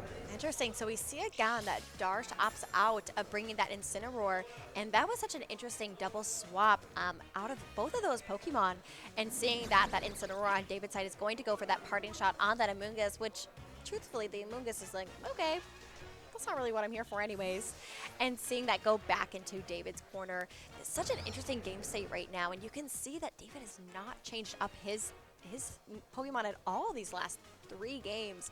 And so I think this is going to be really interesting to see how they position this and how they pilot these Pokemon, and if they're going to try to go for a similar tactic or if they're going to try to switch it up this time. Yeah, absolutely. And we see them trying to switch it up here, matching the Amoonguss and the Roaring Moon. Essentially the same board state, right? Where the only difference is that the Amoonguss on Darsh's side is at -1, where, you know, maybe it'll start to add up with the Pollen Puffs and things like that. But with a Pollen Puff going off into the Roaring Moon, Oh my gosh, that's actually a chip that will add up in this matchup. Holy cow, I'm very surprised at that. Amoonguss did so much damage up to that Roaring Moon, and you, like, as we kind of said, chip is chip, and it's one of those things that those are the little things that will matter, especially in that end state of this game.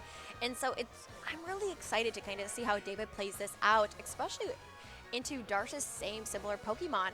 I think from what I'm seeing so far is that they're playing a little bit more on the aggressive side, and Yeah. I'm kind of really excited to see that. Exactly. I think David bringing in a Roaring Moon instead of the Archaludon there is actually a sign that they maybe want to play a little bit more proactive this game. We actually see them sporing the Amoonguss slot there, which is a very aggressive play. And, you know, if they do get it correctly, it pays off 100-fold. And the fact that we are going to see a terrestrialization here, what it is, though, is a mystery, as we do see it go off into the Roaring Moon here, though. Which one is it, though? Oh my gosh, very interesting to see. And I think that's one of my favorite parts of watching Pokemon and Oh, also playing it, terrestrializations. is trying to see who's going to be teared up. And so we're seeing that on David's side is that Roaring Moon is taking that flying Terra type, which also means is that Archaludon will not be able to get that Grass Terra, which means that it is susceptible to Amoonguss. So I think that's really going to kind of change some different game states, and also saying that Roaring Moon on Darsh's side, getting that Dragon Dance up, saying, I'm going to get bulky again. Yeah, absolutely.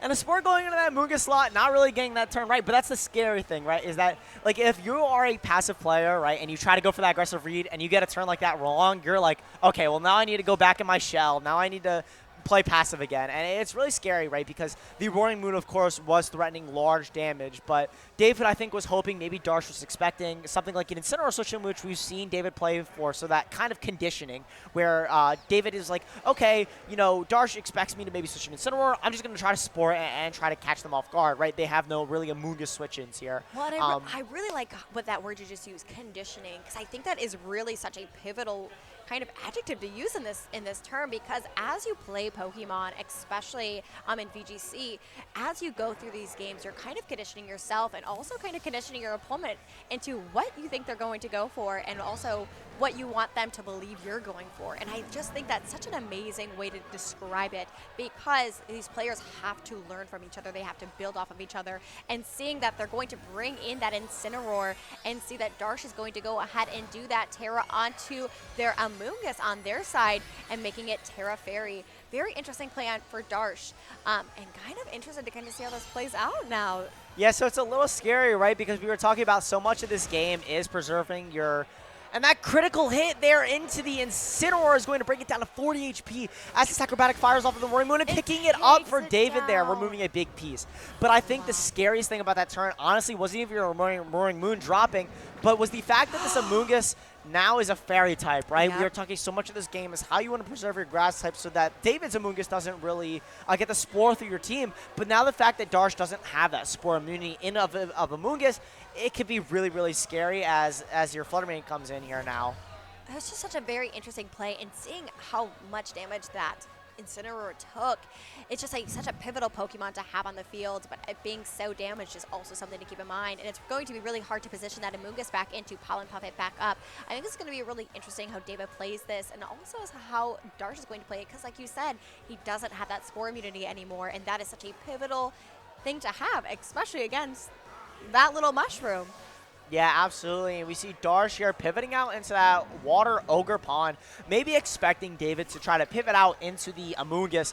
And we see an Icy Wind here come out into the Incineroar. I don't think it's going to be able to get the KO, though. So this parting shot from Incineroar is going to be able to come off this turn. I do think that is important, though, that you are lowering the speed. So preparing your Ogre Pond for that switch in and maybe starting to threat damage. We know Roaring Moon doesn't have the best defense. So something like an Ivy Cudgel is able to come off here. But parting shot is going to go off into that Flutter Mane. Lowering its special attack. I mean, it was firing off Icy Winds. It wasn't really meant to do damage in the first place. But, you know, it could end up mattering into something like the Amoonguss. Well, and I think that is one of those things is that I've played a lot of different sets of Flutter Mane, and Icy Wind is one of my favorites because I think it is such a pivotal thing with that speed drop, and that can really change the tide of these games, especially when you're against not a Trick Room team. So being able to have that kind of feel for that Flutter Mane is going to be really nice. However, Darsh does have to be careful because, once again, he has no Spore immunity at this point, and it can be a really dangerous game state for him. I would be really surprised if he does keep the Flutter Mane in and does not swap out for the Amoonguss, but we'll have to see. Just an interesting game state at this point. I think Darsh tried to change it up a little bit, but as we saw last game, Darsh was able to come back very strong, and so we'll have to see how they play out this. But I think David is doing a good job of keeping up the pressure where we actually saw them opt in for a Pollen Puff there to start chipping down the Ogre Pond and not really give them a chance. We see the Amoonguss coming here for that Flutter Mane, just so Flutter Mane has the opportunity to lock into something that is, you know, actual damage, not Icy Wind. What? Icy Wind's not actual damage? Not at -1, it's not.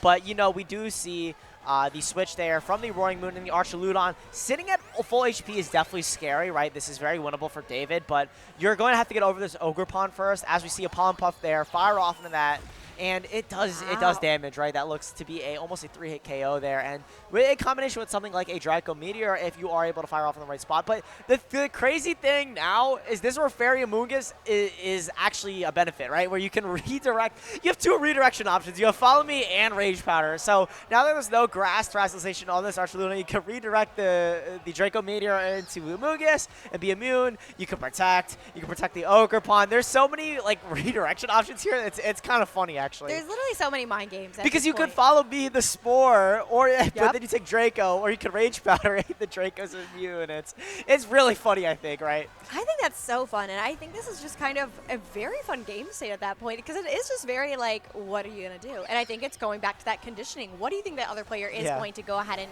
perform? And you can see that David is gonna go ahead and opt out to switch in that Raging Moon. And that they're going to go ahead and Roaring Moon. I was like, wait a second, that's not right. And although it's still asleep, it's still a very pivotal Pokemon to have on that field. So we're going to see that the Amoonguss does fall asleep, you know? Yeah, but I think, as we were kind of talking about before, there were so many options, but I think David narrowed it down very well to realize that if Amoonguss doesn't want to fall asleep, that means Ogerpon has to click Follow Me. And that kind of plays to, Darsh is okay with sacrificing their Ogerpon to something like a Pollen Puff. As we do see an Incineroar Switch in here, trying to lower that Ogerpon's attack. I mean, it can be scary. Do we think, Roaring Moon actually wakes up, though, and goes for a Dragon Dance. Oh. This could be really scary if Ivy Cudgel is able to pick up on the Roaring Moon, And you though. could tell by Darsh's reaction that he's very surprised, and he's also a little bit worried because it is something that he needs to keep in mind. And see that, that Ivy Cudgel going into that Roaring And a turn 1 wake up from the Amoonguss there. And going going into for the a Spore to the Spore, Roaring into the Moon. Wow. Darsh said, you know, you've been putting my Pokemon to sleep. I'm going to put yours to sleep as well. And I think that's such an amazing play, just kind of reading into, just in case that Roaring Moon does wake up, I'm going to make sure that it goes back to sleep. So very pivotal play. I think now things are getting a little bit shaken up a little bit more, even though that, like I said, the Amoonguss being Terra Fairy is very interesting because it, you know, it doesn't eat that Spore anymore, but it doesn't really matter at this point. I think David needed to click Acrobatics there. I like the Dragon Dance I kind of get, right? Maybe you call Flutter Mane switch in and stuff like that, but like there's no reason to do that. The game is right in front of you, I think. Going for like Dragon Dance was a little bit greedy, I think. Flutter Mane does come in here right now. Now it's safe. And I think what Darsh's endgame really is if you're able to get Flutter Mane and Ogerpon next to each other, you're not worried about the Archaludon at all. You could redirect those heavy slams. There's no Electroshot to worry about either. We see Spore go off into that. The Roaring Moon maybe trying to call a swap, but now you're threatening a double KO here with something like the Dazzling Gleam on the Flutter Mane, and your Amoonguss is able to pivot out into the Ogerpon Water or Ogerpon Wellspring, and it's looking kind of scary here. It's looking a little rocky. I think that Flutter Mane coming back in. And we another wake up there and protect off into the Roaring Moon. Wow. There's been so many quick wake-ups, right? So many Pokemon have gone to sleep, but they've also waken up just as quickly here. And it's making this as an exciting end game here for both these players as the Incineroar does go down to the Dazzling Gleam from Darsh's end.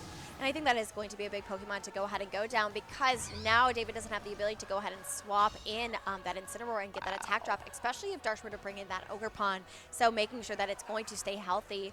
Now we're going to go ahead and see that Amoonguss come back in on David's side and be at max health and just be there right next to that Roaring Moon. I am so surprised. These Pokemon are just waking right back up, and we're seeing this kind of back and forth. It's a tug-of-war between these two players right now. Yeah, so we actually see David lock in Spore for the Amoonguss slot, which I want to talk about a little bit as well. It's a little bit of a weird play. I think you always want to spoil the Flutter Mane, right? Because if Flutter Mane does attack into you with the Dazzling Gleam, right, you're admitting that you're able to get the Roaring Moon down, but now I'm able to put your Flutter Mane to sleep. But if they, if Darsh should go for an Ogerpon switch there, then you're covering for it. You're letting your Roaring Moon live. So, I mean, Dazzling Gleam comes off here, right? But the fact that your Amoonguss is now going to get put to sleep is kind of dangerous. You really want it to be able to Pollen Puff your Ogerpon Wellspring and have it live against this Amoonguss so it's not able to Pollen Puff you down. But now it's going to come down to sleep turns again here on Darsh's end. Well, and I think Ogerpon Wellspring is such a pivotal Pokemon to have in the back, but if it's hurt, it's hurt. It's one of those things that Pollen Puffs really do mean something, especially going against an Archaludon. So that Archaludon Amoonguss right next to each other, as we've seen from Game 1, are a very troublesome duo next to each other. Yeah, especially, absolutely. once again, with a Bullet Seed. And as we might be seeing again, let's see what they kind of go with. This is such an interesting play. And Yeah, I'm really I excited. think Heavy Slam Pollen Puff into the Fluttermane slot is super free, right? You know, Amoonguss has to burn that turn of Terrestrialization. The Fluttermane either has to stay in front of Amoonguss, right, and not lock in Shadow Ball in this endgame, which is a little iffy, right? Or you call the Ogre Pawn switch in, right? As I think David's endgame here is as long as you get rid of the Ogre Pawn, right, there's no more Follow Me, you can't redirect the Heavy Slams, and it's all but confirmed. I mean, Archaludon has bad special defense, but it's able to at least one attack from the Fluttermane here, especially without Terrestrialization, as it's been burnt on the Amoonguss there on Darsh's end. As Heavy Slam actually goes off in the Amoonguss slot, that also just picks up a 1 KO. Wow. That all but confirms, I think, this endgame. Oh, man, what an amazing 3 games from these trainers, and I think it's really interesting to go ahead and see. Oh, wait, but we see them locking a Spore instead of the Palm Puff. That is super interesting. Interesting. On these sides of things, we're going to see Darsh bring back out This that is winnable for Darsh now, though. That's the problem. I'm like shaking in this couch right now. This is insane to kind of see. I think Darsh has just really been playing this very well, but I think it's really, I think David just really needs to make sure that this is strategically done well, and I don't know if that's exactly what I would do. But we see that the Ogre Pawn is going to go for that Follow Me to make sure that all of the center of attention is on her, and we're going to see that Moonblast going straight into that Archaludon, but not even doing. And that doesn't even do 50%. I think that all but confirms it, unfortunately, there. And it's now going off into the Fluttermane there, lowering it by a special attack now. But now that you're David, right, you know that the Fluttermane has chosen to lock into Moonblast instead of something like that Shadow Ball, so you're able to redirect it. Ogre Pawn hangs on there, but unfortunately, it doesn't really matter now here. Your Amoonguss is able to just freely go for Rage Powders, and this endgame is all but confirmed here. What an amazing 3 games. And No, truly. and I just love to see Archaludon highlighted because it is one of those newer mons that we haven't really seen a lot about, especially going to the different regionals and watching these things. It's just one of those Pokemon that have kind of been in the background, but as we know good and well, that Amoonguss and Incineroar is just such a powerful core, and if you can position them right and those in and out swaps, is that it's just a dangerous duo to interact with.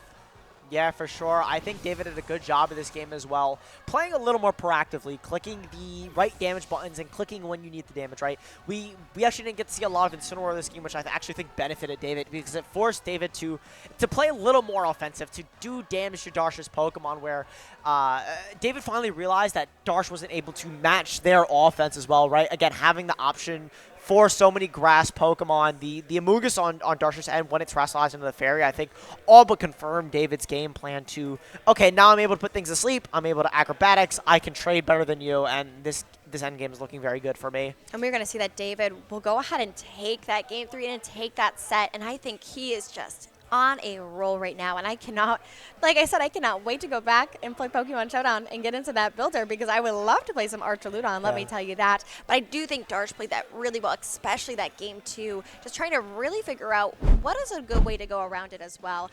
I think this is going to be a very interesting next round too, especially to see where David goes ahead and lands as well. But Darsh, amazing plays by him as well. I think it was truly just a lot of back and forth, seeing what Terras you were going to do and trying to read what the other player was doing. Yeah, and I do want to pick David's brain a little bit, so hopefully we can get David to sit down here for just a second to do a winner's interview. I see David's over there figuring out their switch, but if we could get them to sit down for a winner's interview, I think that would be great. Do you want to take it or do you want me to? You go right ahead. I will go Perfect. grab David, and we'll be right back with the winner's interview.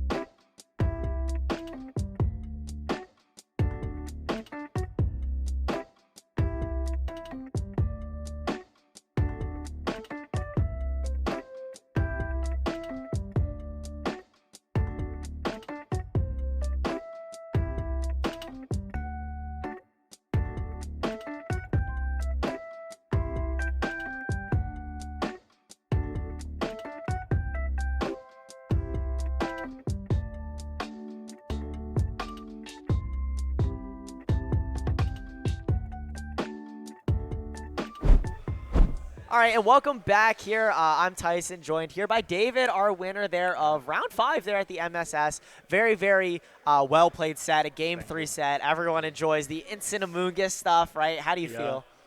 That was probably one of the most intense games of Pokemon I've played, like, ever.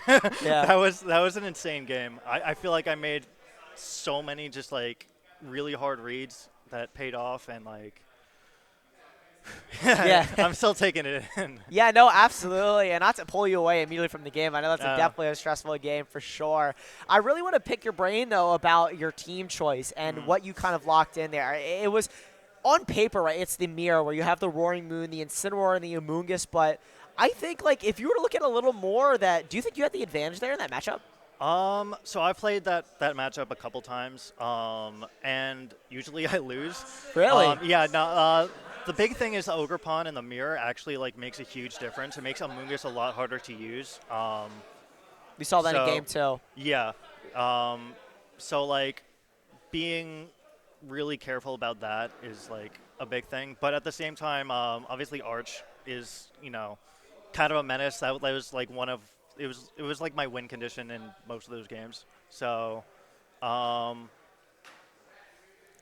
yeah, it's like they kind of do play differently at the same time. So, you know. No, that's cool. And I really like your Archludon set, right? You don't need rain for it, right? The stamina boosts sometimes are, you know, as we saw in that game, right? You're able, after you switch it on the Avi Cudgel, you are at +1 defense, and you're able to threaten with body presses and actually do damage as well. I think, like, the way you played that set was super, super amazing, and it was amazing to watch you play. It was a really, really good set. But thank you for coming on and talking for me a little bit. Good luck in your last round of Swiss. How do you feel? Actually, interesting thing about, like, the way the team came together. It actually started as an Archludon Rain team. Yeah. And I'm looking for, like, the 6th Mon because I had, you know, Archludon, Pelipper, Scarf Urshifu, Instant Amoonguss. Those are, like, the core Mons. And then, like, I was kind of using Lando Eye, kind of using Flutter. And then, like, I landed on Roaring Moon. And then, like, once I had that on the team, I'm like, okay, this Mon feels really completely great. warps how it's but, like, it did completely warp how this game it was wanted to play. Like, I wanted to bring, you know, like, the 4 Mons that I played with Darsh with a lot of the time. So I kind of had to end up dropping Pelipper for the Flutter Main. It's just like everything just kind of fits super well together. No, I think the team clicks super well, but yeah, I really like your team choice. That's something I might steal myself for later, but good luck in your last round of Swiss, and good luck in top cut of the MSS as well. Congratulations. But thank you again. Hopefully we'll see you back on stream soon. Keep winning, and we will talk to you guys later. We're going to cut to a quick break real quick before we start round 6. Thank you for watching.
Welcome back, everybody, to the BrookLAN Mid-Season Showdown. I am Courtney, and we're about to go into our round 6, but more importantly, I am here with my great pal, Joshua Lorsey, and we're really excited to see this next matchup because this team is totally different than what we've seen all day. Just tell us a little bit more, because I know one of your favorite Mons is on one of these teams. Another Gouging Fire team.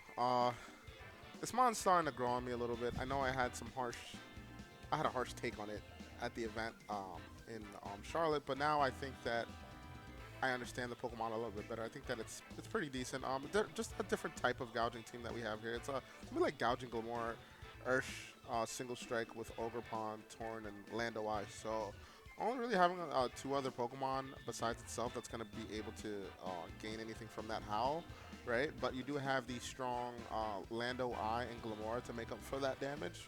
Glamora, as we know, has been pretty much a big staple in the beginning of Reg F. Being able to go for those Meteor Reams with the Power Herb item and just getting that +1 special attack and just doing a crazy amount of damage after.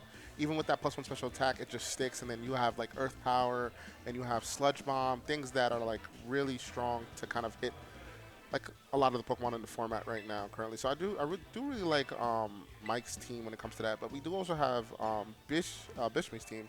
It's very similar to what we've seen run in the past, right? I believe Alex Gomez used the Chenpao Dragapult duo to win the NAIC last year. So we're going to see that on Bishmi's end with Lando Eye also, Torn also, Ogerpon Water, and Rillaboom. So we've been seeing a little trend here in New York with the Tornadus and Lando Eye. Players are starting to realize that Rain Dance and being able to click Sandstream into a lot of teams is just kind of good, right?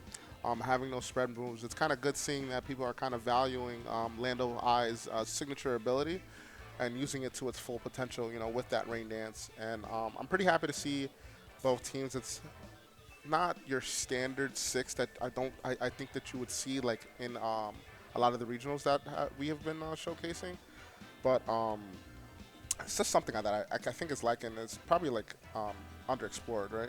So I'm excited to see how both trainers play. They're both fairly new to the game. No, actually, Mike has been playing for 4 years. He said he's top cut the PC before, which is really good. And I know Bishmi said he started in Orlando last year, so fairly new to the game.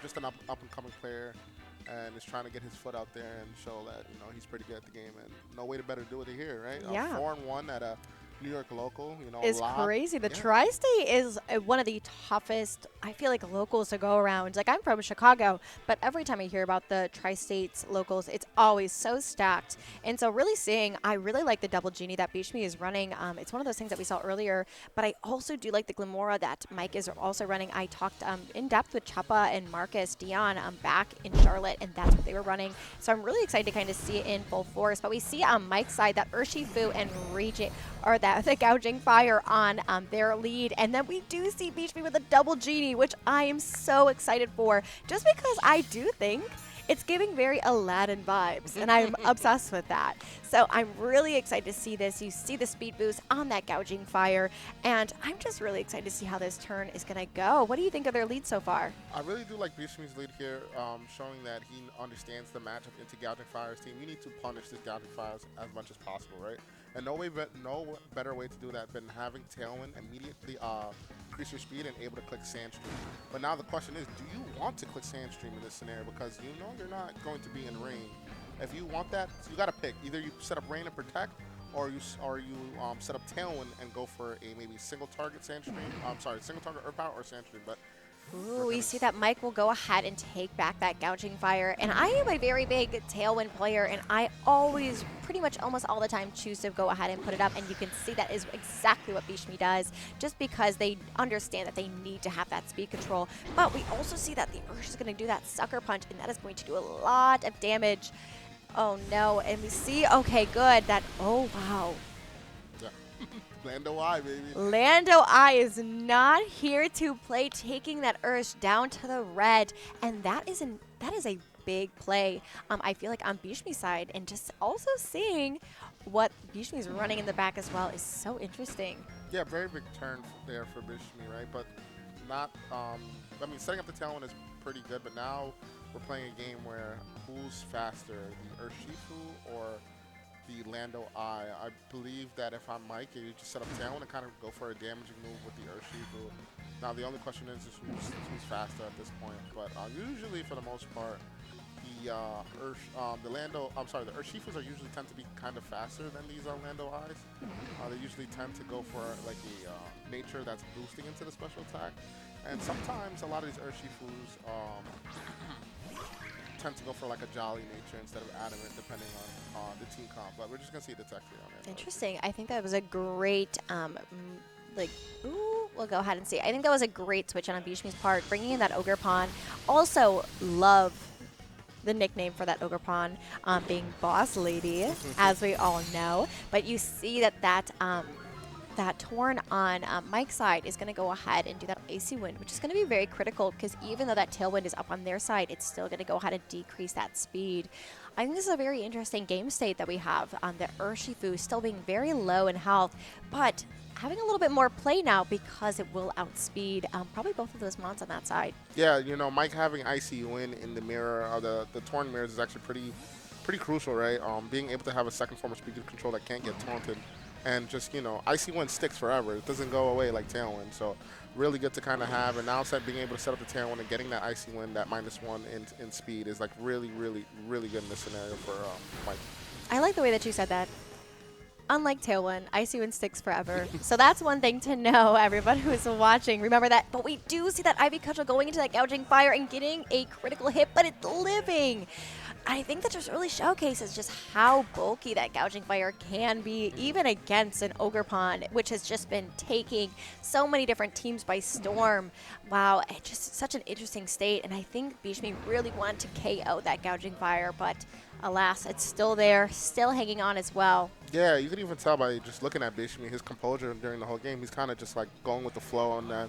You see that the team's kind of just flowing with him. So I could tell like he has a lot of, like, I guess, practice with the team and kind of understands how to play it and when to maneuver pieces. And it's good to see that. I think that if I'm Mike, though, like, you're in a tough position because it's like Bishmi's winning the damage trades right now, right? And like you're getting up these speed controls, you're clicking Icy Wind, but you're not getting enough damage. But we're gonna just see a Bleak Wind. Just double connect. That's the game, though. It's one of those things, and I think you're very right about that, Josh, is that Bishmi has just been hitting hard moves constantly and taking down so much damage onto Mike's Pokemon. And we know that Urshifu is down in the red, and we don't even know what Mike also has in the back as well. But we see that it is a Landorus. And so he was also running that Double Genie, but just in a little bit different way. But I just feel like the game state is just really not in Mike's favor at this point, especially with Bishmi also having that Ogre Pawn in the back. So this is an amazing position to be if you're Bishmi. You're gonna be able to set that Tailwind up, get that immediate speed control, and there's no other form of speed control at the end of Mike. So even if you like lose both of your mons here, whatever you have in the back should be able to finish off this game one in a very just impressive like control of the game on Bishmi's end. Yes, you had some RNG in your favor. Yes, you hit Sandstream. Yes, you hit double Bleak and double Sandstream. But the game is the game. Like we play this game for reasons like this. Like sometimes RNG is gonna be in your favor, sometimes it's not. But just seeing the terror on Urstark, maybe Mike has a way to probably crawl back into this game. Yeah, I think it'll be really interesting because I know that we've seen on Bishmi's side that back Pokemon is that Chiempao. So I think it's going to be an interesting playing field for Mike to kind of get back into this. But we see that it will go ahead and Sucker Punch into that Landorus and take it down. But also see that Tailwind put up by that Torn, just because I think Bishmi knows that he needs to have that speed control. Oh my gosh, and That's an insane survival on that Tornadus. Wow, what are your thoughts on that? Clutch survival for the Tornadoes, but I think if I was Beast Me, I think I'd rather just have it knocked out so I could have two of my mom both utilize that immediate speed control, right? But we see Chempao in the back, so I mean Chempao didn't really need the speed control in a sense, but Ogerpon comes in. I mean, I don't believe that. Yeah, we still have Terror available, so like this is. If I'm if I'm Beast Me, I'm sitting pretty comfortable here. I have no problem clicking BleakWin again and maybe Ivy Kajo into the Landers because you kind of force the Urshifu to kind of respect the Tornadoes on the end of Beast Me, right? But there's also a chance that BleakWin could miss, but I don't know if Urshifu on the end of Mike wants to play games with that, you know? You've seen that so far that Beast Me's Torn doesn't want to miss any moves, so. And you see the detect on Urshifu's side, and we also see the follow me from that Ogerpon. I think you're really, I think one thing you said really importantly is that that Beach Me still has that Terra in tow, and that Mike has went ahead and burned theirs, and we see that it will connect with that Landorus and take it quite a bit down, but not down to half, so knowing that it can still survive, but you know, the speed drop is still there. It takes out that Ogerpon with that Sludge Bomb. Wow. Very passive turn on Beast Me's end. I feel like if you set up Tailwind, you just need to kind of just utilize the turns as much as possible. But then again, I get it at the same time. Maybe he didn't want to take too much damage depending on the way his Ogerpon water is trained.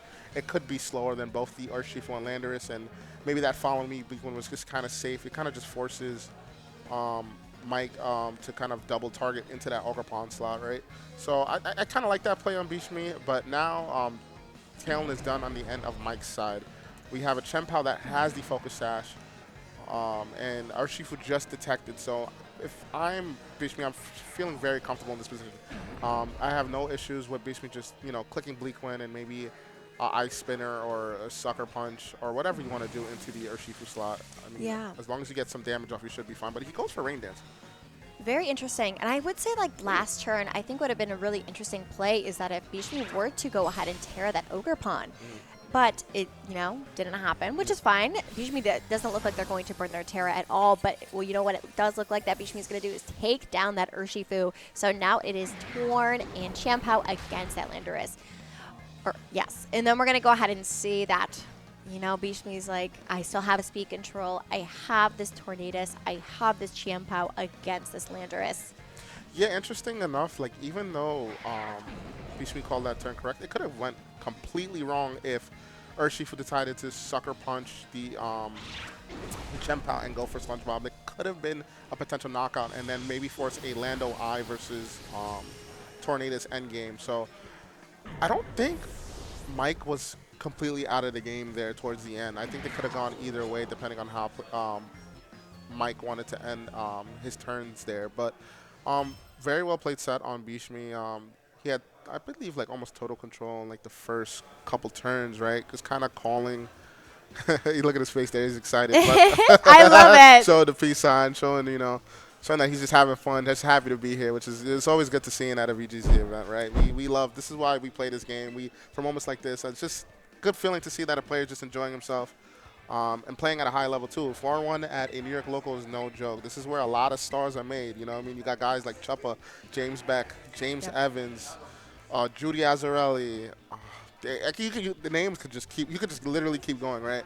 And who's to say that he can't be another future, competitor that could do well in VGC, right? Well, and I think that's one thing that you did just say that I think has been really resonating to me a lot, especially getting back into this at NAIC last year, is that this community is just so excited to play Pokemon. And you can see when you get that momentum, you're so excited and you're just so exuberant. And it's very infectious to everyone around you, too. And I think even if you might have not had a great day, that infectious positivity really goes ahead and gets into everybody. And I love the community because of just how positive everybody is, no matter if you're playing super well or maybe it was just not your day. But Bishmi is one of those people that every time I see them, they are just such a positive figure. And just a happy to be here kind of guy. Exactly. Who doesn't love that? And, right? and with that bucket hat, come on. You can just tell. But now let's get into the nitty gritty for game 2. How do we, if we're Mike, how do we adjust? I think we got to leave the gouging fire at home. Okay, I'll be honest.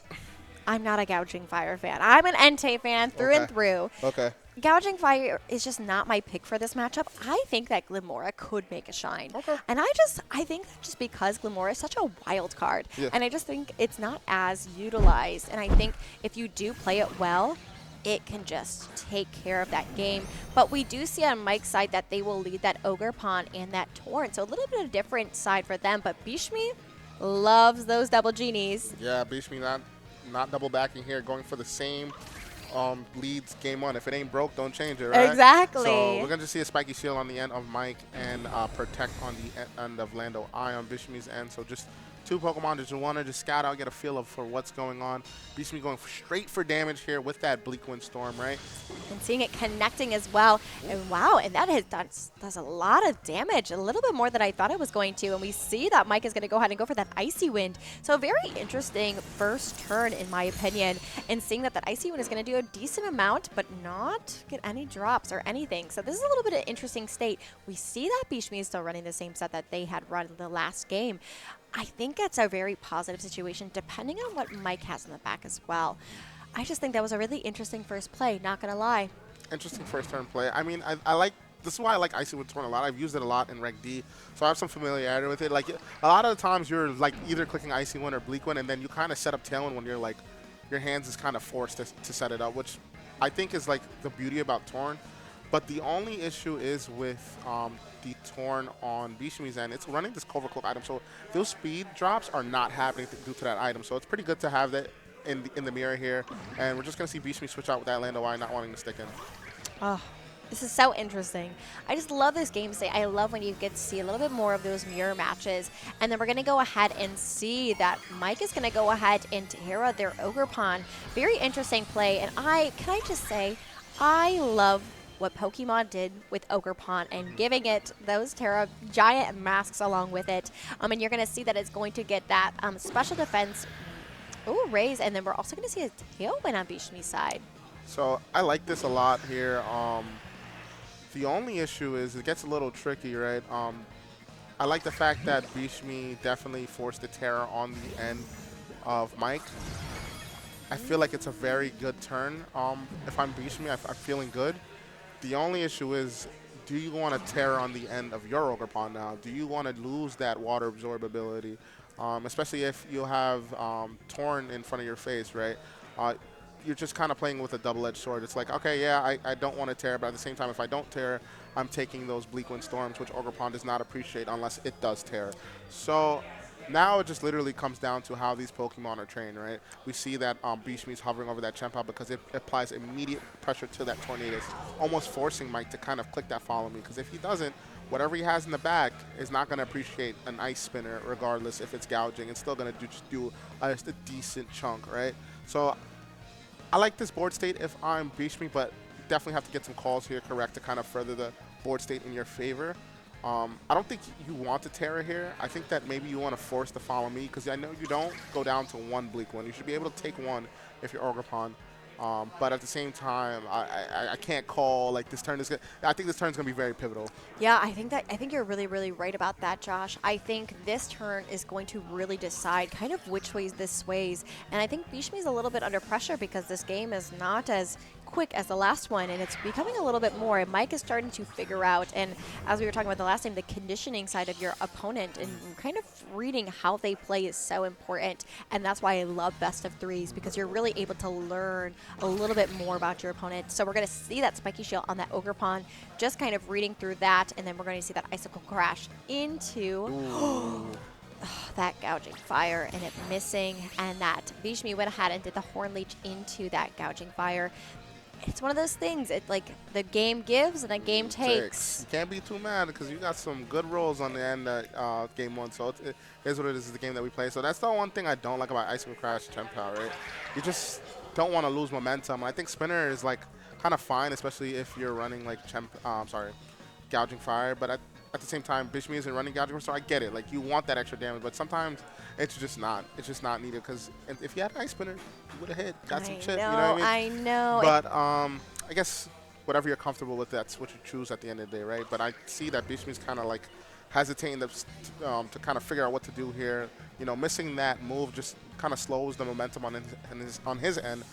But Ogerpon switching out is, I think, pretty favorable for Bishmi, right? But the only problem is now is just dealing with this gouging fire. Yeah, I think this gouging fire is really causing them problems, which is kind of funny when we were talking about the second game and you said, leave that gouging fire at home, but now we're kind of seeing that it's causing quite an issue on Bishmi's side. And I think you're right. It's one of those things is that it's the game that we play and that I've missed many bleak windstorms in my life, and it's really interesting to see it on this side, but we see that we've got the Horn Leech going into that Tornadus, and it doesn't do too much damage. I think this is a really kind of crucial time for Bishmi to figure out what he's going to target into and how he's going to do it. Yeah, well positioning on Mike's end, right? Having that gouging fire, being able to exploit gouging fire's moveset in its best position, right? You have speed control, you have tailwind up, your match tailwinds, right? So now you know for sure that your gouging fire is faster than both the Ogerpon and Chien-Pao due to that boost to energy speed. You could just click breaking swipes in front of these physical attackers. Even like Tornadus and Lando Eye in the back would not appreciate just taking free damage like that. So it's pretty well positioned on Mike's end, and that defensive switch from Ogerpon to Torn, and then Tornadus taking that Horn Leech was pretty well played on the end of Mike. And we see that Bishmi is a little bit more upset about that most recent play that they went ahead and did, because we did see that they locked into that sucker punch on that Chien-Pao into that Ogerpon slot. So it's not really going to do anything for them in that favor. And then we're also going to go ahead and see that Terra on Bishmi's side going into that Ogerpon. So getting rid of Water Absorb, which is a little scary with Mike still having their Ogerpon. But I think that's what Bishmi needs to go ahead and try and get rid of that gouging fire. Yeah, Bishmi's saying that he kind of needs that extra push to kind of maybe get rid of that gouging fire, not having a way to kind of touch it besides the Lando Eye. So I kind of get why Bishmi Terra is there. He kind of just wants to get that extra push from the Ogerpon, but we're going to just see the Ivy Cudgel here go into the Tornado slot, which is now the Ogerpon do a pretty decent chunk, right? And Tailwind is going to peter out on both ends. So now we have speed interactions where Gouging Fire is the fastest one on the field. Being able to click break, like I said, breaking swipes is just going to just kind of like put the game in Mike's favor, right? I don't see how Bishmi can kind of just break this without getting some crits. But the fact that Ogerpon follow me, gouging, Torn, and I don't believe we've seen the fourth as yet. I think that Mike really played this very well and strategically on a defensive standpoint. Like I thought that Terra Water was kind of like premature in the beginning, but Mike showing that, like, yeah, I baited my Terra. I gave my Terra up, but I could still play defensively in these turns and kind of still put the game into my favor. So really well played on Mike's end so far in this game too. No, I agree 100%. And I think that really just kind of shows just how you start to learn about your player, your opponent, and just really kind of learning how they're doing things. And we see that you've got a double protect, one on the Ogerpon and the other one on the other Ogerpon of those spiky shields. And we see a breaking swipes going into that Ogerpon, but, you know, also into the Lando, because that's what happens. So that's why I love wide guard, let me tell you that. Yeah, wide guard are very, I think, an undervalued move as well. Like we haven't really seen too much so far this year, or maybe last year in VGC. I mean, Pelipper runs it, but not every team has Pelipper on it, right? So a lot of Pokemon are able to utilize wide guard, but I think that for this board state, though, like I said, like it's just hard to deal with Ogerpon Water and gouging, right? Ogerpon Water is sitting in front of Lando Eye pretty well, almost forcing Bishmi to kind of click the follow me's and try to, you know, mitigate that damage to the Lando Eye and force it into the Ogerpon Water. But we're just going to see Mike just click that Horn Leech. I think even on Bishmi's face right now, he understands that this game is a little bit out of his favor. Mike really coming back and realizing what he needs to do to kind of take over this game against those double genies and against that Chien-Pao and that Ogerpon, and just really just kind of turning this table against Bishmi at this point. I think when we're kind of looking at this, it's still not over. No. However, but I do think if it does go into a game 3, you really need to start evaluating some different things. Oh. What? Yeah, I think Bishmi realizing that he can't really do much, right? Very well played on Mike's part. I think that the adjustment of bringing gouging in the back was super good on his end. Realizing that, okay, like if he's gonna lead Torn Landorus into my team, I need to have something that's gonna deal with it correctly. And Tornadus Ogerpon is not a bad lead. Yes, you burned your Terra turn 1. You wanted to show respect to that Lando Eye. But at the same time, you do have pivotal pieces in the back that could deal with, those physical attackers if they do decide to switch out into those things. And, matching Tailwind and still having Gouging Fire to kind of abuse that speed control that it has with that booster energy was really, really good on Mike's end. I never really valued speed control with Gouging Fire because I just thought that maybe, like, if I have Gouging Fire, all I need is for it to be fast. I don't need my whole team to be fast. But Mike showing us that, you could run Torn and Gouging Fire in the same team and kind of make those switches and make those smart plays. And even in the face of a bad matchup against Lando I, Mike was able to take game 2 in a pretty convincing fashion, right? Well, and I think it's when you look at that last game state, especially those last few turns, that Gouging Fire went ahead and did that hobble as well, because he really just wanted to make sure that no matter what hit, it was going to hit really hard at the same time. And I think that really just kind of shows that Mike, as that veteran player, just really understanding what they need to do to go ahead and change that up a little bit more. We talked about that in a few previous matches earlier today. It's just kind of being able to start learning a little bit more about your opponent. And I think since Bishmi brought back the same mons, I think Mike was able to just kind of bait out exactly what they were doing a little bit more and just be in a more comfortable position. So I'm really excited. I'm kind of hoping, we haven't seen Dragapult yet, and I kind of want to see it. Haven't seen Dragapult, and I don't think it's too bad in this matchup. If you ever get some speed control, the only thing is like the Gouging Fire, right? That's the only thing. So you probably just want to kind of sneak in and get some speed control in and kind of deal with it. But the problem is Mike is matching with his Torn. So we might see it maybe in the end game, but I wouldn't want to see it in the early game because for sure they're both leading Tornadoes to kind of get that. Of course. Why would you not lead Tornadoes? That's right? Because as we can see, Mike is going to bring out Torn Orgocon. Look at that. Not saying that I called it, but I might have called it. I might have called. So I like this a lot. Let's talk about this. Yes. Being able to look at Bishmi's energy. I love it. I love it, like, right? He's like, yeah, I got the lead. Let's go. All right. So, yes, U-turn is, like, pretty pivotal here. The only issue is this is not Urshifu where it can kind of just break to protect. At the same time, what's good about this is that you have Dragon Darts. Now, if Ogerpon decides to protect here, then the Dragon Darts will just land onto the slot that's not protecting. We know that Torn on the end of Mike can't protect. So this is a pretty strong position, I would say, for Bishmi if he plays his cards right and analyze the board correctly. But we're going to see a Terra on the end of Bishmi, going for that Terra Ghost, trying to get his trying to maximize his damage output with that Ghost Terra type. And Bishmi played this so well because that Ogerpon does go for that Spiky Shield, trying to figure out if it is going to go for that U-turn directly onto it. And we also see that Bishmi will go ahead and give that little taunt to that Tornadus, which it does not like at all. And then seeing that Dragapult connect with that Tornadus, with that Terra Blast, and it is going to do so much damage. We're going to see that Icy Wind go ahead and hit into Bishmi's side, but as you can see, it's not really going to do that much. And Bishmi, very, very well played on Bishmi's end. Not getting punished by the Icy Wind because of the ability on Dragapult, having that clear body and the Covert Cloak on the Torn. No speed reduction was formed this turn.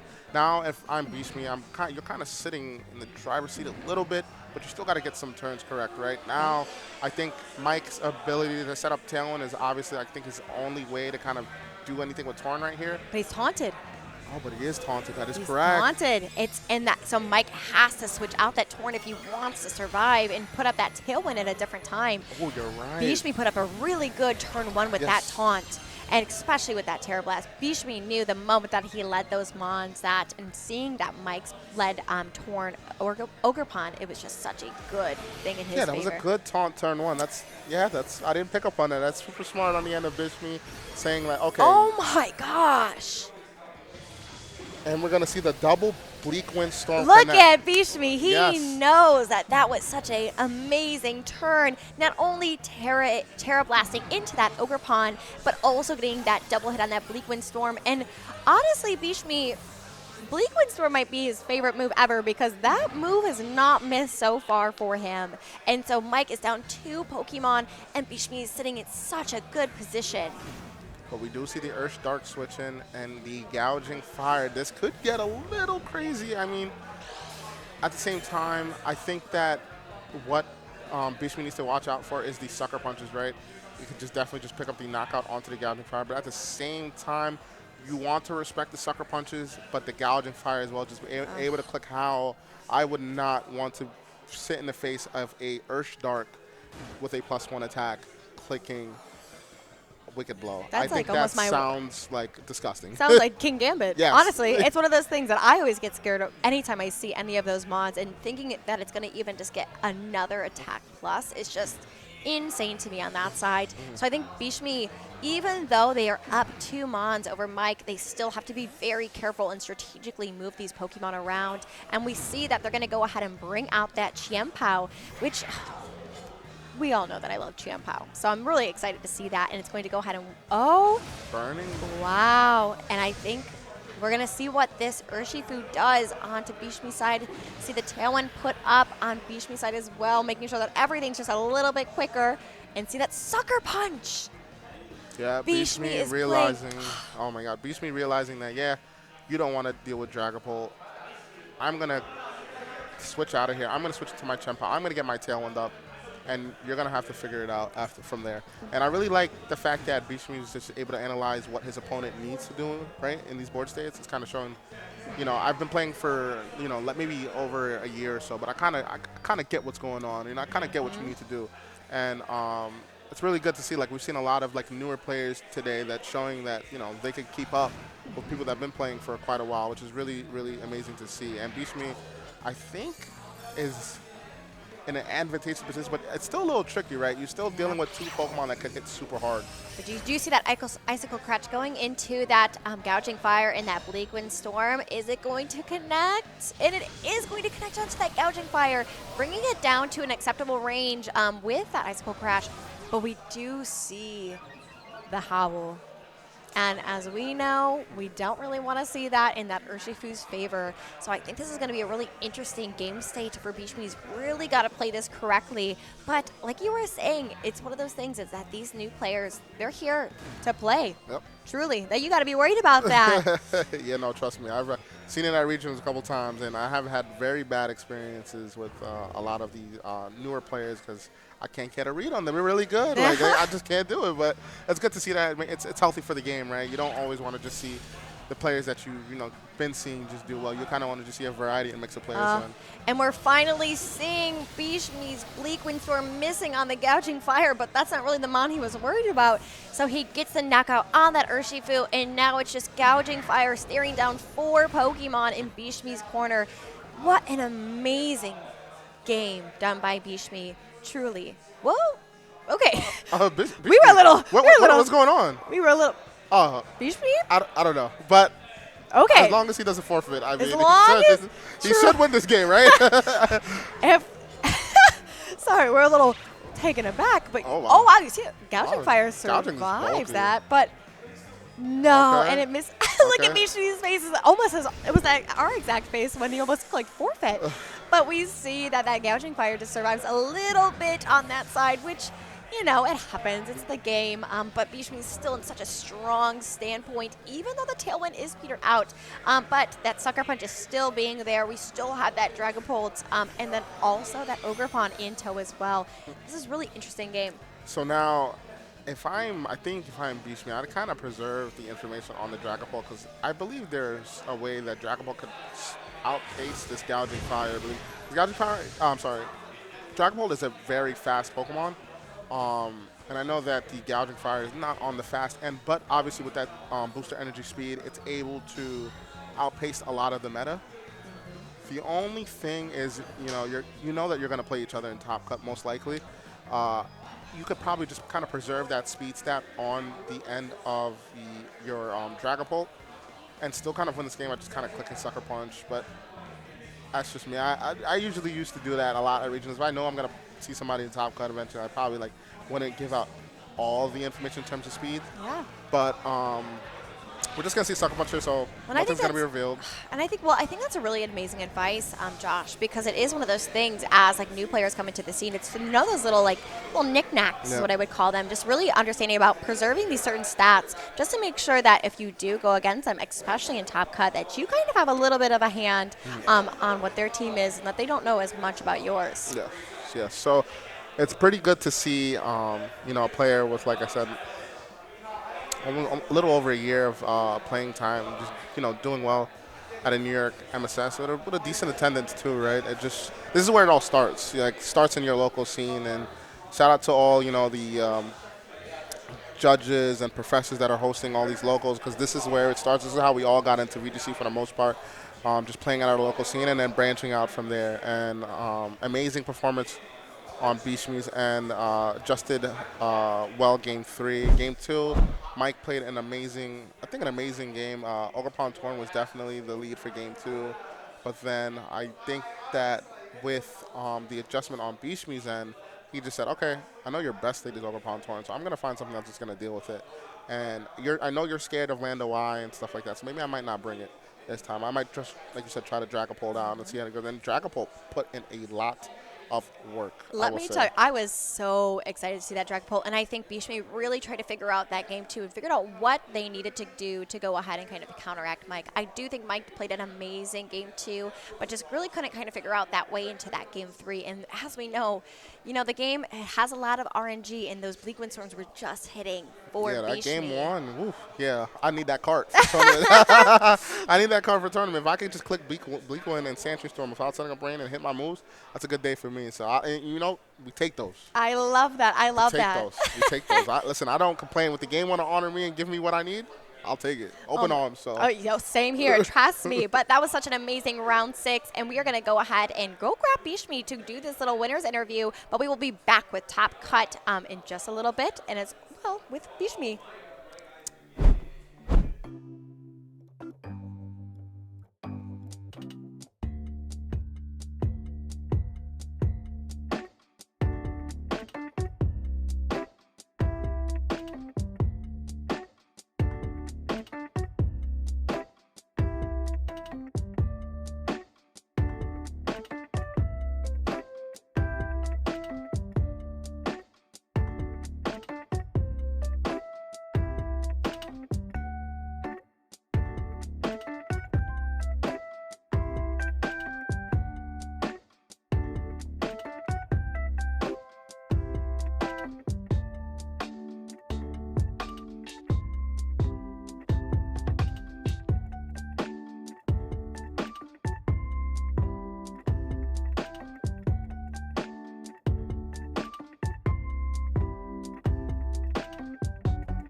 Welcome, guys, to the winner interview of the last round of the BrookLAN Midseason Showdown. I'm here with Bishmi. How are you doing? I'm good. How are you, man? I'm chilling, bro. Yeah, How you doing? Good. 4-1. Well, now 5-1. Yeah, Guaranteed top cut. Yeah. First time top cutting an event? No, I top cut a New Year's Eve event that you were at, actually, and you left. Yeah, why you had to say it like that, man? Why you had to put me on blast? You could have kept that. I could have kept it low key. But I mean, that was to kind of trigger your memory. But yeah, I top cut and I left. Yeah, you had business, whatever. Yes, but enough about me. Yes. You are the winner here. How does it feel? I mean, back-to-back top cuts at a mid-season showdown is nothing to play with, especially at a New York local. Like, you have a lot of crazy good players. Really good to see, a newer player do really well. Because, like, I remember when I was new at the game, and I was, like, that fresh young blood that just wanted to get good and wanted to play the game at a very high level. And, like, top cutting at these locals gave me a lot of confidence, because a lot of my local scene, I was playing James Beck round 1, into Aaron Zhang round 2, into Judy Azarelli round 3, and Chuppa Cross, and Angel Moran. It was just a crazy time to kind of play VGC, but it was like back then where we didn't realize who was gonna be that, and then now fast forward, it's 2023, and all of those guys that I mentioned are those guys when it comes to VGC, and also Tristan Medine. Like, there was a pool of players that, like, you could, like, handpick that could kind of win an event on a regional level, and playing in this local scene. I think that it's a good experience for newer players to kind of get that confidence boost to know that you could play with the top dogs as well. And it's good to see that, you're doing really well at this event. Yeah, like going into just playing VGC, I always seen them at Worlds and, like, tapped into a couple of Twitch streams here and there. So, like, at the end of Sword and Shield, I saw it. I was like, you know what?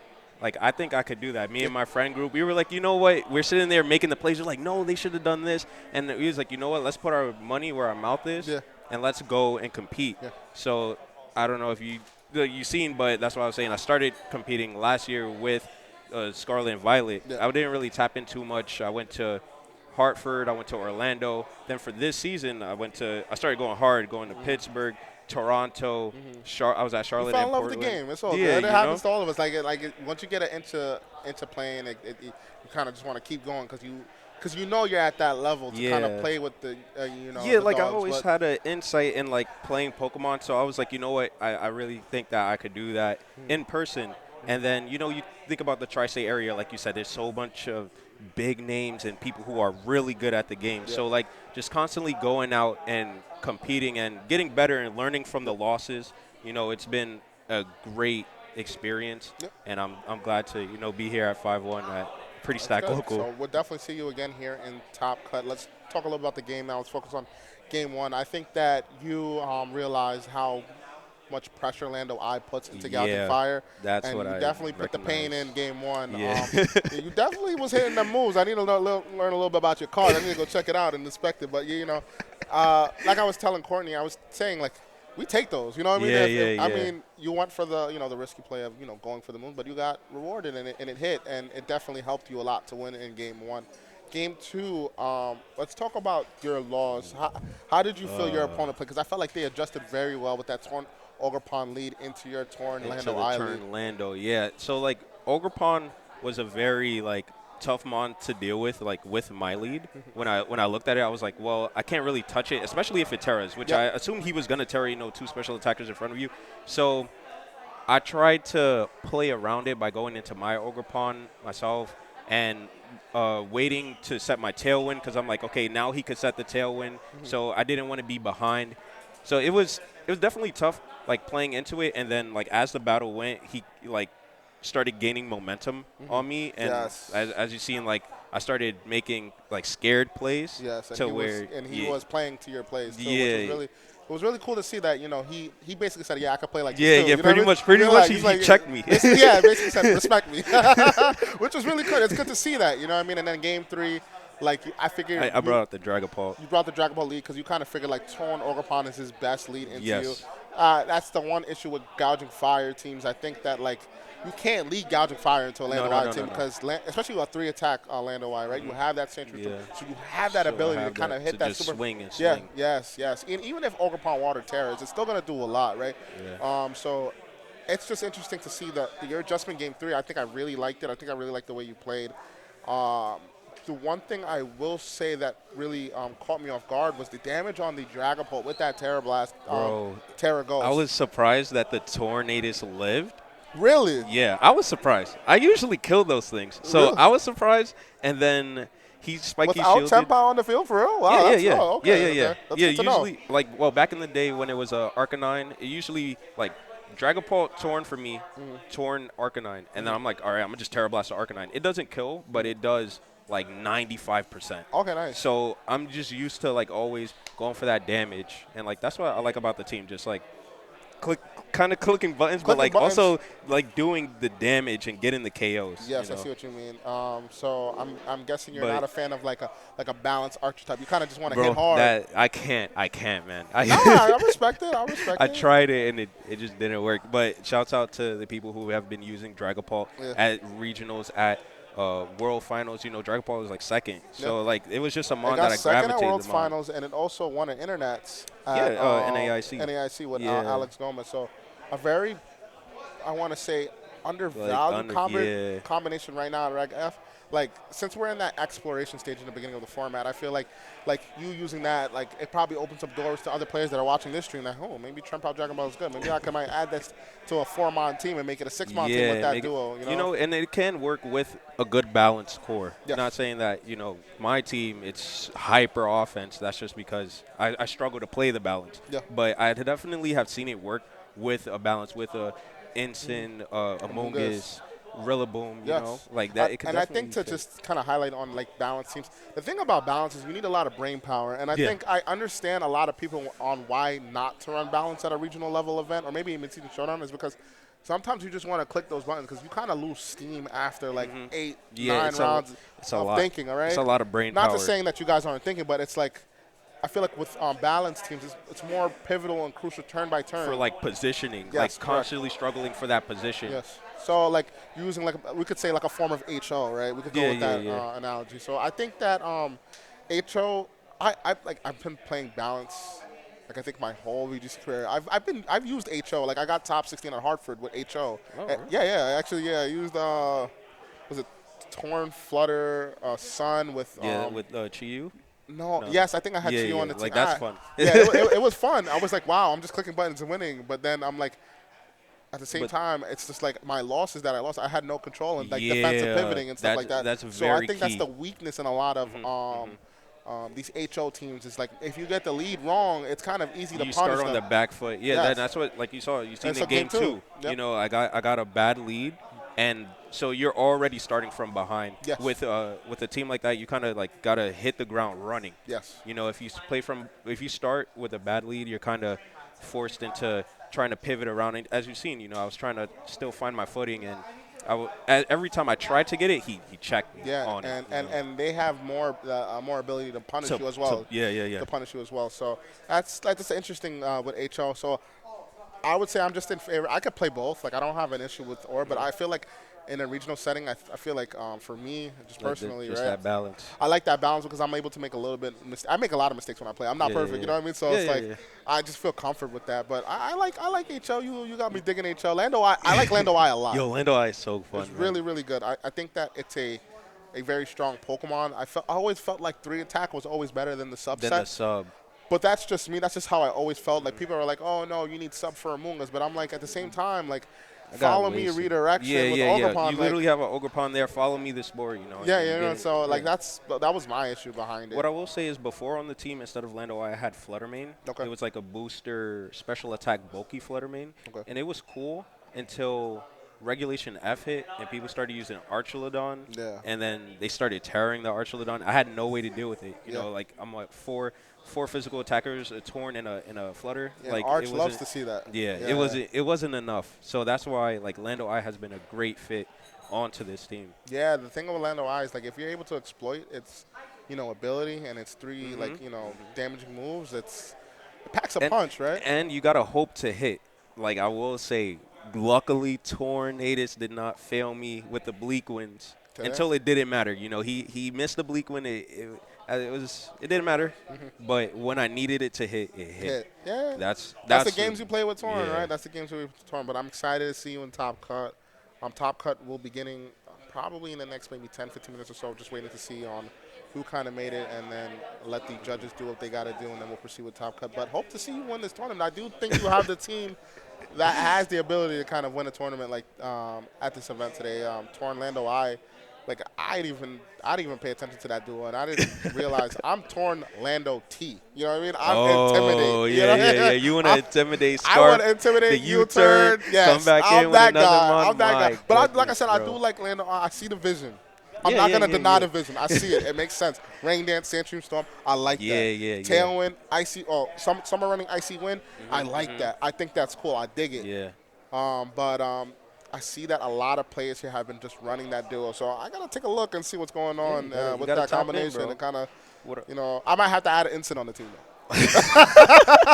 That's the only thing. I might have to add Ensign. Might have to have Amoonguss. But other than that, And then you may run like a bulkier Torn because usually people like I yeah, said, I my was torn surprised. has to live certain strikes. You know what I mean? My torn, and it got to be Rocky And the- Helmet. yeah, You know what I oh mean? my I God. gotta punish the other. You know, I'm just gonna run balance at that point. Yeah, right? Hey man. But nah, like I said, I appreciate you having. This is the first time you're on stream. Actually, yeah. Yo, we were talking like, dude, you were enjoying yourself. You was like, yeah, it was going. It's good to see that. You felt, Yeah, you I felt wanna at have home, fun. which is good. You weren't nervous. You were comfortable playing the game, which is Yeah. like amazing to kind of see, especially like when you're new and like you look shocked when I said, yeah, you go on stream. I'm like, bro, you go on stream. You better play out. You know? I was like, whoa, because I mean, I've played Smash Okay. for a while. I played Smash 4 since like 2016. Okay. So from the pandemic, I took a break. So I've played on stream, but Okay. never. This is my first time like at Pokemon, like playing on stream. So I Okay, was well, like, you yo, got the hopefully- caliber. You got it I was in you. like, So, whoa. nah, it's all good. It's all good. We all feel everybody could, I think, attest to like that first stream match where it's Yeah. like, People gotta watch me. They're gonna I judge was my like, plays. yo, I sent out to everybody, the Discord, my friends, family. I was like, yo, I'm playing on stream. Oh yeah, And they was like, we yo, all, don't trust fold. me. I was like, we all been there, and now that it's over, and like I said, you were grooving, you felt comfortable, which is always good to see, especially in a newer player. You know, you weren't shy at all. Even when you lost, like you're like, yeah, I accepted my loss. We're gonna get to game 3, which is dope to see. And like I said, I'm pretty excited to see like your future in VGC because it's always that one player that seemed like in this New York region, like they just start playing the game and they just kind of like, pick it up. Yeah, like we had Joseph Ugarte. I think he was the last one that really kind of like came to that New York local scene. I wasn't even around at that time. I wasn't playing, but I'm pretty confident he was that last one to kind of like go off, right? Yeah, like right now he's in Liverpool. Yeah, and I So- believe he went 8-1. So like, who's to What's say up? that can't be you next? You know what I'm trying to say? Yeah. This game, the opportunity Yeah. just to be really good at this game is at open arms right now. They're pretty much there's so With much the open information team out sheet, there. There's a lot of easier ways to like get into the scene Yeah. and like learn. Like every game is winnable. Yeah. I feel as long as you got the knowledge, you got the team sheet right in front of you, trusting your team. You know. I think that's what play. changed a lot. Like back in my days, man. Oh my God, closed team sheet. We had closed team sheet. If you ain't know nobody, then My you wasn't God. finding out nothing when Yeah, nobody you didn't was know using. nothing. So it's good to see, you know, that the game is more welcoming Yeah, to yeah, newer yeah, the players. barrier It's to easy. entry. The entry barrier is not. You're not at a back foot when it comes to information because it's right in front of you. The only thing you got to figure out is speeds and stuff like that, Yeah, and you know, speeds determining and- bulk on certain Pokemon. But usually that will come from experience, from just playing the Yeah, game just a lot. playing the game and feeling it Yeah. out and like seeing different stuff. You know, Yeah. just the experience factor. Yeah. You So know, that's all it is. like I said, congrats on top 8. Thank you. Excited to see you do well in your future endeavors in VGC. Last question: what Smash Thing game did you play? What Smash? Which one? Smash. I played Smash 4 and Smash Ultimate. Okay. Yeah. What'd you mean? Pikachu. I played Pikachu. Okay. Straight Pikachu. Nothing else. We got some Just Smash. Pika. We got some Smash players. We got Yeah. Judy in here. We We got got you, and then we Judy, got the #1 Pac-Man player, right? Or something Yeah, we in got New York. Sinji. Shouts out to Sinji. So we shout also out, got shout out to my Mezzy. Smash player. Oh, Messi. Oh, for Messi Mezzy, too. yeah. He's a Yeah. Smash player too. So shout out to my Smash players out there. Shout out. Hugs. He doesn't play. He plays the old stuff. He plays Melee. Melee. Yeah. Yeah, Shout yeah. out to Hugs. That's my guy. So shout out to my Smash players. But we're gonna take a break, guys. We're gonna get back to you with Top Cut. Beach Me, like I said, appreciate you. Congrats. Thank you. Do your thing. But we'll be back with Top 8 in a few. Peace.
Welcome to the top cut of the BrookLAN mid-season showdown event. I'm here with Tyson. We're going to bring this electrifying top 8 cut.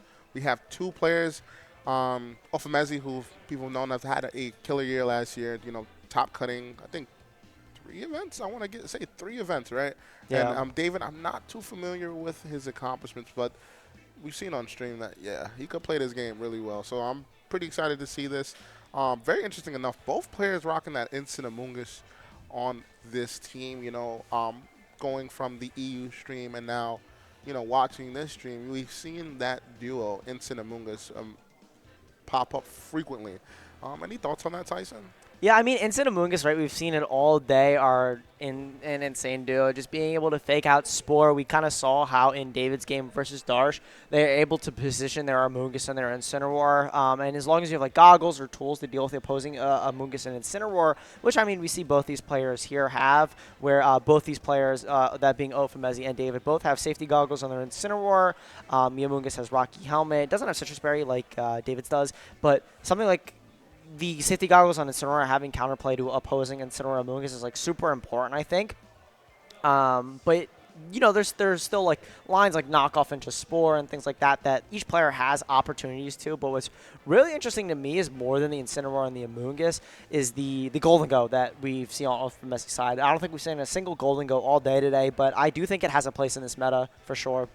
Yeah, I think Golden Gold is a pretty strong Pokemon, right? Having that good as gold ability and just not dealing with, those spores and those status moves that Goldengo is able to avoid with just having that ability. And also that raw damage that Goldengo brings with that Nasty Plot and or that Choice Spec set. It's just a really strong like simple, very simple, strong Pokemon. It's very easy to use. It's very kind of cookie cutter kind of thing. Like, all right, Yeah. it's either you go Nasty Plot or Choice Specs. If you're going Choice Specs, you're literally clicking one button and just doing a lot of damage. And if you're going Nasty Plot, you're usually probably based around that Instant, Amoonguss, or better yet, let me say fake out redirection kind of setup. You know what I mean? To kind of better support that Goldengo. So, but this time we're having a Goldengo with the Choice Specs, so we're not going to see that, setup there. But I just think it's very interesting to point out on Ophimazi's team. He does have like Helping Hand for Graph, but I don't see really too many mons that want to take like usage behind that Golden Go. Obviously Helping Hand doesn't work with Golden Go due to that due to his ability. I mean, Ursh, yeah, you could kind of. You don't have Rain Dance, I guess, right? You could go for the Helping Hand instead. I mean, Fergar does get Rain Dance, but Helping Hand, I guess, is overall better. Maybe there's a calc that Ophimazi is able to play for. I actually can see it coming up in this matchup is maybe if you lead Fergar and Incineroar, you could Helping Hand Blitz and get a surprise KO on like a Amoonguss or something like that. Yeah. Like, that's definitely something that he has as well. We see Incineroar Golden Go coming out from Ophimazi's end here, and Amoonguss and Fluttermane here from David as we start our game 1 of top 8 here between David and Ophimazi. So I think, like you said, cookie cutter Pokemon, very simple. Terra Steel, Choice Specs, make it rain. Just get that damage off, right? Even if Sin were to switch in here, it's still going to do a decent amount of damage. And the good thing about Golden, though, you could just go for those big damages and just switch out and kind of repeat it, right?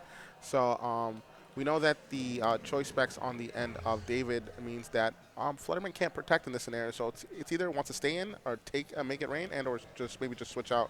And this Pokemon, and Golden Go, like you're saying, is very cookie cutter. It's very straightforward. It's a very honest Pokemon where, you can't put it to sleep. You can't status it. You just kind of have to take the damage and just play around it better. That's really how you deal with Golden Go here. As you see, David decided switching that Incineroar there for the Amoonguss slot, knowing that Fluttermane is just going to unfortunately drop here if Ophimazi does just lock in something like the Steel Translation. This makes sense, right? And this is the benefit of running Choice Specs and Terra Steels. You're essentially +2 right now. You have the Specs, you have the Terra Boost. So getting essentially a +2 Make It Rain is worth it, right, when you can just position around and switch out. I mean, David's probably thinking, oh, sure, you force out the Golden Goat Terrestrialization, you get the Force Steel, but I think Ophimazi's fine with that, right? And this Make It Rain, like you said, just that's so much to damage to Incineroar, a Pokemon that really wants to resist it. And if Ophimazi, this is, like we saw, it didn't lock in for Fake Out, so if this is just a Flare Blitz to follow up or even a Parting Shot or a knockoff, which we do see here, this could be into anything now from Ophimazi's end, like that Choice Scarf Urshifu. Yeah, so we're just going to see that Parting Shot now. Ophimazi is able to kind of pivot and kind of pick what they want to just switch in here that could better deal with Incineroar and maybe anything else that David has in the back that Ophimazi might have an idea of. So I really like this. And also Goldengo, although at -1, it still packs a punch due to that Terra Steel that you mentioned before and also being Choice Specs. So Goldengo doing its job, getting rid of that Fluttermane turn 1. I think this is a really good position to be in. If I'm Ophimazi, I'm feeling really good. And then we're just going to see the Amoonguss just switch in here. Yeah, this is where the ability of Golden Go is really good, right? Because you could try to bring in Amoonguss here, right? Go for if the Amoonguss wasn't there for Ophimazi, but it's so scary, right? Because 3 of these Pokemon are immune to that Spore, but in the same vein, you need Amoonguss to redirect some of these attacks from these attackers. But Roaring Moon makes a lot of sense to bring in here as well, right? Golden Go going -1, you're hoping that your Roaring Moon spread is just able to eat these Make It Rains in. Ophimazi might not be as inclined, but in that same vein as well, if you're able to switch out your Golden Go into something like that Incineroar as well, you can start threatening Fake Out here onto David's side of the field and, lowering the Roaring Moon down with Intimidate. Yeah, lowering the Roaring Moon down with the Intimidate is probably the most accurate play that we'll probably see on the end of Ophimazi, but now which Pokemon decides to switch out. It's going to be that Goldengo here, doesn't want to stick in, doesn't want to maybe take a knockoff or take a Flare Blitz. Switching in that Incineroar is going to allow this Roaring Moon to now be at -1 and also this Incineroar. Let's see what David decides to do. We're just going to say Fake Out, not wanting Amoonguss to get off any Spores, and a Dragon Dance on the end of David, just bringing that attack stack back to neutral with that booster attack. And if I'm David, I'm not feeling too bad about this. My Roaring Moon is back to its original attack stat. I could kind of go for damage now, but at the same time, Incineroar does have that Fake Out ability, something that you have to be very wary about. If you decide to attack here, Fake Out Spore is just a very simple play. And we know that Amoonguss could definitely take a -1 Flare Blitz. Yeah, so. And we see David kind contemplate going for acrobatics and going on the aggressive. We know David to be somewhat of a passive player, so a turn like that, right, if Ofamezi and David haven't played before, which I actually do think they played in Swiss, so maybe if if David does decide to lock in something aggressive here, right, Ofamezi might be reading a passive play that they're known for, as we see them kind of hover over that option. The Incineroar there from David's end going to be locking in that knockoff. I think just preparing for something like Amungus and see Ofamezi overreading just a little bit, right, trying to respect the fact that David has been playing so passively. Being able to knock off this Golden Go, though, is really, really good, I think. Yes. What's curious to see, what does Ofamezi decide to do with the Amungus here? We know that this Roaring Moon now is at a neutral attack stack, but I believe due to that little chip there, I think that the Roaring Moon is just able to pick up the Amungus. I think it has a chance to knock out with that attack booster and the fact that it's neutral as well.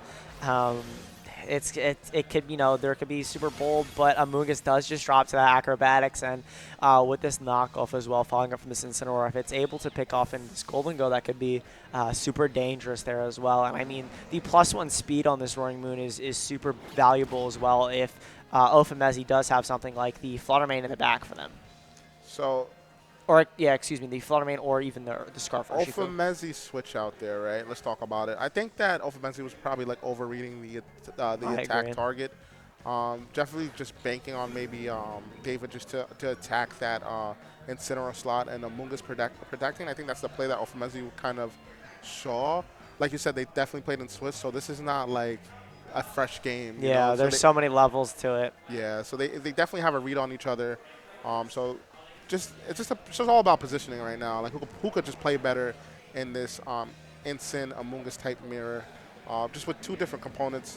David having the Roaring Moon, and Ofamezi having that Goldango for that damage output. So I definitely do like this board position for David a lot. I think that there's a lot of possibilities and opportunities you could get from still having your Incin Amungus in play and Ofamezi not having their Amungus. I think that allows for David to have more chances to make mistakes due to just having that pivot and pollen puff ability on your side of the end. Yeah, absolutely, and we see David going back to that back to basics, right? Playing very, very safely as the Incineroar actually goes for fake out, and David's there. Critical hit maybe adding up. If something like a Make It Rain's coming out here, that might add up. That critical hit fake out.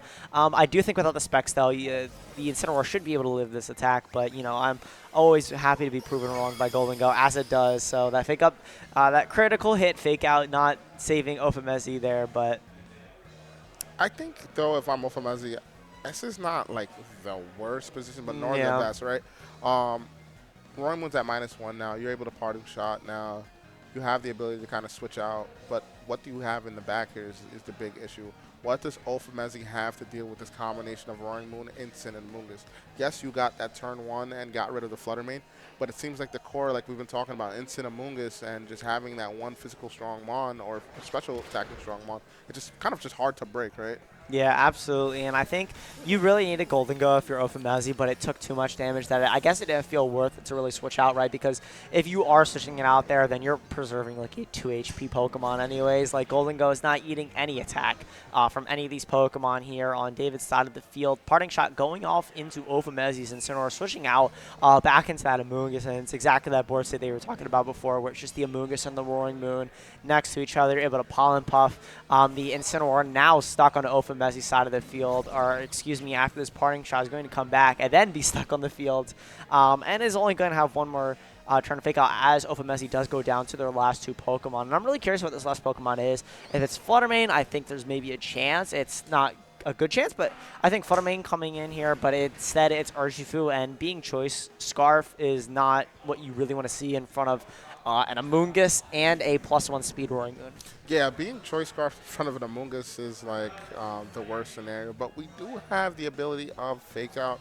The only thing is Terra was already consumed on the end of Ofamezi, and you're not able to go for the Terra or the Surgeon Strikes into that Roaring Moon slot. And although, yes, you could Surgeon Strikes the Roaring Moon, but it's not going to do as much damage as you need, right? And then also the acrobatics to return damage output back is not something that you kind of want to trade in that scenario.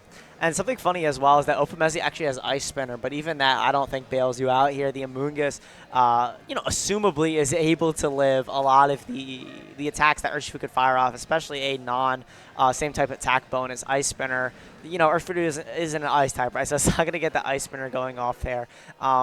I think David hopefully sees the team sheet, though. Of course, there is a chance for critical hit. Again, David correctly in analyzing that you don't need to protect, just attack. Yep. You have more pieces, you have more resources, just go for it. And we do see Opamezi try to play into that, and Ice Spinner firing off, even with a critical hit. That's not KOing the Amoonguss there. And I think that all but confirms this game one for David here. Yeah, and very smart targeting on David's end, not knocking off the Urshifu, right? Trying to just see what do you lock into. If you lock into Surging Strikes, my Amoonguss is sitting in a very comfortable position. If you lock into Ice Spinner, my Instant and Roaring Moon are not going to really... Sorry, Instant, Amoonguss, and Roaring Moon are not going to really take too much damage, right? Because of the Intimidate ability on the end of Instant and just being able to switch and kind of just intimidate and click Acrobatics. But I do think, like, if we do see some crits here, it could change the momentum to... Did we see Roaring Moon lock and protect there, or...? I'm not sure. I believe that they did protect. I think if they protect here, this is fine, right? And then you have fake out pressure, and you can guarantee acrobatics off into this Urshifu.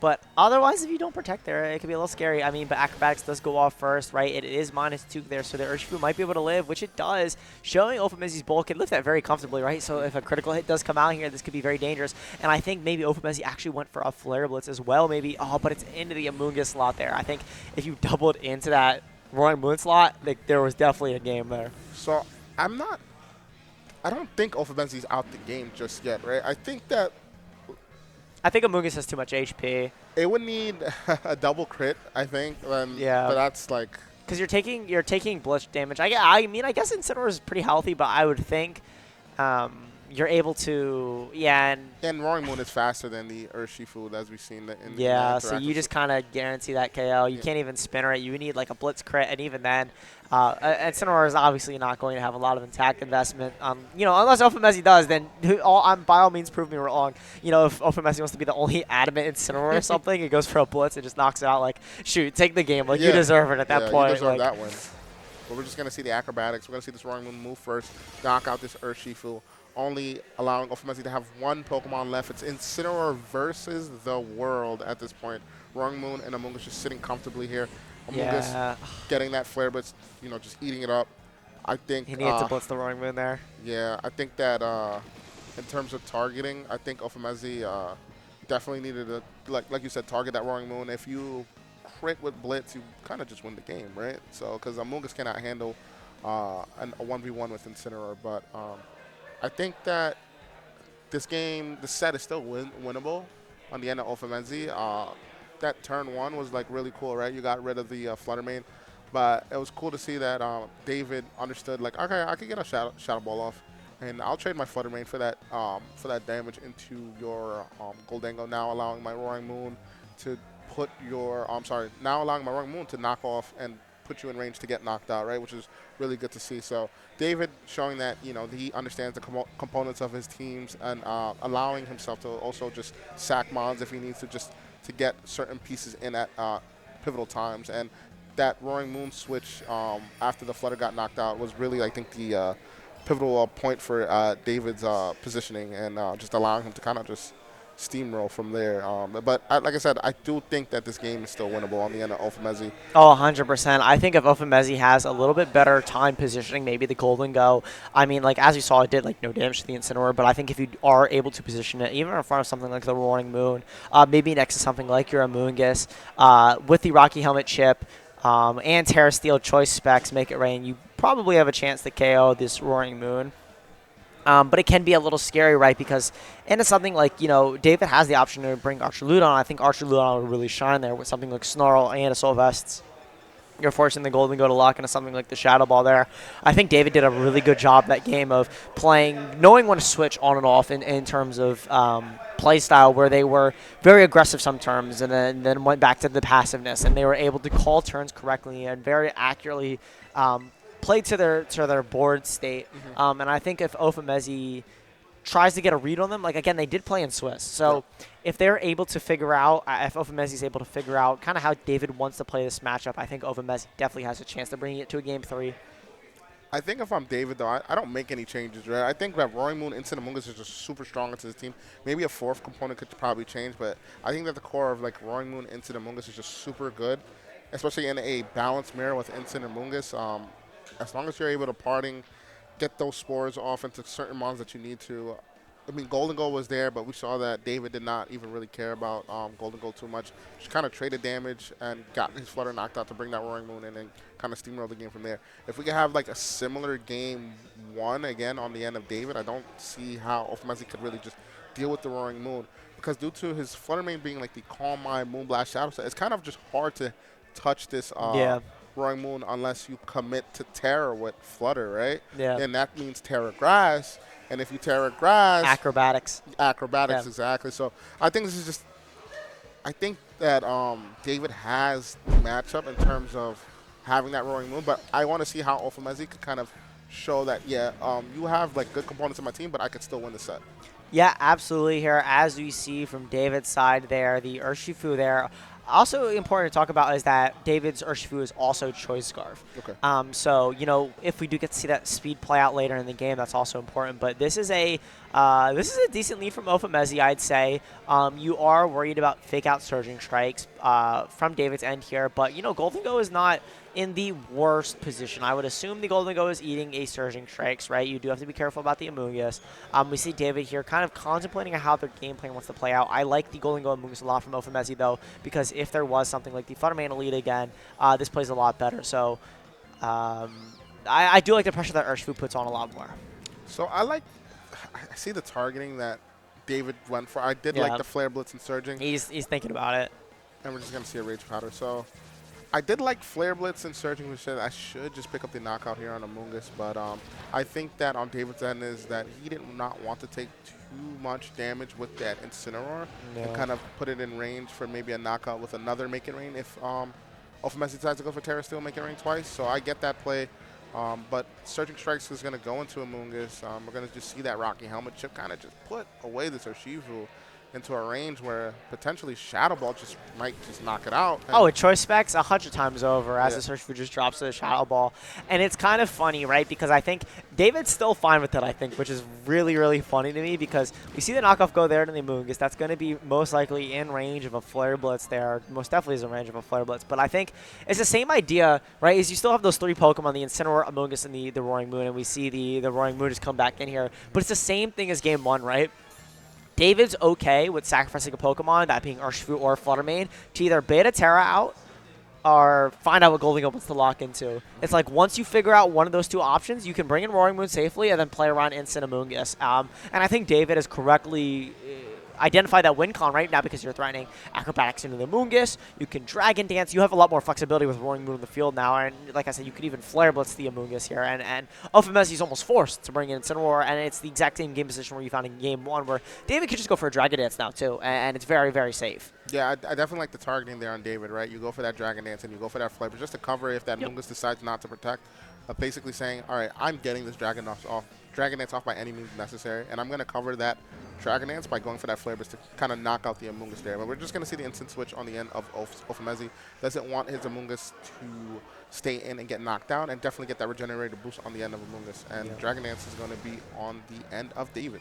And I mean, Ovamezi saw it coming from a mile away, I'm sure. So this is most likely a Shadow Ball, maybe into the Roaring Moon. Just to, again, use the chip at this point to get like start damaging this thing. And like that's not bad for specs, right? Non-resisted, resisted. So you're doing chip, but like you just need to do it there. And like I think Ovamezi realizes the situation that he's in and realizes that okay, I need to do damage for it. I can't spend turns switching out. Like Dragon Dance is going to get really tricky really quickly if I don't deal with it. So going for like oh wow. And if David calls his turn again, right? Like we saw the other game, right, where they didn't go for the protect, they went for Acrobatics. If they go for another Dragon Dance and get it this time, that could be really, really scary. Yeah, and I think if I'm Ovamezi here, you could kind of call a turn, right? You know that the Shadow Ball is doing up almost like 30-ish% right into this Roaring Moon, and you know that David probably doesn't want to take that much damage with the fake out Shadow Ball play. So if I'm Ophimus, you can probably call this turn out. And just Calling David's bluff there, though. Going for fake out. This is most likely a Shadow Ball into the Roaring Moon, which it is. Yeah, that's so much damage. And now that's in range of one more Shadow Ball. And something like a Terrestrialized Steel on the Golden Go, right? It would be able to live a knockoff. And you could actually threaten a KO on this Roaring Moon. So David getting a little ahead of themselves there. I think you just need to protect, right? Yeah. Like, you lose more from losing your Roaring Moon than you do taking chip on your Amoonguss. Yeah, I think that protecting there's nothing wrong with that. You know, protecting and imparting. But I think that, like you said, they played a set earlier. There might have been a similar scenario earlier, and David's like, all right, I'm not gonna let you catch me this turn. But at the same time, if I'm David, I gotta think, right? Ophimus is going for Shadow Ball, and Golden goes faster than Ensign. So if he's gonna Shadow Ball the Ensign, if anything, it's gonna go into the Ensign slot. Before he switches out with Ensign. So yeah, but we actually see a Golden Go swap there into the Amoonguss, knockoff going into the Amoonguss, knocking off that, no item. That's just so much. But parting shot there from Ophimus. I really think Ophimus, if you switch out Golden Go, you need it to blitz. Like, you need to damage the thing. I think it actually would have killed. Or knocked out, excuse me. But I like this too, because now you have a board where it's Amoonguss and Goldango, and you could click the make it range, you could click the redirections. But right? David has Pollen Puff now, and that's really, really scary, I think. It's scary, right? But at the same time, Ophimus preserved this Terra. So now we're in a board state where it gets a little tricky. Like, I mean, Roaring Moon could protect, and he could kind of sack this maybe Amoonguss or switch into Instant, but you're just able to get off immediate damage with that Terra still making rage and Rage Powder, right? And eventually, David is going to have to deal with this.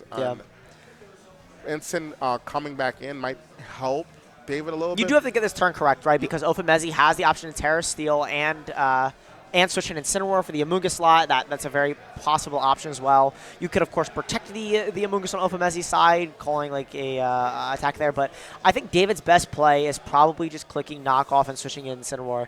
This is exactly what I was saying, though, is Ophimus switching the Incineroar there and going for maybe a Terrestrial Steel on the Golden Go there. But this makes a lot of sense as well, right? If you want to threaten fake out on the Roaring Moon, you just want to make sure you can. Oh, no terrestrialization, but Goldo hangs on with that Intimidate drop. That's really scary, though. Oh, Focus Blast. Oh. I think maybe calling an Incineroar swap there, but Pollen Puff. That's. I think a little bit of an overread there from Ophimus. Yeah, I don't. Okay, I like. It's just tough. I get it.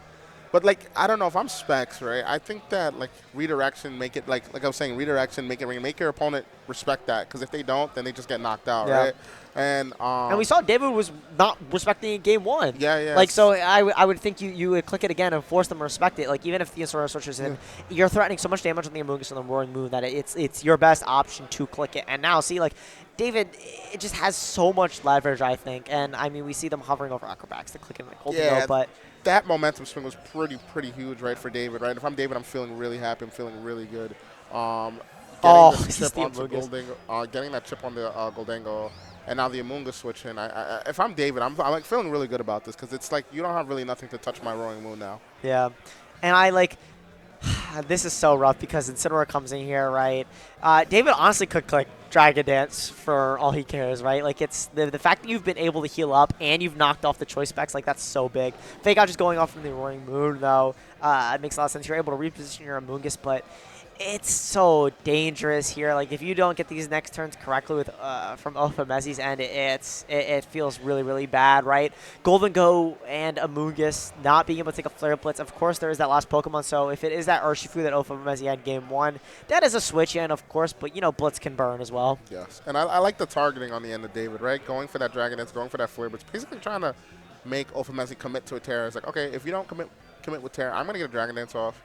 And if you decide not to protect and not Terra, I'm going to get a big damage Flare Blitz off and might potentially knock out. So I think that David is targeting here makes a lot of sense. And we're going to just see that Amoonguss switch out. And I know for sure Goldango does not want to eat a Flare Blitz. Yeah, and this is your main damaging piece on this team, too. And it's exactly like Game 1, right, where it's like you need Golden Go to have enough HP, but Ophamesi really hasn't found a spot where you're comfortable enough to do that damage, as you're always facing down a neutral Roaring Moon or even a -1 with that knockoff was doing so much damage. And as Golden goes down there, I'm really curious what's going through Ophamesi's head of game plan of what you want to do in the rest of this game, right? Because whenever you Dragon Dance as well, as you're forcing the Incineroar to parting shot, otherwise it can't keep up with Intimidates as well. As you're going Intimidate for Dragon Dance, but with Parting Shot, you're at least able to keep up and go -1, and then you can switch Incineroar back in, and you actually get value out of your Intimidates. Otherwise, Dave is just gaining speed, and with the attack booster as well, you're essentially canceling out. I believe the Roaring Moon now is going to be at -2 if Incineroar does come back in.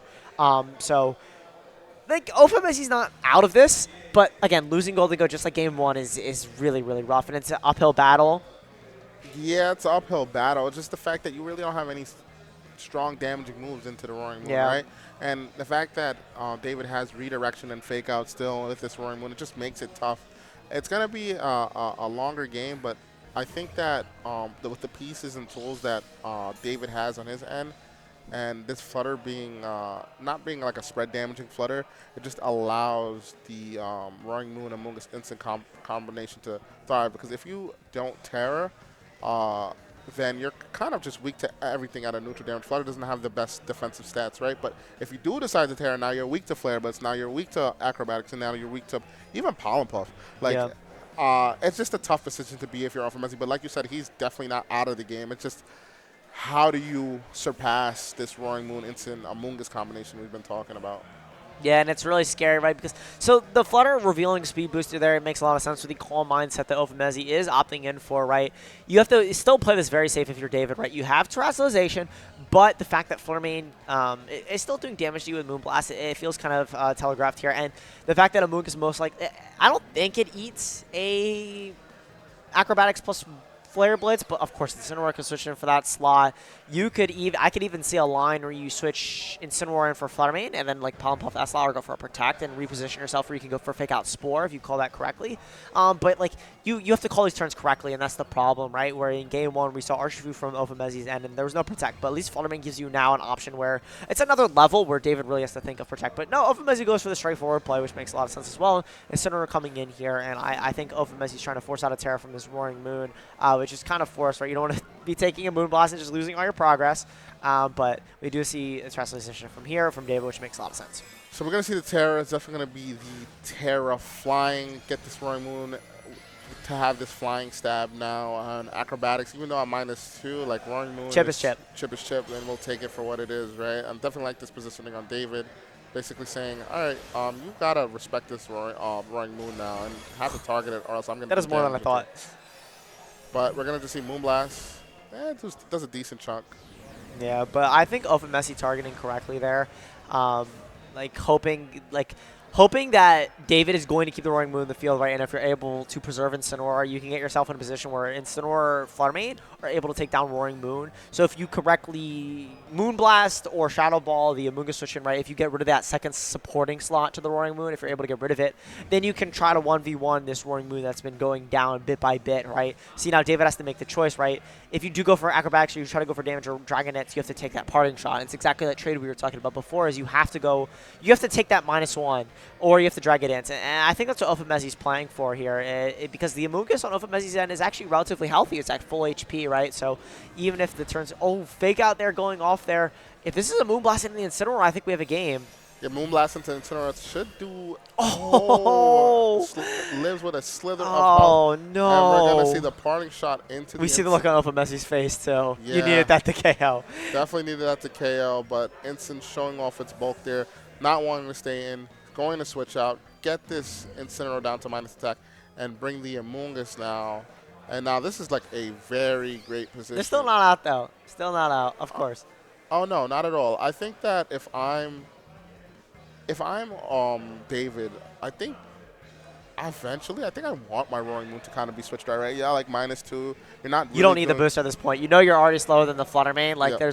there's no reason to keep this thing in. Just switch in the Incineroar. Like, I think that's a lot of the traps that a lot of players are in is that as soon as the booster hits the speed, they're like, okay, this Pokemon's locked in. I can't switch it out. Yeah, exactly. But I think that's a trap at the same time, right, is there's a certain point of time where there's no point of playing the Dragon Dance games. Just switch out. Yeah, just switch reset out. everything. Because even at neutral, right, with non-boost, you're still going to do a lot of damage. But Yeah, and as long as you preserve your Amoonguss, right, we see you protect here from Flutter Mane, right, this is exactly what I think what Opamezi was playing for, counting on David, sticking with Roaring Moon on the field. Like, if Roaring Moon switched out there, that would have been amazing for David, but I think, like, Opamezi playing for how David has been playing, knowing that they're not going to switch out, and there's the parting shot games again, where it's like, just like... Sometimes you got to make those calls, right, especially... but like I said, I'm not mad at this position for David. No, exactly. I think both plays are not bad. I think you're still in a winning position to say it's just it's going to be a longer game where crits are factor, and you don't want to play into that too much because the longer the game is, the more chances of like a crit or just something just not happening in your favor. And if I'm David, I think Instant is, Oh, there he goes. There we go. We're going to definitely switch it, but now... But now that's a scary position, right? Because you just protect it, right? So something like a blast in that slot, you force the Amoonguss to maybe Rage Powder, right? Otherwise, you just get a knockout on the Incineroar. But I think what Opamezi is probably going to go for is you switch out Flutter Mane to the Incineroar, you Pollen Puff it up. We could see that, and I also do like the Calm Mind, Terra Put Grass. to sleep. That's a little scary. Yeah, it's a little scary, but I do like Calm Mind, Terra Grass, because the idea is like, if I'm able to get like maybe a Calm Mind or two, I'm able to just deal damage into this Incineroar, right? But like you said, Flutter Mane switch out, probably going to go for the Palm Puff here. But I wouldn't have been mad at all if Flutter just decided to stick in and just go for that Calm Mind and just boost up its stats there. I think Opamezi's scared, right, is because you don't want to burn Terra Grass or Translocation Grass, and then the Roaring Moon just kind of destroy you with Amoonguss support, right? Because even though you're able to ignore the Amoonguss, it's really dangerous. But, David getting that turn correctly as well, and both of them Pollen Puffing. I missed this so much. The Incineroar Amoonguss Pollen Puffing, oh, man, I missed it so much. But the thing here, and this is where it really comes down to move choices. This Amoonguss on David's side doesn't have Protect. So even though Incineroar's come in here, Flare Blitz is still going to hurt both of these Pokemon, and I think Opamezi is very safely able to Flare Blitz down and just Pollen Puff. What is David really able to do, right? Yeah, I don't think David's really able to do anything here. I mean, you have Knockoff Spore, of course, but... Yeah, Knockoff Spore, but then it's just like, then you're playing with like Sleep Turns right after that, and I think that it's just a more in favor of Opamezi because you're just able to get off, Flare Blitz.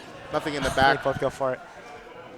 Knockoff into the Instant. It's going to just remove that safety goggles. Peak VGC. We're going to see maybe a trade of spores here. So now we play the sleepy game. And who decides to switch first? And I, as a balance player, I love to see the scenario because I love calling out which Pokemon. You see Opamezi dancing there. I definitely love calling out the bluffs on if like a Pokemon decides to stay in. Like I definitely would, go for that maybe cheeky spore into the Moonguss slot to kind of get a read on like, all right, maybe you might switch in Roaring Moon because it's not in a bad position to come in here, right? Yeah, see. And now me personally is like, I'm always going to spore the sleeping spot. Yeah. I know they're going to switch out eventually. Like, we could play that game of chicken where it's like, I'm just going to spore it until you respect me. I mean, I'm like that too. But, also, I like to wait until they burn a turn asleep. Yeah.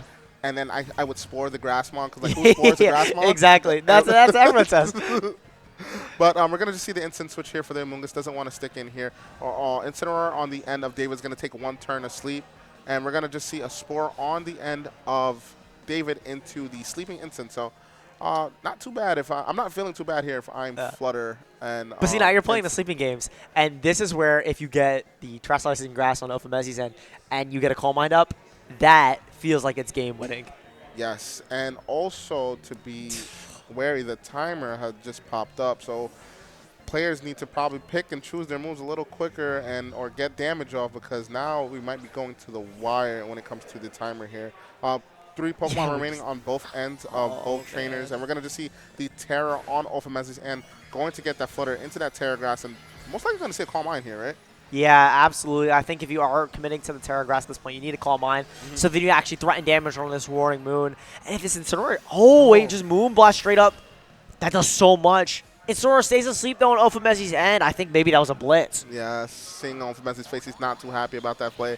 Roaring Moon coming in at a very pivotal time after Fluttermane, burning that tear into that grass. And now if I'm Roaring Moon I think here, you need the Calm Mind.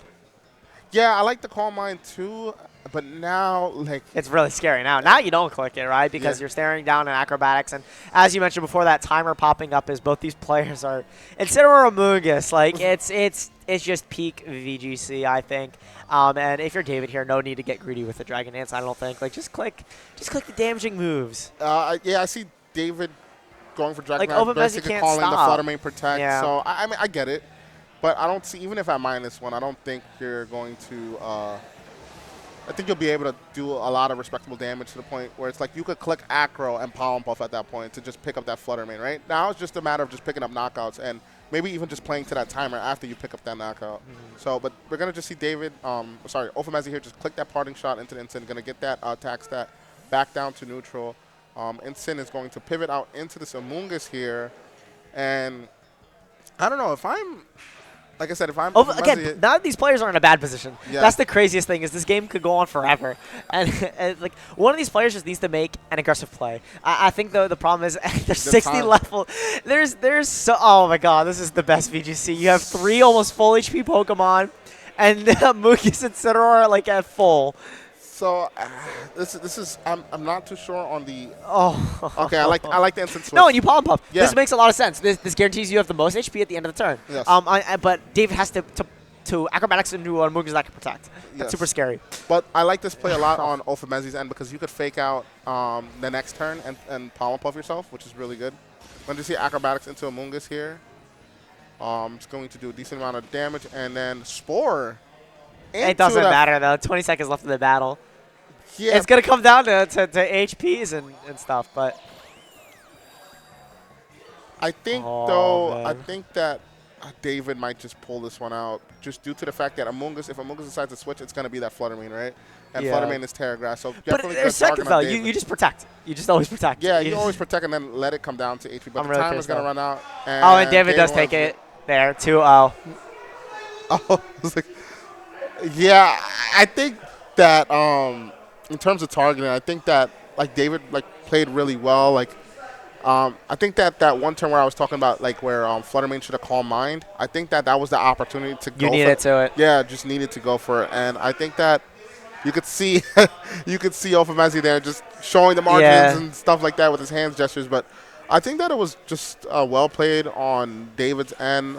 I definitely saw the match coming down to timer because at that point I think that's the win con that I'm playing for, especially if I see a Terra Grass Fluttermane. I'm just going to try to just pick at things because that Fluttermane doesn't want to take acrobatics, and you can play to that. It doesn't care. You don't care if it's -6. Yeah, you don't want to take acrobatics. Yeah, and you don't need per se for me. I wouldn't have Dragon Dance in that snare. I just would have went for raw damage, maybe into the instant at that point. Because if we're gonna play for timer, I just need to. I just need damage. You called the Flutter Protect, which is fine. Just acro the instant, get that damage off. Even Pollen Puff the instant. If you're that that concerned about just getting your damage off, in my opinion at least. No, I agree with that take as well, but I think David did a great job of kind of outplaying Overmezzi a lot of the turns as well, very correctly calling the turns as you kind of mentioned before. And I think this team allows you to do that, right, as I think very standard, Incineroar with the goggles, Amoonguss with the Citrus Berry, things like that, just very standard, very straightforward gameplay as well. Making correct trades. Like I said, I was a big fan of David using both Urshifu and Fluttermane to trade damage into the Golden Go and kind of get in a position where Overmezzi wasn't comfortable switching it out and had to switch in on an Incineroar Flare Blitz.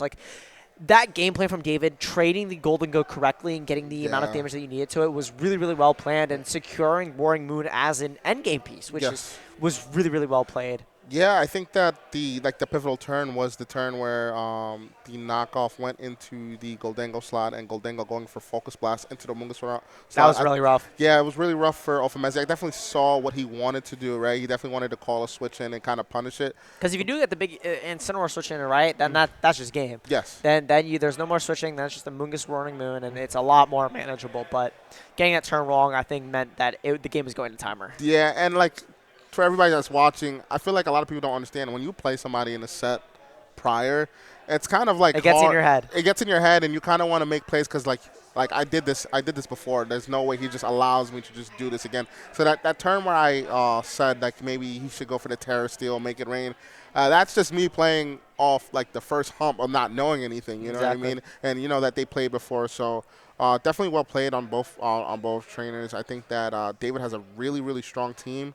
I definitely like seeing Into the Moongas definitely balance. I really like seeing Roaring Moon do well. Yes, yes. Roaring Moon, that's what the money's at. Roaring Moon is where the money's at. So happy to see both these trainers running Into the Moongas. I'm happy we're at this point in the format where I think that balance is like I felt like balance was kind of shifting away. I'm like, no man, like HO is everybody's running like HO Trick Room, like Blood Moon, Ursaluna with Frograph and Instant Trick Room. Like I don't want to call it HO because it's still a form of balance, but it just has a hyper offensive component to it. I agree. Which a lot of balanced teams, I mean, they do have, but not on that level of Blood Moon. You know what I mean? It's usually a setup where Blood Moon clicking one button at that point and just getting off that big damage. So, but like I said, very well played on both trainers, and I think that David might have what it takes to just kind of win this whole event. I agree. I think David's been on fire today for this entire event, and I can't wait to see what the rest of our players do here, but we are going to cut to a quick break before our top 4 as well. I think we're going to let the other top 8. I think the other top 8 matches played out. I don't think we're doing all of top 8, but we are going to cut back to a break. We'll give you a correct answer in just a few moments. But thank you for watching. Stay tuned, and we'll be right back with more VGC content.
Welcome back, BrookLAN, here for our top 4 game. I am Tyson, and I'm joined here by Courtney today. Hi. And we are going to be your 2 final commentators today between top 4. We're going to do 1 top 4 game, and then we're going to do our finals game here. So very, very excited to, number 1, wrap up the day, and then number 2, get some exciting top-level sets in. We're going to have 2 players that we featured on stream here today, that being Darsh and Trista, both amazing players, getting to see play again in a top 4 game when the stakes are higher than ever, right, is always exciting. I think I always say this every stream, but Tri-State Locals are some of the most high-level games that you'll get to watch. So, if you have stuck around to watch this stream, we, number 1, would greatly appreciate you, and then number 2 as well, is you're not going to be disappointed at all. These games are going to be high-level, and they're going to be great to watch. Well, I think that's so true, and especially coming from Chicago. I'm not bashing Chicago at all, but the Tri-State Locals I have seen so much about and how they're just so well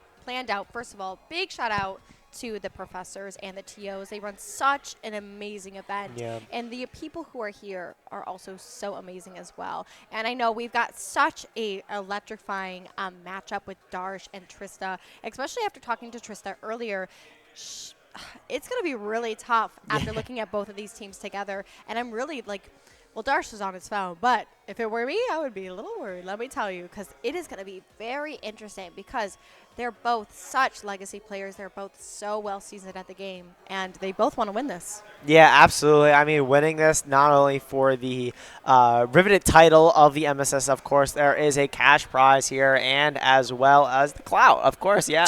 Winning a Tri-State Local, like we just talked about, right, winning an event of this size in an area that is so dominated by a lot of these top players is nothing to scoff at, right? Like, a lot of the times is, people may get not necessarily made fun of, but you're like, oh, a PC win, oh, a MSS win. It's nothing crazy, right? It's nothing compared to a regional. But some of these MS's mid-season showdowns are kind of stacked. Oh. I mean, like the one today was there's a lot of good people, good players, right? And of course, since it is a doubleheader, there's the PC that's happening right now as well. But between all of that as well, there's just again, there's so much good talent. It's hard to highlight everyone. Oh, and that's so true, because even just being in this space at BrookLAN, you see so many well-known players just scattered about, and you really realize that The tri-state area is not one to play around with, let me tell you. And especially these two sitting up there right now are both fabulous players. Like I said, both eager to win so much. And looking at their teams, it's a little bit interesting. I think we're going to see a really good matchup. It might be a little bit of a long matchup looking at the teams as well, which I know, Tyson, you just had a really long matchup just this last round. Yeah, I don't know if I can deal with another Incineroar or Mungus. So it's like I'm a little scared. But luckily, both these players might have Incineroar or Mungus. And Darsh is dancing up and ready to go. We see you, Darsh. And, and as these players figure out what they want to get into, Darsh looks like a little relaxed, so maybe that's a sign that Darsh is maybe ready for this matchup, right? Maybe theoried it in their mind as well. I think Incineroar Amoonguss, the mirror is always going to be a little annoying. I think Trista definitely has some tools that maybe favor them as well. But Darsh also has Roaring Moon, as we saw last game, go kind of crazy if well positioned. But I think that Porygon 2 is just, with that recover, is just such a vital set. And Trista could really stall this out and make it more of a fun type of game. So it will be a little bit interesting kind of going that way around. And I know they're kind of working through, it looks like some technical difficulties. Yeah, they're talking right now. Like, I'm trying to figure out if they should be able to start. They should be able to start the game. I'm unsure why they haven't yet, but we'll figure that out. I don't think they're having a dispute or anything like that. I think they're just having a conversation. Sure. Well, while this happens, yeah, Tyson, let me talk to you. Tyson, you have been very much into that casting scene quite a bit recently, but I feel like some people have to ask you the hard questions. So, first of all, what is your least favorite Pokemon in this regulation currently? Least favorite Pokemon in this regulation? Yeah, that's all you had to say. It is Urshifu, and it will always be Urshifu. Not the Urshifu. It's always going to be Urshifu. Any format that Urshifu is legal in, it's Urshifu. Urshifu Single Strike or Rapid Strike, they're both equally annoying, and I think the majority of the crowd would agree with me. But how about you? Like, what do you not want to see in team preview? Like I've kind of said throughout the day, Raging Bolt and me are just really not good friends. Anytime I go against a Raging Bolt and Louder, it seems like it always just kind of gets the one up on me. And maybe I'm just not running the greatest teams. I'm a Pow Knight girl to the day I die. However, I'm trying to change it up for Knoxville. So yeah. Just giving hey, look, hopefully some of these teams that you found today are a good hint at what maybe is good going into Knoxville. I mean, even Liverpool this weekend, right, as it wraps up tomorrow with their day 2 and finals there, we're going to be able to see where the kind of meta is headed. It changes week to week. So, but we'll be able to see where it's heading from Liverpool into Knoxville. You have time to change your team if you want to, maybe figure out a Raging Bolt answer. But luckily, both these players don't really have to worry about that here as they, I believe, paired up now, and they're going to be matching up as we start to get into our team preview here and figure out what both these players want to do. As we kind of talked about before, they have their Amoonguss and Incineroar on both these sides, so that's always an exciting matchup. But how about the rest of their teams? What do you think about those? I think it really depends because they do have a lot of matchups on the same side. I think that Lando is going to be a really interesting play if Trista wants to go ahead and bring that in. I do think it can have a little bit of a counter into things. However, it is such a fragile mon. So that's just one thing to keep in mind. And Fluttermane, as we've seen countless and countless times, it is just such a pivotal piece in so many regulation teams that I just think you can never really go wrong with a Fluttermane on your team. Yeah. So I think it will be really it'll be really interesting. I think Darsh has to play with that Roaring Moon. As we saw earlier in matches, they really like bringing that Roaring Moon. So we got to see how well that's going to actually play into this atmosphere and if they're going to continue that momentum that they had previously. Yeah, absolutely. And I think, I want to speak of Fluttermane, right? Because you asked me my least favorite Pokemon. I think one of my favorite Pokemon is actually Fluttermane because of how flexible it is as a Pokemon. We only used to see the Choice Specs variant, right? But now we're seeing a lot of Booster Special Attack. I mean, once in a while you'll see a Sash Fluttermane, a Focus Sash Fluttermane. You see Booster Speed. There's so many different ways to run Fluttermane, but it's just that good of a Pokemon where it's like you can run it, and if you have a 6th slot on your team, you can usually slot a Fluttermane there, and it's probably good. Probably good? It's always good, I was right? going to say that's 68% coming out of Liverpool shows that it's always good. Just a little more than good, right? But that's insane. What's even better is the start of our semifinals of top 4. So we're going to go ahead and kick it off from here, and we are going to see on Darsh's side the Ogerpon and Incineroar, and then on Trista's side we're going to see the Incineroar and Porygon 2. Very interesting lead. And I'm putting my hands together and thinking that, there's no Amoonguss and Incineroar mirror from both sides here. Both players taking a little bit of a different approach to this matchup. I think realizing that Amoonguss doesn't come on lead anyways, things like the Ogre Pawn on Darsh's side is a little scary, and even the Porygon right on Trista's being able to threaten something like a Ice Beam into a potential Amoonguss lead. There's options, and Terra Blast obviously hurts as well. Incineroar there from Trista going to be switching out most likely into that Amoonguss slot, just so you're not taking Ivy Cudgel. Yep. And I think if you saw that back, as Trista was going ahead and changing up her mons, we kind of got a little sneak peek of what's going on back there. And she's got that core once again, that Incineroar, that Porygon 2, and then Amoonguss core that just really, to me, is really unbreakable if you can play it right. And you're going to go ahead and see that parting shot on Darsh's side into that Porygon 2 to go ahead and bring it back home.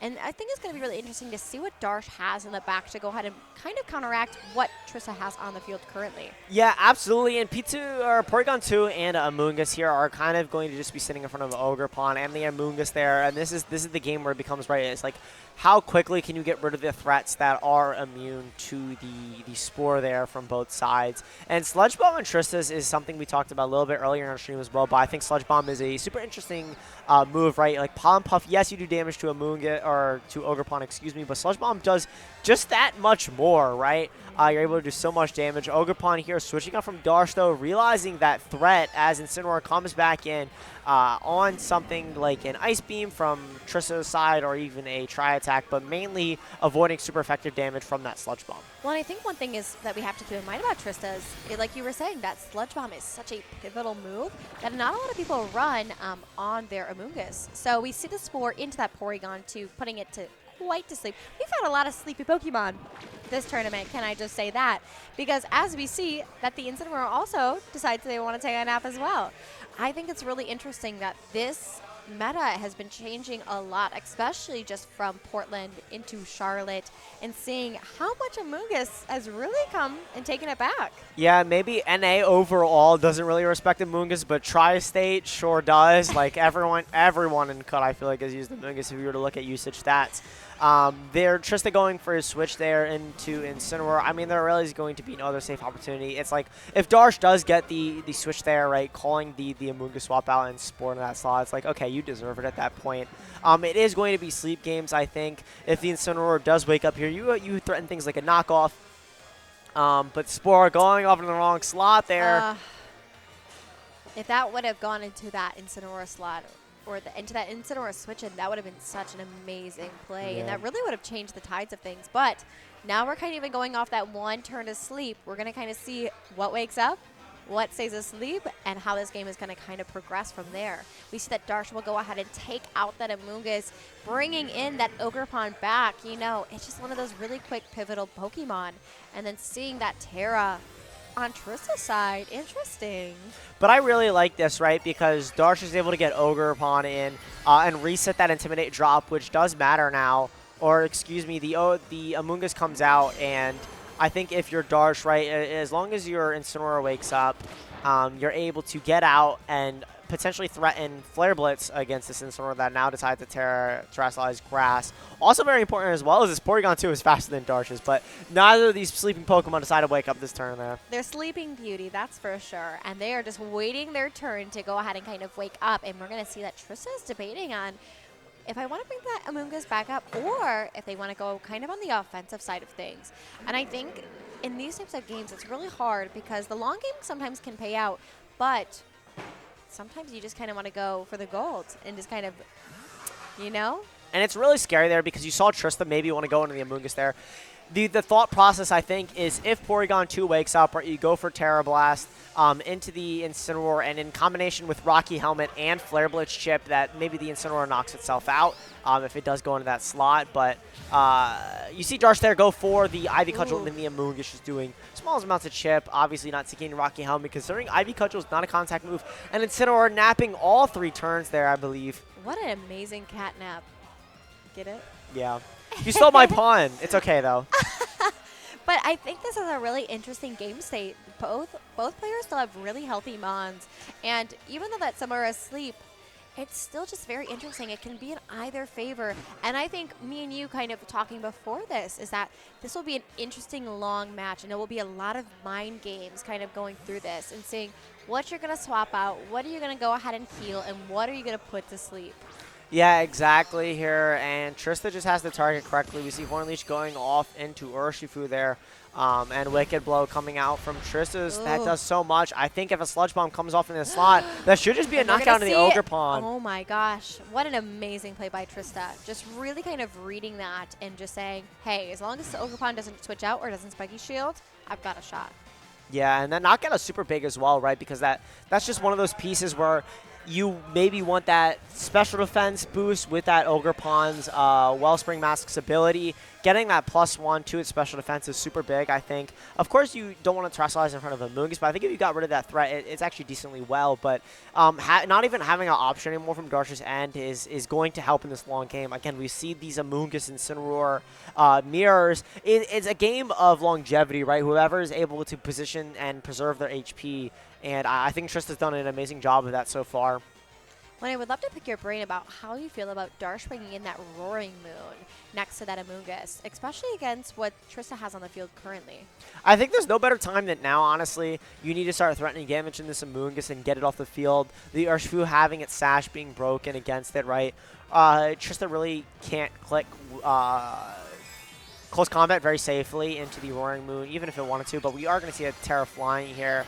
And now Wicked Blow is very safe, but the Amoonguss from Darsh is also something you have to worry about as well, right? Just threatening Spore into a slot and Acrobatics is more than enough sometimes. As Acrobatics goes off here, no switching from Incineroar. This is going to do so much and actually just one-shot the Amoonguss there. And I think this is another pivotal Pokemon going down. First, the Ogre Pawn on Darsh's side, and now the Amoonguss on Trista's. I think this will be very interesting. And we see the Wicked Blow going into the Amoonguss and only doing half and getting healed by that Citrus. So she is going to have to double up on that slot or hit it a few more times, and then seeing the Spore going into that Urshifu and putting it fast. That's a little frightening. I mean, Porygon has taken its turns of sleep a little bit, so it has the chance to wake up. But this Urshifu is going to have to take a turn of sleep. And having that your Incineroar is Terrestrialized Grass, it's going to be taking super effective from this Acrobatics. And Assault Vest, of course, only boosts the special defense of the Pokemon. So something like a physical Acrobatics here from the Roaring Moon is going to be doing so much damage, especially the Incineroar coming in here. Of course, you can go for Fake Out to stop the Roaring Moon and hopefully burn a turn of sleep on this Urshifu. But it's looking very, very grim for Trista here as Darsh kind of starts to position this Roaring Moon and get it in a spot where you're able to just do damage. Yeah, this is a very interesting game state. I think Trista has to play this extremely well to try to claw her way back into this. And Darsh, I feel like, is just kind of sitting in a really good position, especially still having that Roaring Moon, that Amoonguss, and that Incineroar. And I do truly think that Amoonguss is such a pivotal Pokemon to have in this position. Just being able to have that sleep, have that healing abilities, and just being able to sit on the field and really not have any threat to it at all. Yeah, and I do like Trista's play here of trying to force Darsh to click Protect there and maybe burning a turn and maybe getting Porygon 2 in for free there. But we see Darsh switching Incineroar. This is also very, very safe as well. You're threatening Fake Out next turn on your own Pokemon as well.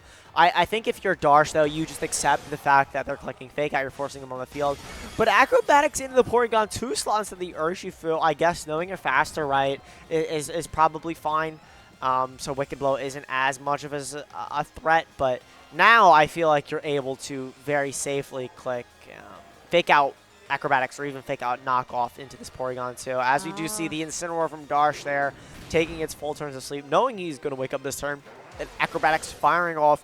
If this isn't the Urshifu, that also makes a lot of sense. I think this is a really kind of sticky situation for Trista at this point, having that Porygon 2 still sleeping and only having just that Incineroar in the back. And even though it is Terra, it's still just not going to be able to take it Acrobatics or any sort of fire move coming out of that Incineroar.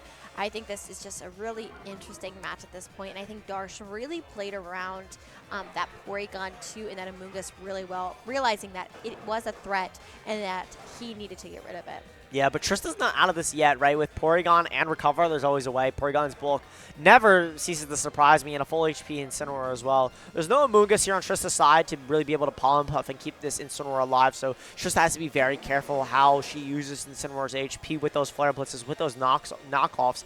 We do see the Roaring Moon just go for a Protect, and Trista locked in a double attack in that slot, and that can't feel good at all. So something like a Flare Blitz there from Darsh's side, or even a knockoff from this Porygon 2 is just going to do so much damage and get so much value. Porygon 2 does wake up there, but the Ice Beam going off into that Protect on the Roaring Moon. You saw Trista's face. Not really something you want to be locked into that turn. Unfortunately, no. And you see that the parting shot is going to go out into that Porygon 2, and that Incineroar is going to go back into Darsh's bank. I think this is a really interesting situation because the thing is that if he sends back out Incineroar, you get that Intimidate drop, and that Incineroar is not on. Trista's side really doesn't want to deal with that. You see the Amoonguss coming back in against that double that across from them. So I just think it's a really interesting game state for Trista. And I'm not sure. I'm not sure, Tyson. Yeah, and I think something like a Flare Blitz and a Ice Beam is something you want to go for an Amoonguss, or I actually agree with going with the Roaring Moon more. I like this a lot. I feel like it's bait to go for the Amoonguss there. Darsh, again, very correctly realizing you don't need Roaring Moon. You could just reset it, switch in Incineroar, threaten. You're resetting all the Intimidate drops, and Trista looks very, very stressed as the Flare Blitz and the Ice Beam goes off in that slot as well. And the funny thing, too, about this interaction, right, is if you do get freeze, guess what unthaws you? Flare Blitz unthaws you, too, so... But the Incineroar is going to be able to tank that very easily, and Spore going off into that Porygon 2 is not looking good at all. I mean, if there's a will, there's a way, though, right? So that's true. And we've seen Trista, especially as such a veteran player, just really claw her way out of things. So it's not over till it's over. And that's just one thing to always remember, especially when playing Pokemon. And we see that knockoff going into that Amoonguss, and so that Porygon 2 is still asleep. Yeah, precisely. And a knockoff going to that Porygon 2, getting rid of that Eevee, like just making sure you can do damage here. And a Pollen Puff going off for that Incineroar is going to get that Incineroar back up to a healthy amount of HP. Darsh is doing an amazing job of really preserving. So you have Flare Blitz and Acrobatics to threaten into Trista's Incineroar, and you're just able to chip it down. And again, this Incineroar has no way of recovering its HP. So as long as you're chipping it down very safely and you get rid of the Porygon 2 that can recover, right, as long as you're playing it out very safely, you have a chance back in this game. And we see that Porygon 2 is not going to wake up and do that recover on it, and it's going to go down to that Flare Blitz. Do the critical hit matter? I don't really think so. I think with the Eevee like gone, the Flare Blitz is doing a lot of damage, and Incineroar's not at -1 or anything, so that makes a lot of sense as well. And Pollen Puff going off the Incineroar, how much is it going to do? It actually does a lot to an Assault Vest Incineroar. I'm very, very impressed by that. That little mushroom's not going to go down without a fight. I think that's one thing that we got to remember. But I think that on Darsh's side, that Incineroar and then Amoonguss just staring down that Terra Grass Incineroar on Trista's side, this is going to be a really unfortunate situation. But as we know, it's only game one, and we've seen some crazier things happen. Yeah, absolutely. I think, the Protect there, cool that you got it. I think if you're Darsh, you just double Protect. I mean, the Flare Blitz is most likely picking up anyways there, and the game one is going to go to Darsh there. But I don't disagree with Trista's game plan at all. I think the 4 Pokemon that Trista brought were correct objectively. I think maybe you can make an adjustment or maybe even an argument for Urshifu because you do have the Terra Grass on your Urshifu if you are Trista, but it's still really scary because you're staring down a Roaring Moon, and unlike the Water Terastallization on Urshifu, you have no way to Terastallize out of Acrobatics, which is really scary. Well, I think that's just one thing that we have to keep in mind, and I think we might see a rise in Roaring Moon or even just Terra Flying Pokemon because Terra Grass is becoming such more of a bigger thing because Amoonguss is on the rise. And we're really trying to identify how we're going to go ahead and beat that Spore because as we've seen throughout all of today, Spore has really been such a catalyst for so many different teams. I know we've been on stream and seen so many sleep battles. Yeah. And trust me, I wish I could sleep that much. Yeah. But these Pokemon truly do love it. And Amoonguss truly loves to go ahead and Spore its opponents. So I think it's just going to be a really interesting play of how Trista is going to go ahead and kind of battle against that, but also to inflict it as well. Yeah, and I think Trista made a lot of the turns in that game were a little tricky, right? Especially, I'm not sure if they played in Swiss or not, but I think the level of game that you are at in top 4 now, it's like we talked about, that skill level is the skill ceiling is so high that I think like Trista just has to be able to call those turns correctly. There are a few straightforward plays that you could go for, of course, but like some of the turns where you try attack, or excuse me, you Terra Blast and Icy, or going for Ice Beam, like those small optimizations in picking your move choices go a long way. As you do see a Landorus and an Incineroar switch up here from Trista, trying to put on a little more pressure, and a Water Ogre Pawn and Incineroar from Darsh. And I feel like I don't mind that Landorus being on the field on Trista's side. I think she realized that she needed to add a little bit more heat onto her side of things. But I really am curious about what she's got into the back for the rest of her Mons, just to see if she did bring that Amoonguss or that Porygon too. I think those are going to be interesting Pokemon to kind of see in this whole landscape of things. But as we see, guess what's not there? Yeah. And I think more than that as well is, I don't know if you saw it as well, but the Landorus, it looks like Poison Terra, but it's going to be a little different. It's actually going to be that Terrestrialized Ghost there on Trista's side, and that's really scary because you're no longer, you're now immune to Fake Outs, I should say, right? So something like a Substitute is super, super free here. And Darsh has to knock off a Landorus, right? Number one, you already have to respect Earth Power, right? Like, as an option. Of course, Ogre Pawn can direct it, but it's super scary. We are going to see a Terrestrialization. Like, Landorus, I think right now in the meta determines, or excuse me, it requires so many resources to deal with, right? It requires your Ogre Pawn to Terrestrialize, to eat maybe a Sludge Bomb, Incineroar, going for the Fake Out there, not affecting the Landorus, that's Terra Ghost, and Earth Power into the Incineroar. What an amazing play by Trista, going into that Earth Power, into that Incineroar, and thinking, I think you're going to try and fake out my Landorus, but I don't think that's going to work. And so we see that Incineroar going down and that Ivy Cudgel going into that Landorus and doing just about half. So this will be really interesting to see how Trista's going to go ahead and kind of navigate this Landorus. I know it's one of those things today, we've seen a lot of genies floating around. Yeah, no pun intended there, as Darsh's Roaring Moon comes in here, though. But this is the scary part, is where Darsh really has to call when this Substitute is coming up from Trista, because even though you are at low HP, I think Substitute is still a very valid play. As is Amoonguss, both these players here on the field have redirection in it of Rage Powder and Follow Me, both able to redirect their opposing attackers, that being the Roaring Moon and the Landorus. So if Trista is able to weave in a Substitute here, this is definitely playable. And I don't really mind that Amoonguss sitting on the field. Like, I think it's one of those things is that Roaring Moon is not being able to Terra into that Terra Flying anymore because of the Ogre Pawn going ahead and Terraing instead. So I feel like Amoonguss can last a little bit longer than we were kind of thinking about it. Yeah, absolutely. And I think the thing with Darsh is that they really have to position there. And we actually see a swap out there from the Lando, not even risking it. Triss is going to bring in that Incineroar, make sure that Roaring Moon is not getting that one-hit KO on the Amoonguss, as we saw before. This is still really, really scary, though. Darsh has to call these next turns correctly. Ivy Cudgel, if this is in the Landorus slot. Oh, but it's actually the Amoonguss. Interesting. But if this is in combination with Acrobatics, maybe it's just enough. But instead, it's a Dragon Dance. Interesting move on Darsh's side. I don't know if that would be the correct one that I would do, but it does boost the attack and the speed. But Trista will go ahead and put that Roaring Moon to sleep. And it looks like by Darsh's face, he's not the happiest about that, unfortunately. I think this is a really interesting situation that we see now, is that Incineroar does have Fake Out pressure. However, I don't think it really needs it at this point. So we're going to see that Amoonguss going ahead and Pollen Puffing possibly into that Roaring Moon and just trying to take as much chip as possible, because it's not a threat at this moment, because it does have to stay asleep for a turn. Yeah, absolutely. And I mean, Pop-Puff's going to do a lot to Roaring Moon here. Ivy Cudgel is going to be able to fire off here into this Incineroar. It is going to be at -2, so Incineroar is actually going to be able to eat that at perfectly half. That's so satisfying to see. Satisfying to see. The 100 and then to 200 as well. But Pollen Puff there looking like it's going to be a 3 KO to the Roaring Moon. Of course, Ogre Pawn can redirect those attacks as well. I think Trista was maybe expecting Darsh to maybe respect that Fake Out a little bit more and go for a hard swap, so that knockoff covering something like an Amoonguss switch in from Darsh's end, which we saw they were willing to go for before.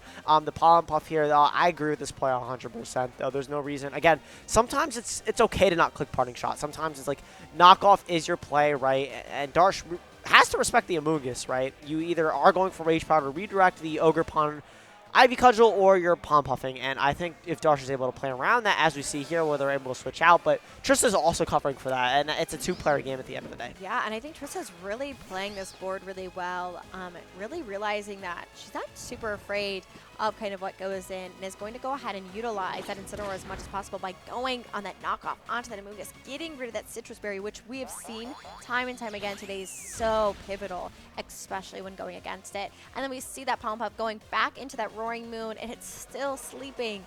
Will it wake up on this turn?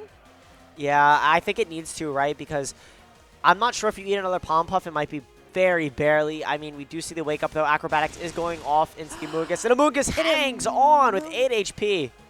Oh my gosh, that is such a pivotal survival on that Amoonguss. And we see that the other Amoonguss as well survives. These mushrooms said we're not going down without a fight.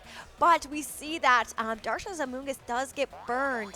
And we see the Pollen Puff going off onto that Roaring Moon as well, just to heal it up a little bit. Is it going to be more than enough to keep that Roaring Moon alive after that Pollen Puff from that Amoonguss? But we do see that the Amoonguss is going to go down by that burn from that Flare Blitz on that Incineroar.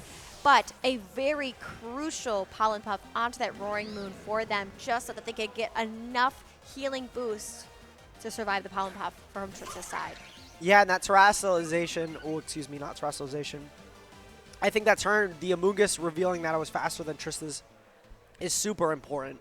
Oh, 100%. And I think at this point, with Trista realizing that Darsha's Amoonguss is now down, they can play a little bit more strategically and just trying to go ahead. It's not as, I would say, as pivotal Pokemon right now, especially with having that Pokemon in the back as well. I think Trista has a little bit more wiggle room to kind of play around in this match currently, and is now bringing back in that Landorus. So this is going to be a very interesting stage, and oh no. Oh, but Acrobatics actually picking up the Landorus there is also really huge. And that Amoonguss is at such low HP, right, where Darsh is... I think you're able to just Ivy Cudgel everything, right? Because the Amoonguss didn't really get an opportunity to put it to sleep.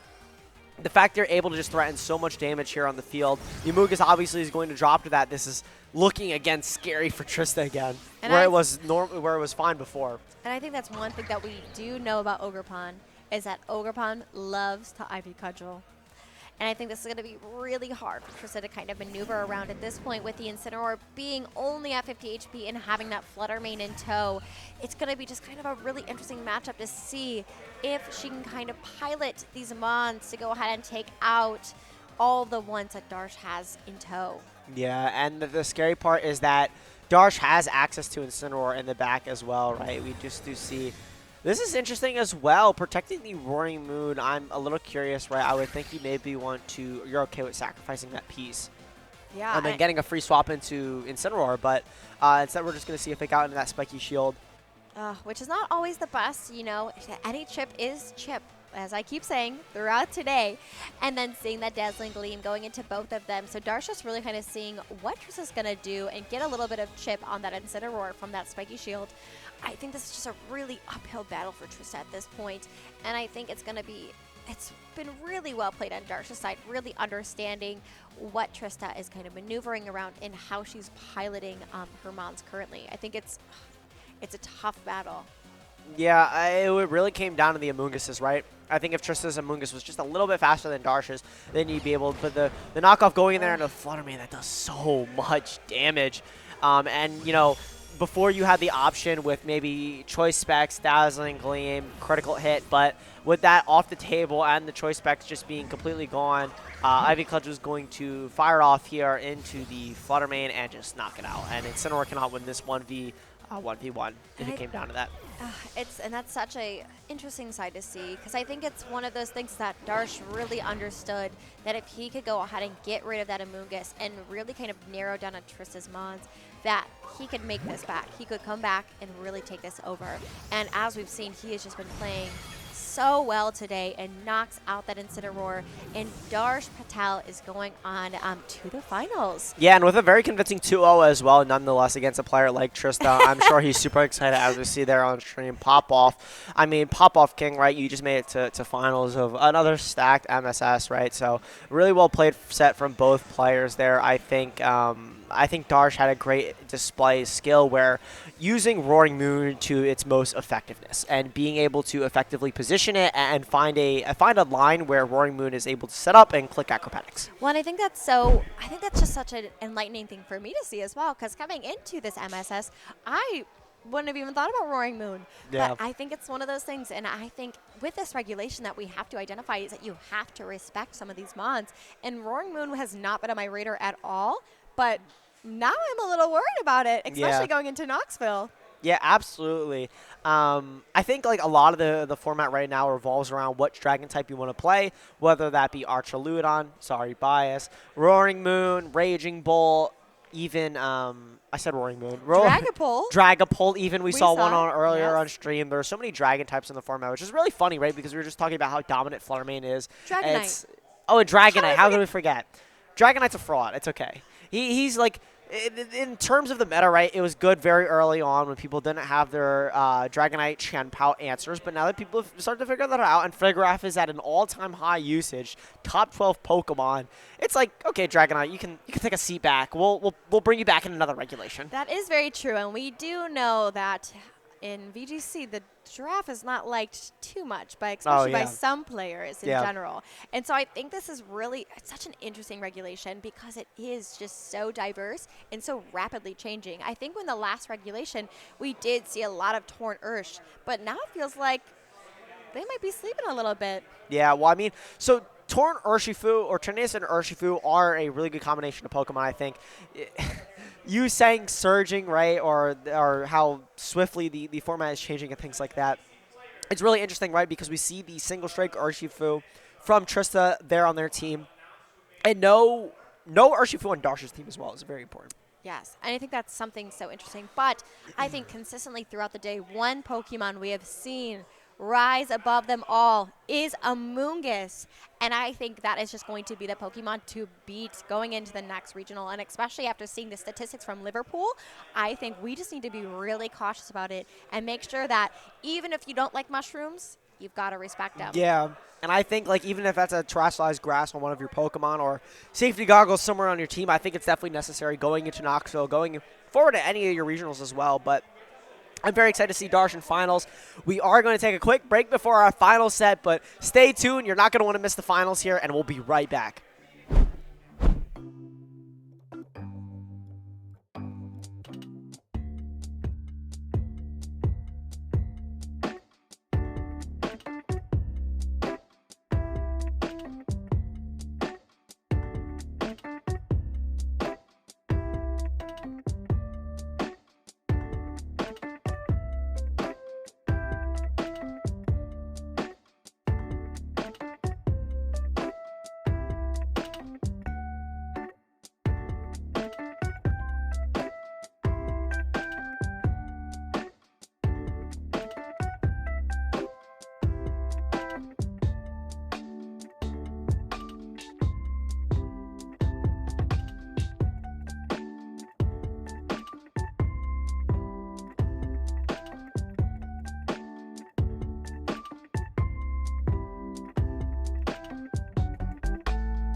Welcome back, everybody, to the moment we've all been waiting for, and I know we have as well. Seeing all these amazing matches at this BrookLAN mid-season showdown, and we have our finals: Darsh against David, a rematch of the century. It seems like.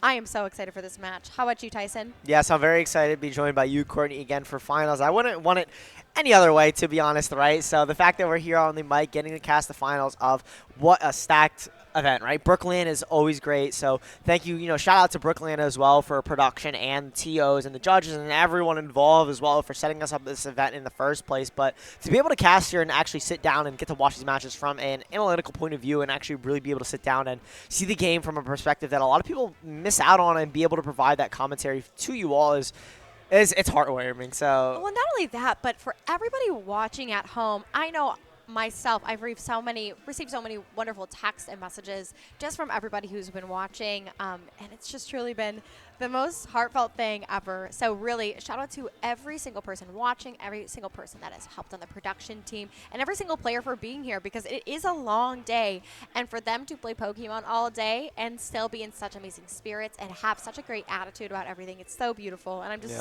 so lucky to be a part of this community, truly. And it feels like a regional almost, mental-wise. Again, we could talk about Tri-State all day. I could yammer about it all day. But we do want to get out of here at a reasonable time, so we are going to hop into our finals here between Darsh and David. Both these players we've seen on stream before. We've seen how the matchup is kind of played out and the tools that both these players really have access to as well. I'm really, really excited now. This is like their third set where they have to figure out, okay, they've played like this. They've also played like that. Like, how am I going to adjust? How am I really going to figure out what the most solid, concrete plan is into the opposing teams? And I think both players have the tools to do it. It's just a matter of executing and coming to terms. And I think, as we kind of look at the games from earlier today, that Archaludon played a huge factor into their matchup and really allowed David to go ahead and kind of take that upper hand. So I really am curious about how Darsh is going to go ahead and kind of target that and really kind of work around those different things, because their teams, as we've kind of talked about earlier, are very similar, especially running that Roaring Moon. And I know that has been such a big catalyst for us today, seeing it over and over again, just like that Among Us. And it's really kind of played a huge role in today.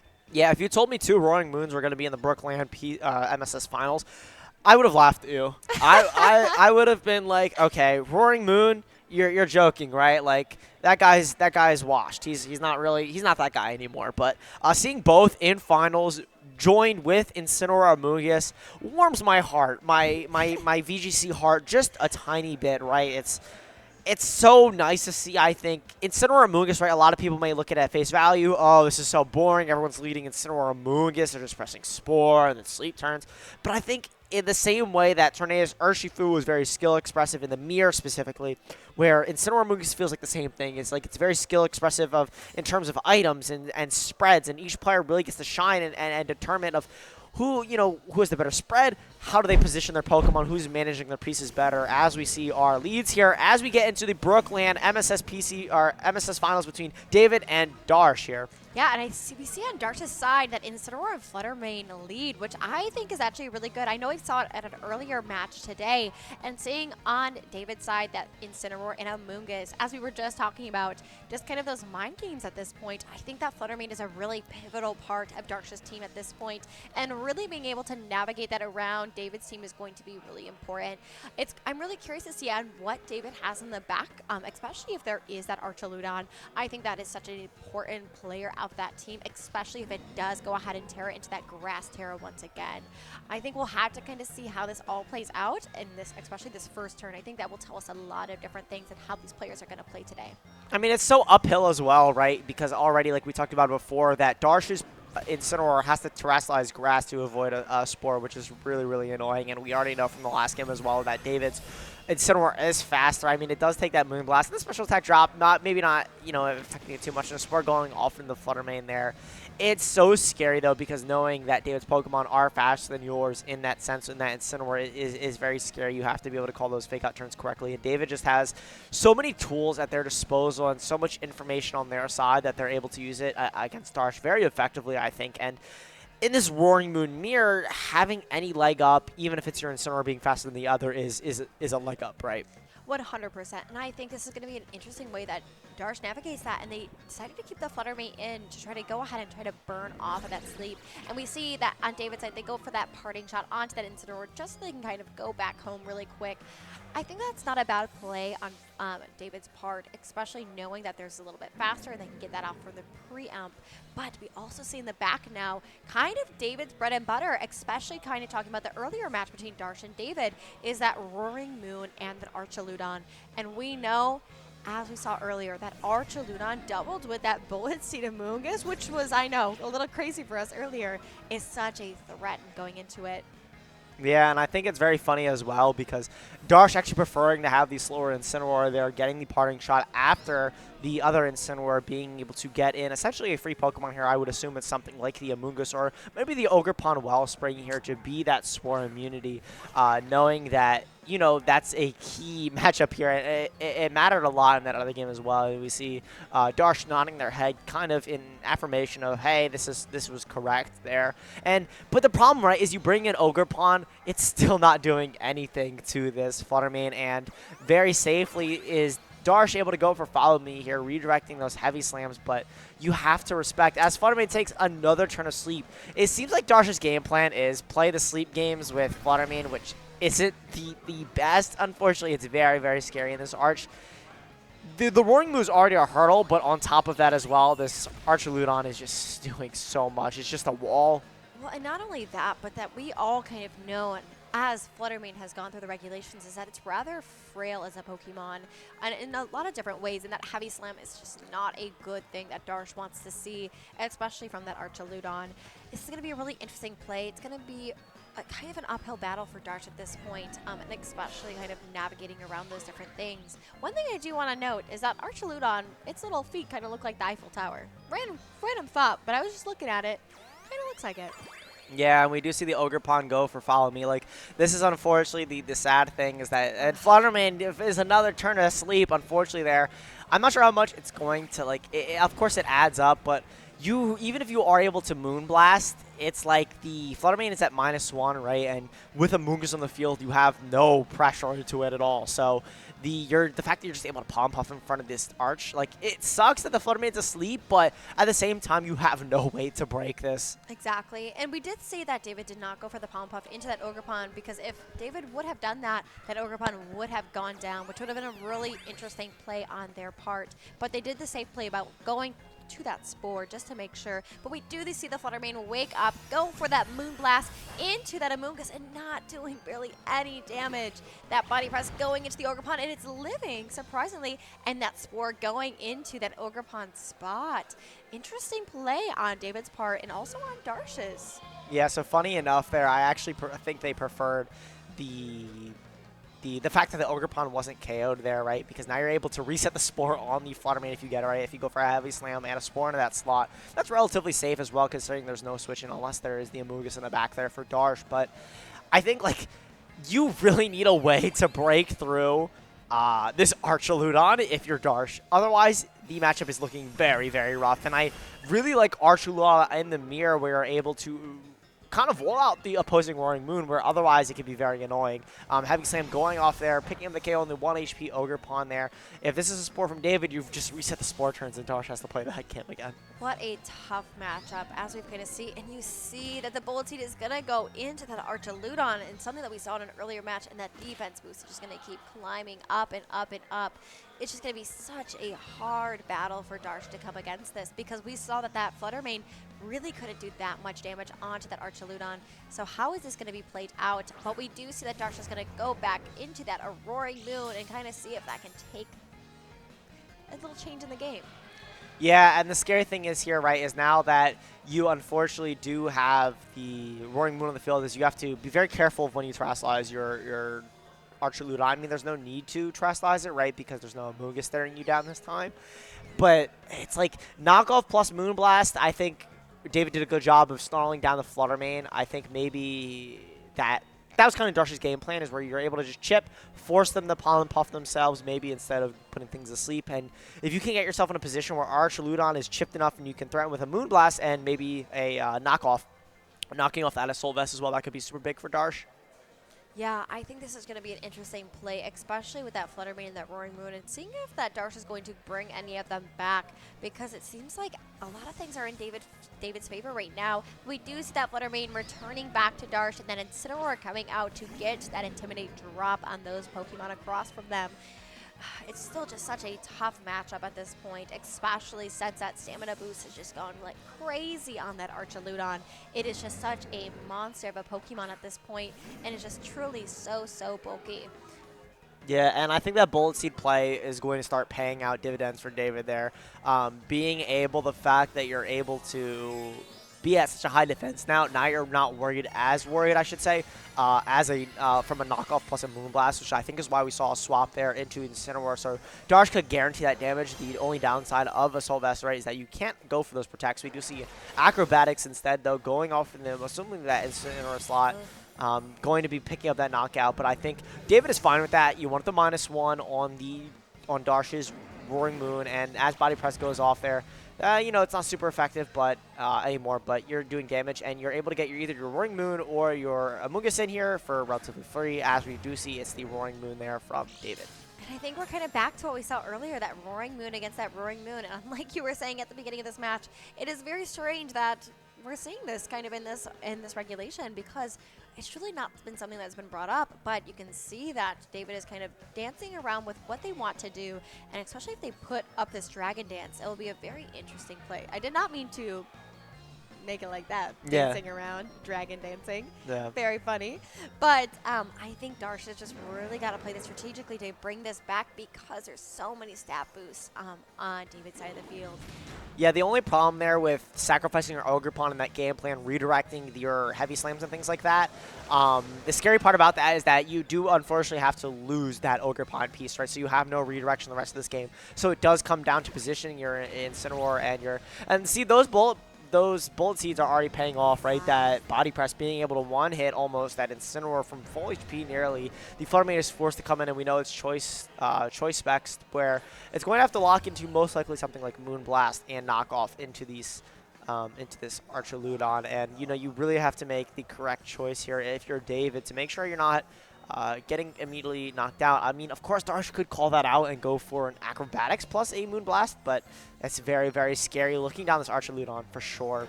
Yeah, I think it's a lot about reads for the rest of this match, especially since David just really seems like he has the upper hand, especially with that Amoonguss being in the back. We do see the swap out on that Archaludon into that Amoonguss, so this will be an interesting play to see what Darsh targets, and especially if he does target that Amoonguss, this will be kind of a pivotal moment at this point. So we'll see that knockoff goes into that Amoonguss, doing a ton of damage. Holy cow, knocking off that Citrus Berry, and the Flutter Mane going for a Dazzling Gleam.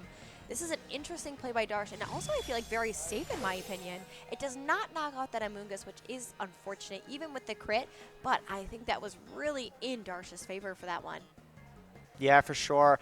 I do think, Darsh isn't out of the woods yet. There is still a Terra flying, or Terrasilize flying there, Acrobatics being threatened into this Flutter Mane, and of course, depending on how it is EV'd, it might not be able to eat this hit. I'm assuming if it's choice specs that it might have a little bit of bulk on it as well. This Amoonguss, unfortunately, is going to go down this turn to whatever attack that Roaring Moon goes off into. Obviously, you're going to want to redirect that as well, but if your Roaring Moon is able to do damage and possibly knock out this Flutter Mane, of course, we do have a game. Yeah, and we do see the Terrasalization of that Roaring Moon on David's side going into that Terra flying, especially that going into the other side of the field. Darsh is looking a little bit nervous going into this. You see that the Amoonguss is going to go for that Rage Powder to make sure that everything is on them, that center of attention. And so we're going to see that Acrobatics going into the Amoonguss, knocking it out. And so this will be an interesting kind of mind game at this point. Yeah, and Dazzling Gleam is going to come out here and do a lot of damage, right? Getting it in range of a Acrobatics from the other Roaring Moon, bringing it to about half HP there. Acrobatics really needs the knockout here for David into the Flutter Mane, and it does, picking up that KO. Maybe the bulk on Darsh's Flutter Mane not paying off there. We are going to be able to see that the Archaludon switch in there, and I mean, this is still a game for Darsh. I was thinking it was maybe a little bit more secured there, but I think, between Draco Meteor into Heavy Slam as well. I mean, you could miss Draco Meteor, right? Don't get it twisted, but I think this is very, very safely David's game where it's a 2v1 and you know there's no more Incineroar or Ogerpon. We see a knockoff go out in there, can't even knock out the Archaludon there, and unfortunately, you know, as long as David's Pokemon decide to hit their moves, this should be a secured game. Well, I think it's one of those things that we've seen a lot today. There's been a lot of hits, but there's also been so many misses. So I think it's one of those things you just have to remember that it's the game. Some of these 90% moves, 90% is a lot, but there is still always that 10%, always that 5%, things like that. But we're going to see that David is going to take game 1 into the finals, and we're going to kind of see how we should navigate about that now. What do you think Dar should do to kind of figure out a way around David's Archaludon? Yeah, so David's game plan was very solid. I think Darsh's game plan, honestly, probably has to stay the same. It's so cutthroat of a matchup that I think Darsh really has to. I agree with that game plan of you need to damage the Archaludon with Moonblast, but get it on a turn where you have damage with your own Roaring Moon as well, and you're able to threaten off with a knockoff, but get it on a turn where it doesn't have those stamina boosts. And meeting all those conditions, I think, for Darsh is going to be very, very difficult and definitely an uphill battle. I think Archaludon, like we talked about before, makes the mirror 10 times harder. Yeah, I think this matchup is just really difficult between these two, and I think it's going to be kind of interesting to see how this is all going to play out.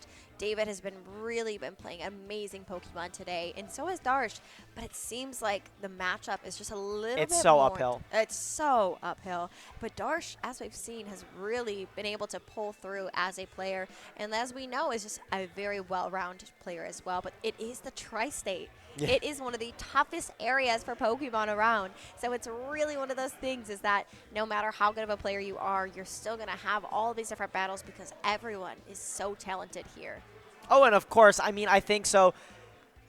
Man, I'm trying to think of a line that Darsh can maybe follow to guarantee, but nothing in this matchup feels like a guarantee, and that's the scariest part, right, is because the amount of tools that David has as well, being able to switch a Moongus, the terrestrialization options that they have as well, it's very scary that you can't. Moonblast plus knockoff is not guaranteed, and meeting the requirements that they can't have a stamina boost is also not guaranteed. It's very, very scary, as we just see. David's bread and butter. I think every single time I've seen David on stream, they've led Instant Amoonguss where it does not matter the matchup. This is just their lead. They own it. And I think Paul Chua, you have competition. Oh no! Yeah, Paul, watch out. David is coming for you. And I think this is one of those things is that we do see the same lead on Darsh's side as well with that Fluttermane and Incineroar. I really am curious of how Darsh is going to pilot their team this time to go ahead and navigate around this. That Incineroar and Amoonguss is just such an amazing core, and truly is something I'm going to definitely add onto my team. Oh yeah, I mean, if this didn't make you respect it, what will, right? And I think Darsh's mindset is that, hey, I can probably play this game as long as I don't get sleep turns again like that, right? As long as your Fluttermane wakes up just even a turn more, that's just that much extra chip into something like the Archaludon. As we see a swap here from that Amoonguss into the Archaludon, this is very interesting. I think Spore's pretty free, but Shadow Ball going off from the Archaludon there. We'll see how much damage this does. Wow, quite a little bit more than I thought it was, but it is going to get the Spadef drop, and then it's going to go ahead and rise that defense. I feel like that is quite a big play on Darsh's part, saying, I'm not scared of your Amoonguss. Yeah. I'm going to go ahead and Shadow Ball it.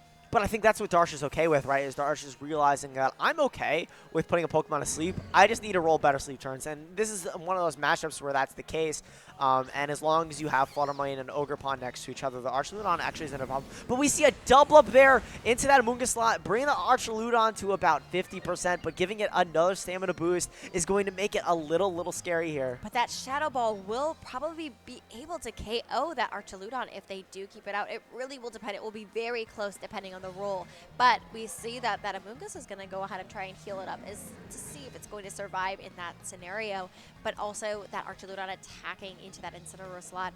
I think this is a really tough call on Darsh to see if they're going to go ahead and try and take out that Archaludon, which I think is such a pivotal Pokemon in this matchup, as we've seen throughout all of these matches between them. I don't know. This is a really tough call on Darsh. Yeah, I think the problem there is that the parting shot went off into the Fluttermane there from Darsh's end. So the fact that the Fluttermane essentially trades the Shadow Ball drop as with the parting shot, as we see them, Darsh decided to switch out the Fluttermane, which makes a lot of sense. Ogerpon coming in. This actually might be a Terra Grass here from Darsh.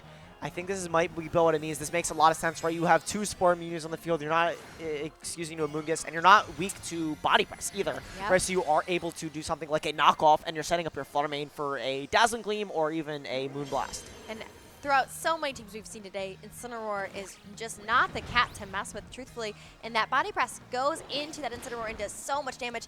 And unfortunately, that Incineroar cannot knock out that Archaludon, even with a critical hit. But it is knocking off that SLS. Truly, though, as we know, not a huge pivotal thing. However, it is going to get healed up a little bit by its best friend sitting right next to it and give it back quite a bit of health. So I think this is really... David's kind of playing it safe, just making sure that Archaludon is going to be healed, that he can keep providing that support for it, because as that stamina boost happens, the harder it's going to be to take it down. And that's the scary thing is, right, is because Darsh really has to call these turns correctly as well, is because you've burnt so many resources respecting Amoonguss, and David was like, well, I knew you were going to do that. I'm just going to Pollen Puff my Archaludon. And that's the dilemma, right, is you have no consistent way to break through this Archaludon if you're Darsh. You need 3 Pokemon to break through it, but you can only have 2 on the field at a time. Which is so, so unfortunate. And I think like it's one of those things about respecting that Pokemon. And I feel like Archaludon is really showing its stardom right now, is showing that I'm very strong, especially when I'm right next to that Amoonguss. And we do see the Heavy Slam going into that Incineroar and that parting shot coming right back into that Archaludon. So going back, seeing what they're going to go ahead and bring out. This is such just, like we've kind of said, it's just an uphill battle for Darsh at this point. But you never know. Pokemon is Pokemon. Yeah, absolutely here. And I mean, if Flutter Mane comes in here for Darsh, you are able to just threaten Dazzling Gleams, and those are going to start to add up. And it's going to come down to, you know, is Dazzling Gleam without Assault Vest on this Archaludon going to be enough? It's really going to come down to how Darsh's Flutter Mane is EV'd. I mean, we saw it wasn't able to eat an attack earlier, so that maybe is more leaning that it has a lot of special attack investment and is able to do enough damage, right? You just follow me here, redirect those Heavy Slams that you know are kind of coming out. So it depends on, you know, how many Heavy Slams and Pollen Puffs you're really able to eat here. Dazzling Gleam, ooh, that does so much to Archaludon on this Pokemon. It has no special defense at all. But it said, I might have defense, but special defense, I don't even know what to do about that. But we do see the Snarl coming out of Archaludon and seeing those drops on Darsh's side of the field, and that Pollen Puff going into that Ogre Pond and doing a bit of damage, but not down into the yellow range. So this is going to be kind of interesting to see how David's going to go ahead and pivot around this, because he knows that that Flutter Mane is now kind of a threat on Darsh's side of the field. But I think Darsh found that line, is Darsh is now able to just follow me and click Dazzling Gleam. Yes, you're able to click Snarl, but I'm going to just chip you down slowly and surely, and soon your Amoonguss isn't going to be able to do enough, right? Incineroar does come in here, and you are able to get off and Intimidate into the Ogre Pond, but Dazzling Gleam, and we actually see the Ogre Pond not go for Follow Me. Is this Ivy Cudgel? No. And it was calling the Incineroar switch in, or maybe just doubling up to guarantee the KO on the Archaludon there. Pollen Puff going off the Incineroar, but... Oh, what an amazing damage, an amazing play by Darsh, but also one back onto David, realizing that there could be that double up on that slot, and so making sure that no matter what happened, that they were going to make sure it was taken care of. I am surprised that that Spore did not go off, but it is one of those things. David is, I think, playing it a little bit differently than we've seen in previous matches with them, especially not going for so many heavy sleeps along the way. It's really hard to respect, or excuse me, to Spore a Pokemon when there's an Ogre Pond with Follow Me in front of you. It's like it goes against everything your body is trained for, right? Where it's like, okay, do not click Spore in front of the grass Follow Me mod. Like you have to like break so many barriers, mental barriers, and again, this is like their 3rd set playing. There's so many levels to it, I think, as these players. And I mean, see, Darsh switches out here, and this is just going to be into that grass Incineroar that we saw before. And the fact that it was able to live that turn before, because David decided to go for a Heavy Slam instead of a Body Press, I think, reading that Flutter Mane switch in a turn too early. And Ivy Cudgel is going to come out here into the Incineroar and not picking up a knockout there. Parting shot going off into Darsh's Incineroar. And what do you think this is going into, though? This is really interesting. I'm honestly really not sure. I don't know what Darsh has in the back. And I don't know even David could go for that Roaring Moon into that Archaludon. Oh, this is really tight. I don't know if I would have necessarily gone for the Archaludon, but David kind of read through that. Said, yeah, I'm going to resend it back out, and I'm going to heal it back up. I don't disagree, right, because there's no reason to Spore. What do you get out of Sporing the Flutter Mane anyways? the amount of healing that you have with Amoonguss as well as you're able to just pollen puff up next to your partner Pokemon and gain so much HP rack, right? Ivy Cudgel, these attacks are going to have to go off. Notably not proccing Citrus Berry there on the Amoonguss, so something like a Flare Blitz could knock out the Amoonguss and remove a big threat. But it doesn't, and Amoonguss lives on 8 HP! This is insane. That Amoonguss says, I'm not going down without a fight, and it lives on 8 HP, and it's just... David, I don't know what calcs they are running, but they are running some crazy ones as it takes that Citrus Berry, munches it all up and goes back and restores a little bit of health. What a pivotal survival on David's side. And knocking out the Ogerpon there. An amazing, amazing play by David. And really, so unfortunate on Darsh's side just to not have that knockout from that Flare Blitz. And then Darsh sending out that Roaring Moon right there. I think this is one of those things that we really have to realize, especially watching Mons and especially playing around people that we've played multiple times before, especially looking back at the Charlotte Regional against Wolf and Nick. They've played against each other 3 times, and the lines are just so tight, and it's so hard to go and overcome those certain things. So I think that it's just such an interesting thing here that David has really kind of identified how Darsh is playing and really kind of conditioning him into trying to think about, what are you going to do? I'm going to go ahead and heal up instead. You really needed to knock out the Amoonguss that turn, I think. The Roaring Moon's going to switch out there into the Flutter Mane, maybe baiting out something like a body press from this Archludon there. So Darsh trying to find any way back in this game. He knows not knocking out that Amoonguss was super big. Incineroar, wait, the Amoonguss stays in there. Parting Shot actually coming out of the Archludon. I think I would have liked to see a Flare Blitz. I really would have liked to see a Flare Blitz there, Tyson, truly into that Amoonguss. I think that Amoonguss is just such a pivotal Pokemon on David's... Huh? You have to get rid of it. It's a problem. Yeah. Like I said, I don't like mushrooms, and that mushroom's really causing me problems today. And you see that the Spore is going off on David's side into Darsh's Roaring Moon and putting it fast asleep. And as we've kind of seen throughout today, Darsh's Pokemon really like to take their cat naps. So this is going to be a really interesting kind of table of this.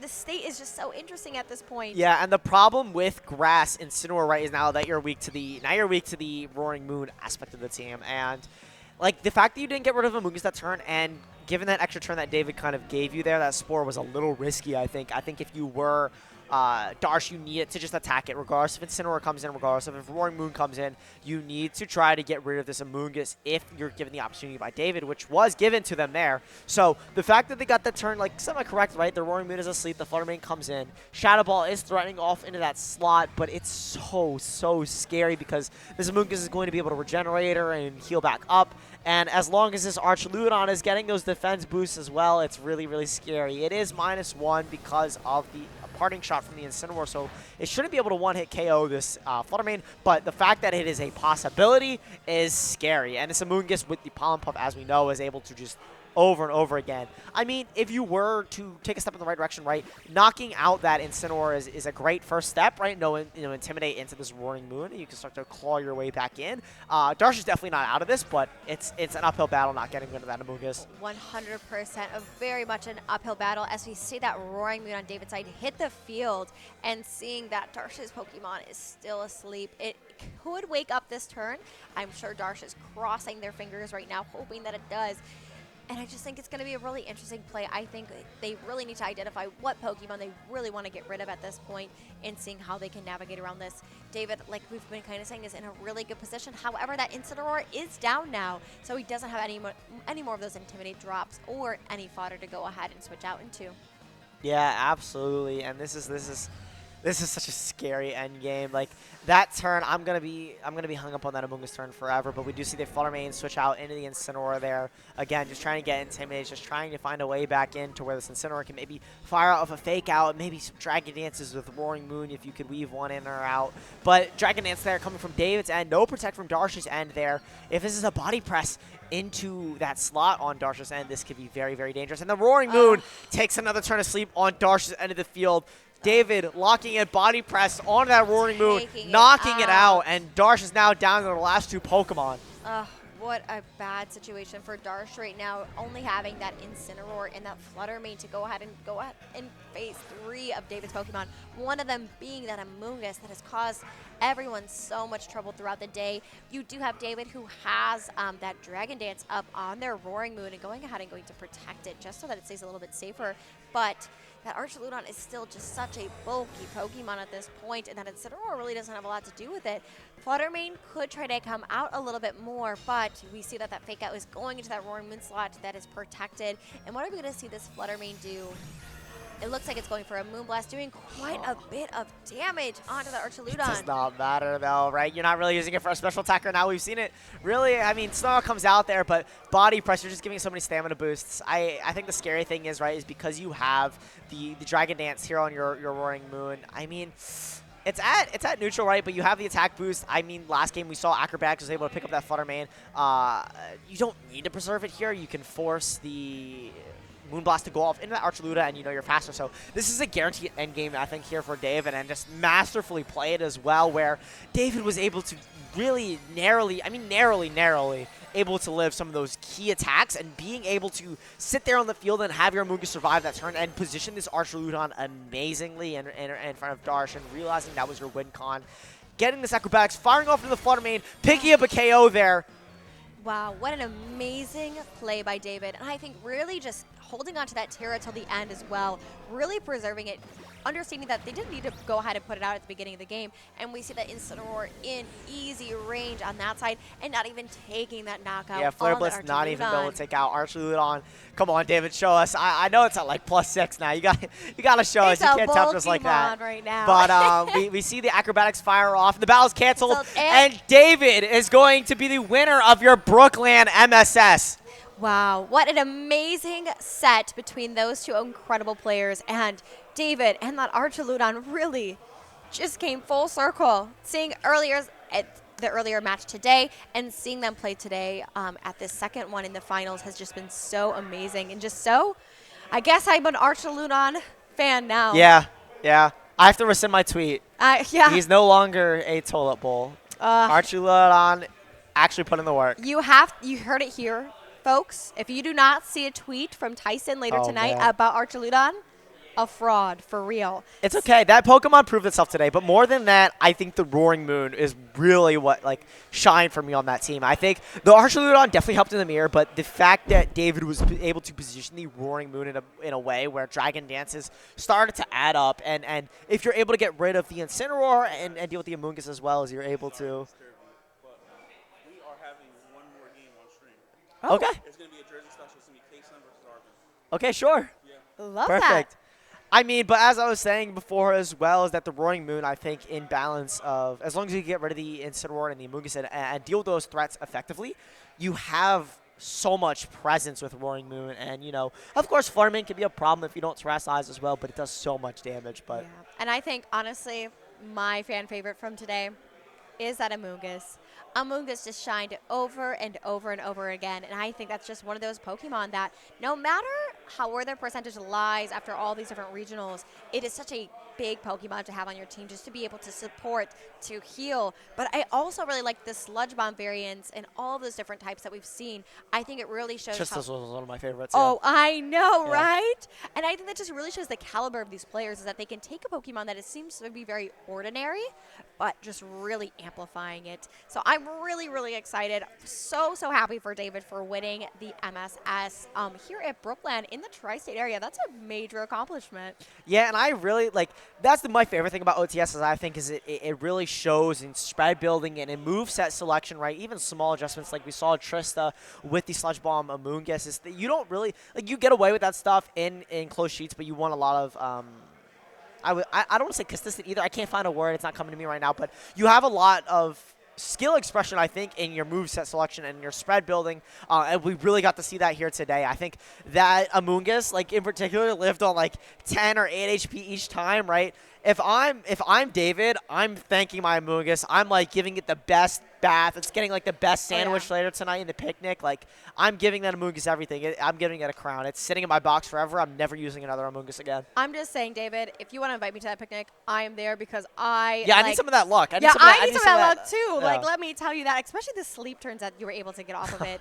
But truly, such an amazing day, such an amazing MSS here at BrookLAN, and just such amazing people, and just such an amazing atmosphere too, and such an amazing casting host, you as well. co-host. And also Lorsi, he left already, but that's okay. Yeah, I mean, a shout out to all the commentators today, both you, Courtney, and Lorsi, being on the mic here with me today. It's always a pleasure to have new talent on the mic. Not that you both are new, but like having people come back and actually speak about the game on such a deep level, right? The understanding that we all have as well is, I think, is so insightful. And honestly, what got me into the game as well is a good commentary, someone who's actually able to understand the game and insightful and, bring a little joy to it, right? So hopefully everyone has been enjoying the stream at home as well, and really, hopefully we've brought a lot of the energy that, I hope to see on streams. Yeah, same here. I know that they were thinking about running another match as a little surprise.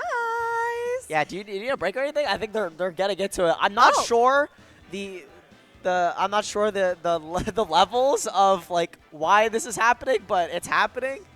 Oh, it's a PC finals. Okay. Oh, whoa. Okay, there you go. I was like, when he came up behind us, I was like, okay, wait, why them? But okay, PC finals makes a lot more sense though. So K-Sun there and Arvin, both very talented players. Arvin, again, we could talk about, just came off of a top 4 as well. They were telling me about their MSS run a little bit earlier. It wasn't the best, but now they're in finals in the PC, so if they win that, it's all worth it, right? And I think, as you've been talking about, Arvin is such a pillar in this community, and also really coming off such an amazing top 4 finish in Charlotte. Just truly a player to just watch out for. Yeah, honestly. absolutely. Arvin is a great person in and out of the game. For the few brief times that I've actually been able to speak to them and actually communicate with them, they're a great friend, and they're always looking out for everyone in the community as a TO, as a player, as a human being, and that's super respectful. And K-Sun as well is no stranger to these tri-state locals, comes out to all the Jersey, and I've seen him at a couple Philly locals as well at our local host. Twister Wars there, but K-Sun definitely knows how to play the game as well. They bring a lot of unique teams as well. They actually used Iron Leaves at Charlotte as well. Yeah, so that Iron Leaves. Yeah, I'm not sure what they decided to cook up today, but we are going to actually see our cut here into our game 1 of our PC finals. And we are seeing that on Arvin's side, you've got that Farigarath and that Ursa Luna, which is such an interesting kind of setup. And then, Zap, I love that nickname. Hold up. Yeah. Amazing. But then interesting leads on this side of the match. What are your thoughts on this? Because this is very interesting, again, especially going against that Ursa Luna. Yeah, so this is really scary, right? I mean, this is exactly what I was talking about, is K-Sun has these really interesting teams. The goal of this team, right, is that you really want to enable your Raging Bolt by going for that electric terrain and getting off those strong rising voltages. It's really funny because Raging Bolt, got rising voltage, but it got kind of made as a signature move, but it's the only Pokemon that gets it. But it was, I believe, Regieleki's signature move, but I don't even know if it still gets it. I feel like it doesn't. But Electric Terrain comes off here. The scary thing is you're obviously staring a ground type of Ursa Luna, but I think this rising voltage is just probably going to go off in this Farigarath. That's so much chip, and Spike there getting a critical hit. This Ursa Luna, though, is just going to be able to fire off Blood Moon after Blood Moon and Hyper Voice after Hyper Voice. Well, we do see that Ursa Luna That's so fast. That is such a fast bear. And just totally just demolishes. My gosh, that Thunderous on that side. Such an interesting play, such a well done play with that Ursa Luna, and then that Raging Bolt going into, and just. But that's such a cool animation, right? Is you're trading so much damage there as you have Terra Norma, Life Orb, Hyper Voice. And then you over here on K-Sun side, you have the same type attack bonus, Electric Terrain, Rising Voltage boost hit, and just picking up knockout after knockout on that turn is super huge. K-Sun was cooking with that one. I am very surprised that Farigarath had nothing that it could do, and they brought it. There's the Iron Leaves. That's not what I was expecting today, but there it is. Oh my goodness. Honestly, I'm kind of really excited to see that Pokemon hit the field. It's something that I truthfully have never gone up against, nor have really seen that much of. I also have Scarlet, so I personally have not even caught it either. Yeah. So this is so fun to see, and to see how it's going to play around. And we just saw a little glimpse into what's in the back. Yeah, but no what spoilers regulation as are we in? well. What No regu- spoilers. No spoilers. I would say what regulation are we in? And I think that return of that Mon is definitely interesting as well. I think Case, like this, it's really funny because you see this PC finals, right, and you compare it to the MSS finals, you have the Incineroar Amogus, and then you immediately jump to two, like, the biggest damage dealers, right, is Electric Train, but I can say it again, right, all the damage modifiers just going head-to-head and just clashing is, like, who can hit the bigger damage button here as the Heat Train switches in here as a Tailwind goes off for Arbin there. Again, this Blood Moon is just going to go fast. And Hyper Voice is coming off here. It's going to do so much damage. Is Iron Leaves them? Like, do they eat this? And it does. They do. I do not know Iron Leaves bulk, so I would definitely expect that to KO as well. But close combat going off from the Ursaluna. It's going to take it out. I think I need to know a little bit about the stats on this Iron Leaves because this might be something I want to go ahead and cook with as well, because as we saw, just totally took out that big old bear that we've seen multiple times today, and that Heatran just sitting so pretty next to it as well. Such an interesting game state, especially I'm really curious to see how Arbin is going to go ahead and go against this, as we see the Fluttermane hit the field with that Tailwind still behind it. So even though that Fluttermane is very fast, it's just something that we have to keep in mind. Yeah, and it's really funny because it's not going to matter as much, I don't think, but you have Ally Switch on this Iron Leaves, which I'm very curious what it's for, but Bleak Wind Storm obviously is a spread hit move, so I mean, of course, if it's reading it for something like Arbin going for a Shadow Ball into that slot, it makes a little bit of sense. You sacrifice it. Oh my gosh. As we do see, and they get the turn correctly there. Wow. So that makes a lot of sense there. This Bleak Wind Storm is obviously going to do no damage to a Heatran, but what's Heatran really doing back, right? This is... Air Slash. That is amazing. I have really not seen Pokemon play this way, and this is just such an interesting play done by them. And taking that Heavy Slam into that Fluttermane slot and just totally saying, you're not a threat to me. I'm going to go ahead and take care of you from there. So Yeah.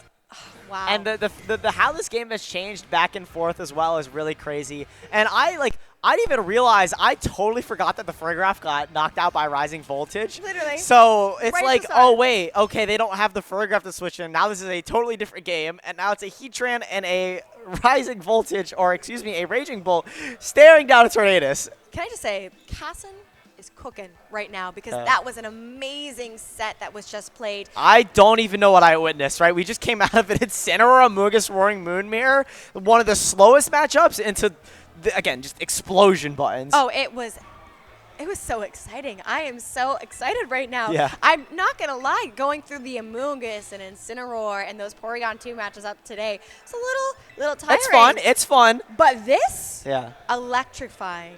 Give Get me it? this every round, yeah. Yes, and I think this is such an interesting way to play Pokemon, and playing with Pokemon that we don't typically see together as well. I think this is just something that, honestly, if it were me, if I were to grab that team sheet after playing against them, I would be like, what do I do against this? Yeah. Because it's not something I would probably ever see laddering in the game and things like that. So For I sure. am really excited to see how Arbin is going to go ahead and try to counter this matchup, because that Ursaluna just went down so quick, and Yeah. so did that Farigiraf.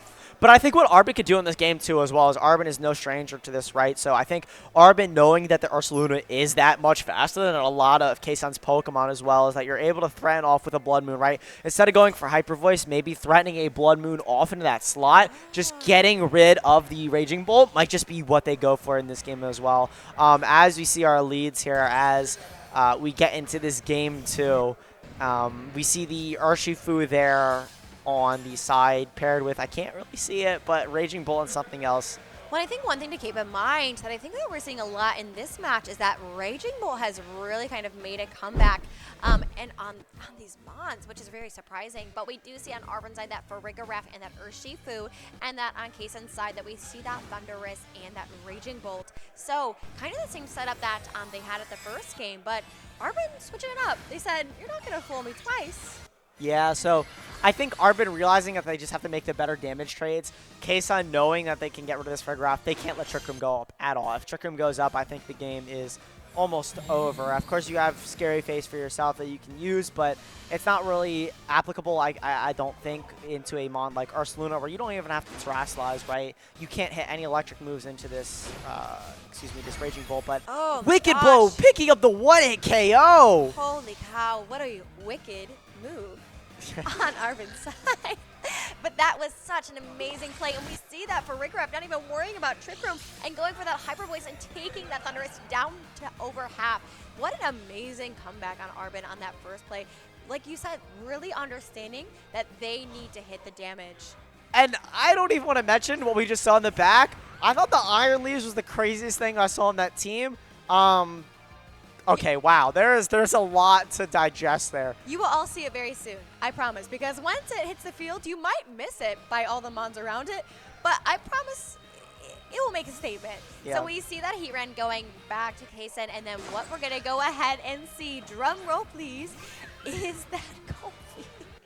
That is so interesting. And it's really funny here, too, as an interaction, as we see the Wicked Blow actually go on in that Comfy as well. This Wild Bolt Storm needs to be able to hit this Furgraph, because if you're able to hit it, you can get rid of it down. But if you don't get rid of this Furgraph on this turn, which slot does that miss? If Voice the Urshifu, that's fine.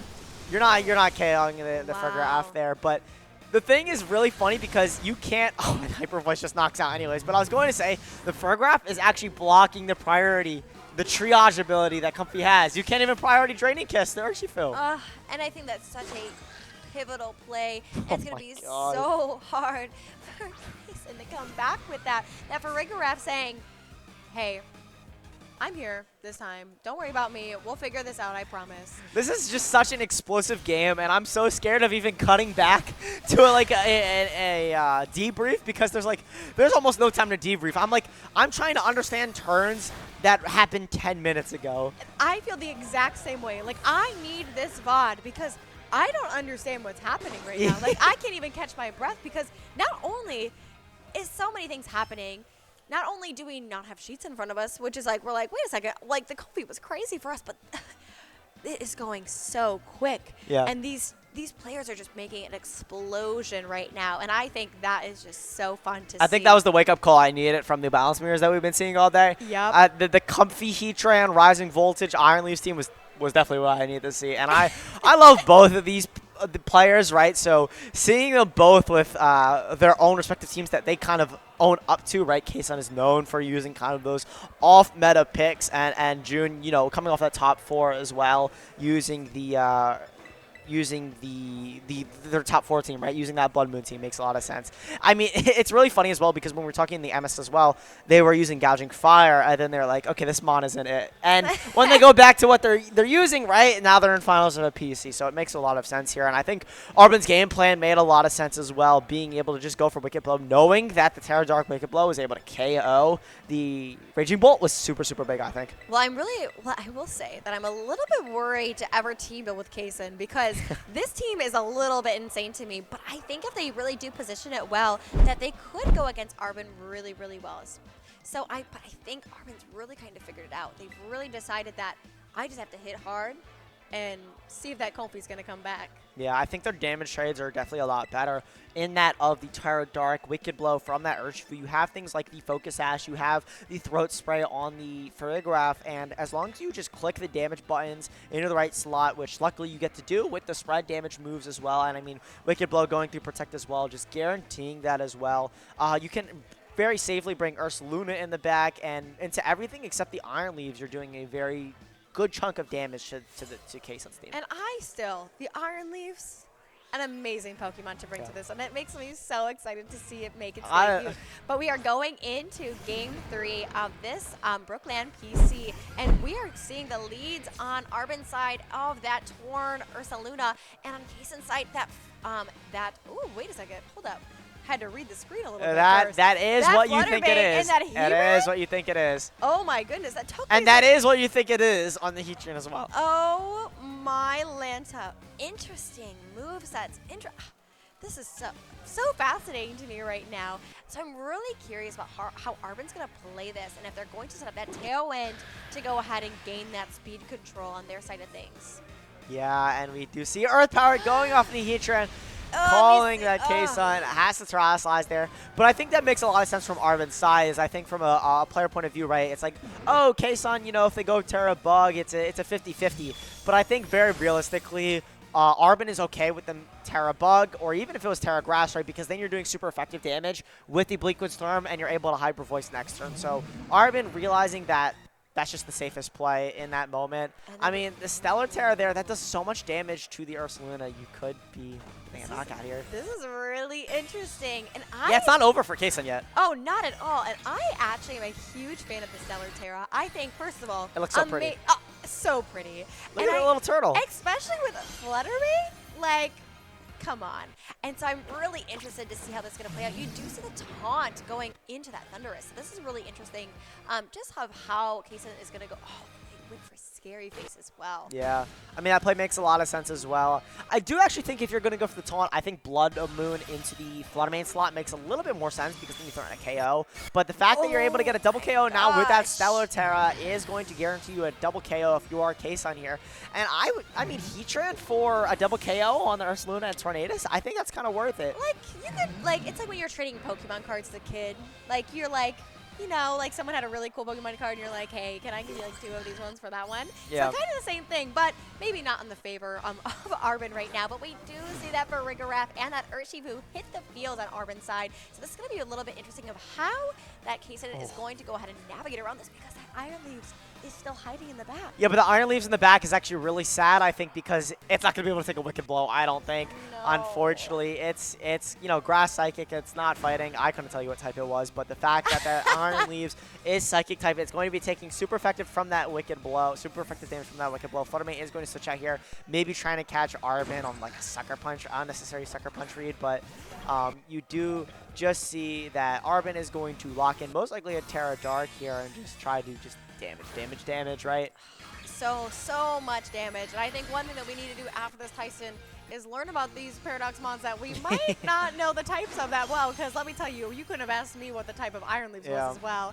But we do see that Wicked Blow coming out and going straight into the Thunderous and taking it out. So that Iron Leaves is staying alive, which is a little bit interesting. Yeah, for sure. So the side shot going off there into the Iron Leaves. I mean, how much does this even do? Okay, not very effective, right? Not that much damage, but the Flutter Mane here is going to just, Sucker Punch. You have that last turn of Tailwind. If you are Arbin, you could just Wicked Blow here very, very safely, I think. Of course, you can click that Fabled button there and pray for... Honestly, that is such a fun button, let me tell you. I've seen a lot of people would disagree with you. Fun is a strong word. I don't know. I think that's a little bit fun, but Arbin is not risking that and is going to go for that Wicked Blow into that Flutter Mane, taking it out. And all that stands in between Arbin and the winning of that PC is that Iron Leaves. And honestly, the odds are in his favor. Yeah, and Side Shot going off there, there's no reason to really risk it as well, right? Hyper Voice, not going to be able to hit that Flutter Mane, so if you do get that slot in correctly, it's like you want to be able to short your Side Shot so you know you're able to KO the Flutter Mane. Just Arbin playing to the correct, blocking the correct moves, close combat there, firing off in the Urshifu. And it takes it does out. Actually take it there, but going -1/-1, this Paragraph, I think, is able to deal with it with just a Hyper Voice. Now that it acknowledges that it has to go -1/-1 there, Hyper Voice should be able to pick up. Yeah, and I think that Paragraph just really likes to spread its voice, just likes to talk a lot, just like us. And we're seeing that Arbin is going to take out that Iron Leaves and win the BrookLAN PC. Yeah, so congratulations to Arbin there, coming off of a top 4 finish, but straight into a PC win as well has to feel really good, right? Especially with a team that you've decided was probably better than the Gouging Fire team you used today, just by a small margin, and it clearly has a level of comfortability knowing the damage as well, and we see him holding up the Arm Rouge plushie. There you go. I love it. Look at how cute. But I think that last matchup was so amazing, and especially that game 1. Seeing just how electric it was and just how detrimental those certain turns You and these puns. What can I say? Yeah. I'm only here for a little bit longer before we cut it off for the rest of the day. But I just think Arbin also played that really well, analyzed that game 1 kind of got a little bit cooked and realized that what do I need to do to strategize this back? And I think, honestly, I was really excited to see that Iron Leaves and that Comfy and that Heat Ram back again. It's one of those Pokemon that I've missed a little bit, and seeing that it actually has a place, especially making it to the PC finals, is amazing. Yeah, and congratulations to also K-Sun, right? It's no small feat to go second place in the PC as well. Congratulations to all the players who made it to Top Cut today, and thank you to all the players for showing up today, to the MSS and PC as well. We've had a blast here being your commentators. Again, I'm Tyson, joined here by Courtney. And, you know, Lorcy was here too. I wish she was here to say goodbye, but shout out to Lorcy as well. Appreciate all of you, both of you, and, of course, all the staff here at BrookLAN. Shout out to them as well, being an amazing host of this venue. This venue is probably one of my favorites to come host and commentate at. It's always a blast. They'll always look out here for us here, and man, it's been such a blast today. I wish we could do this forever, but unfortunately we do have to go.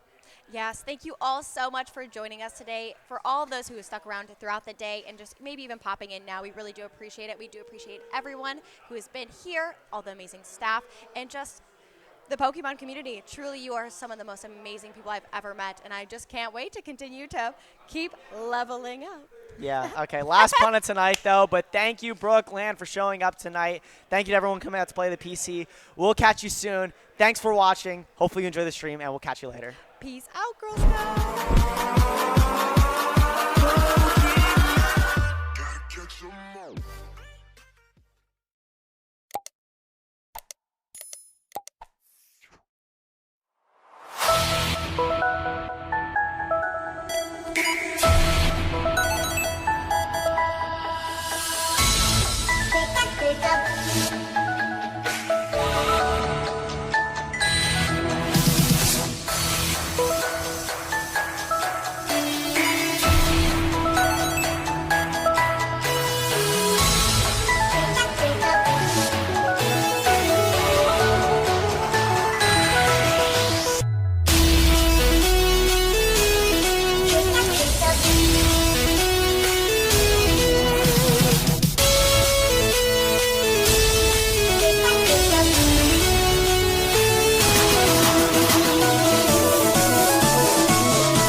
Pika-pee, Pikachu.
Pikachu.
Metapod.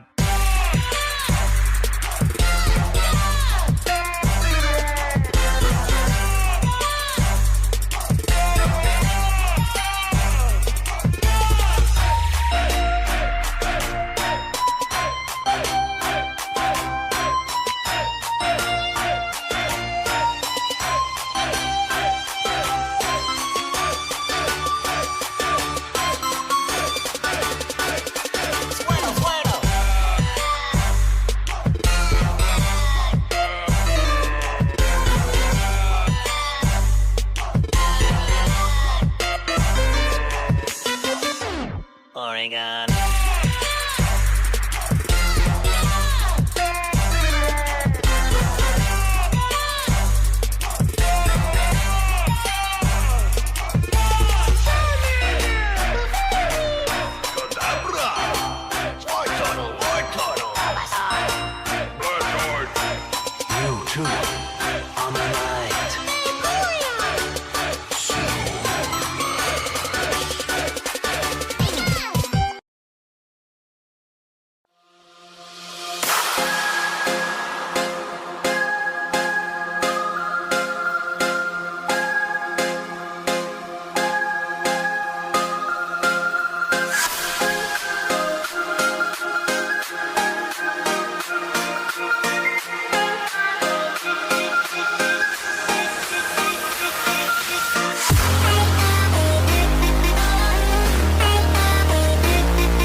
True.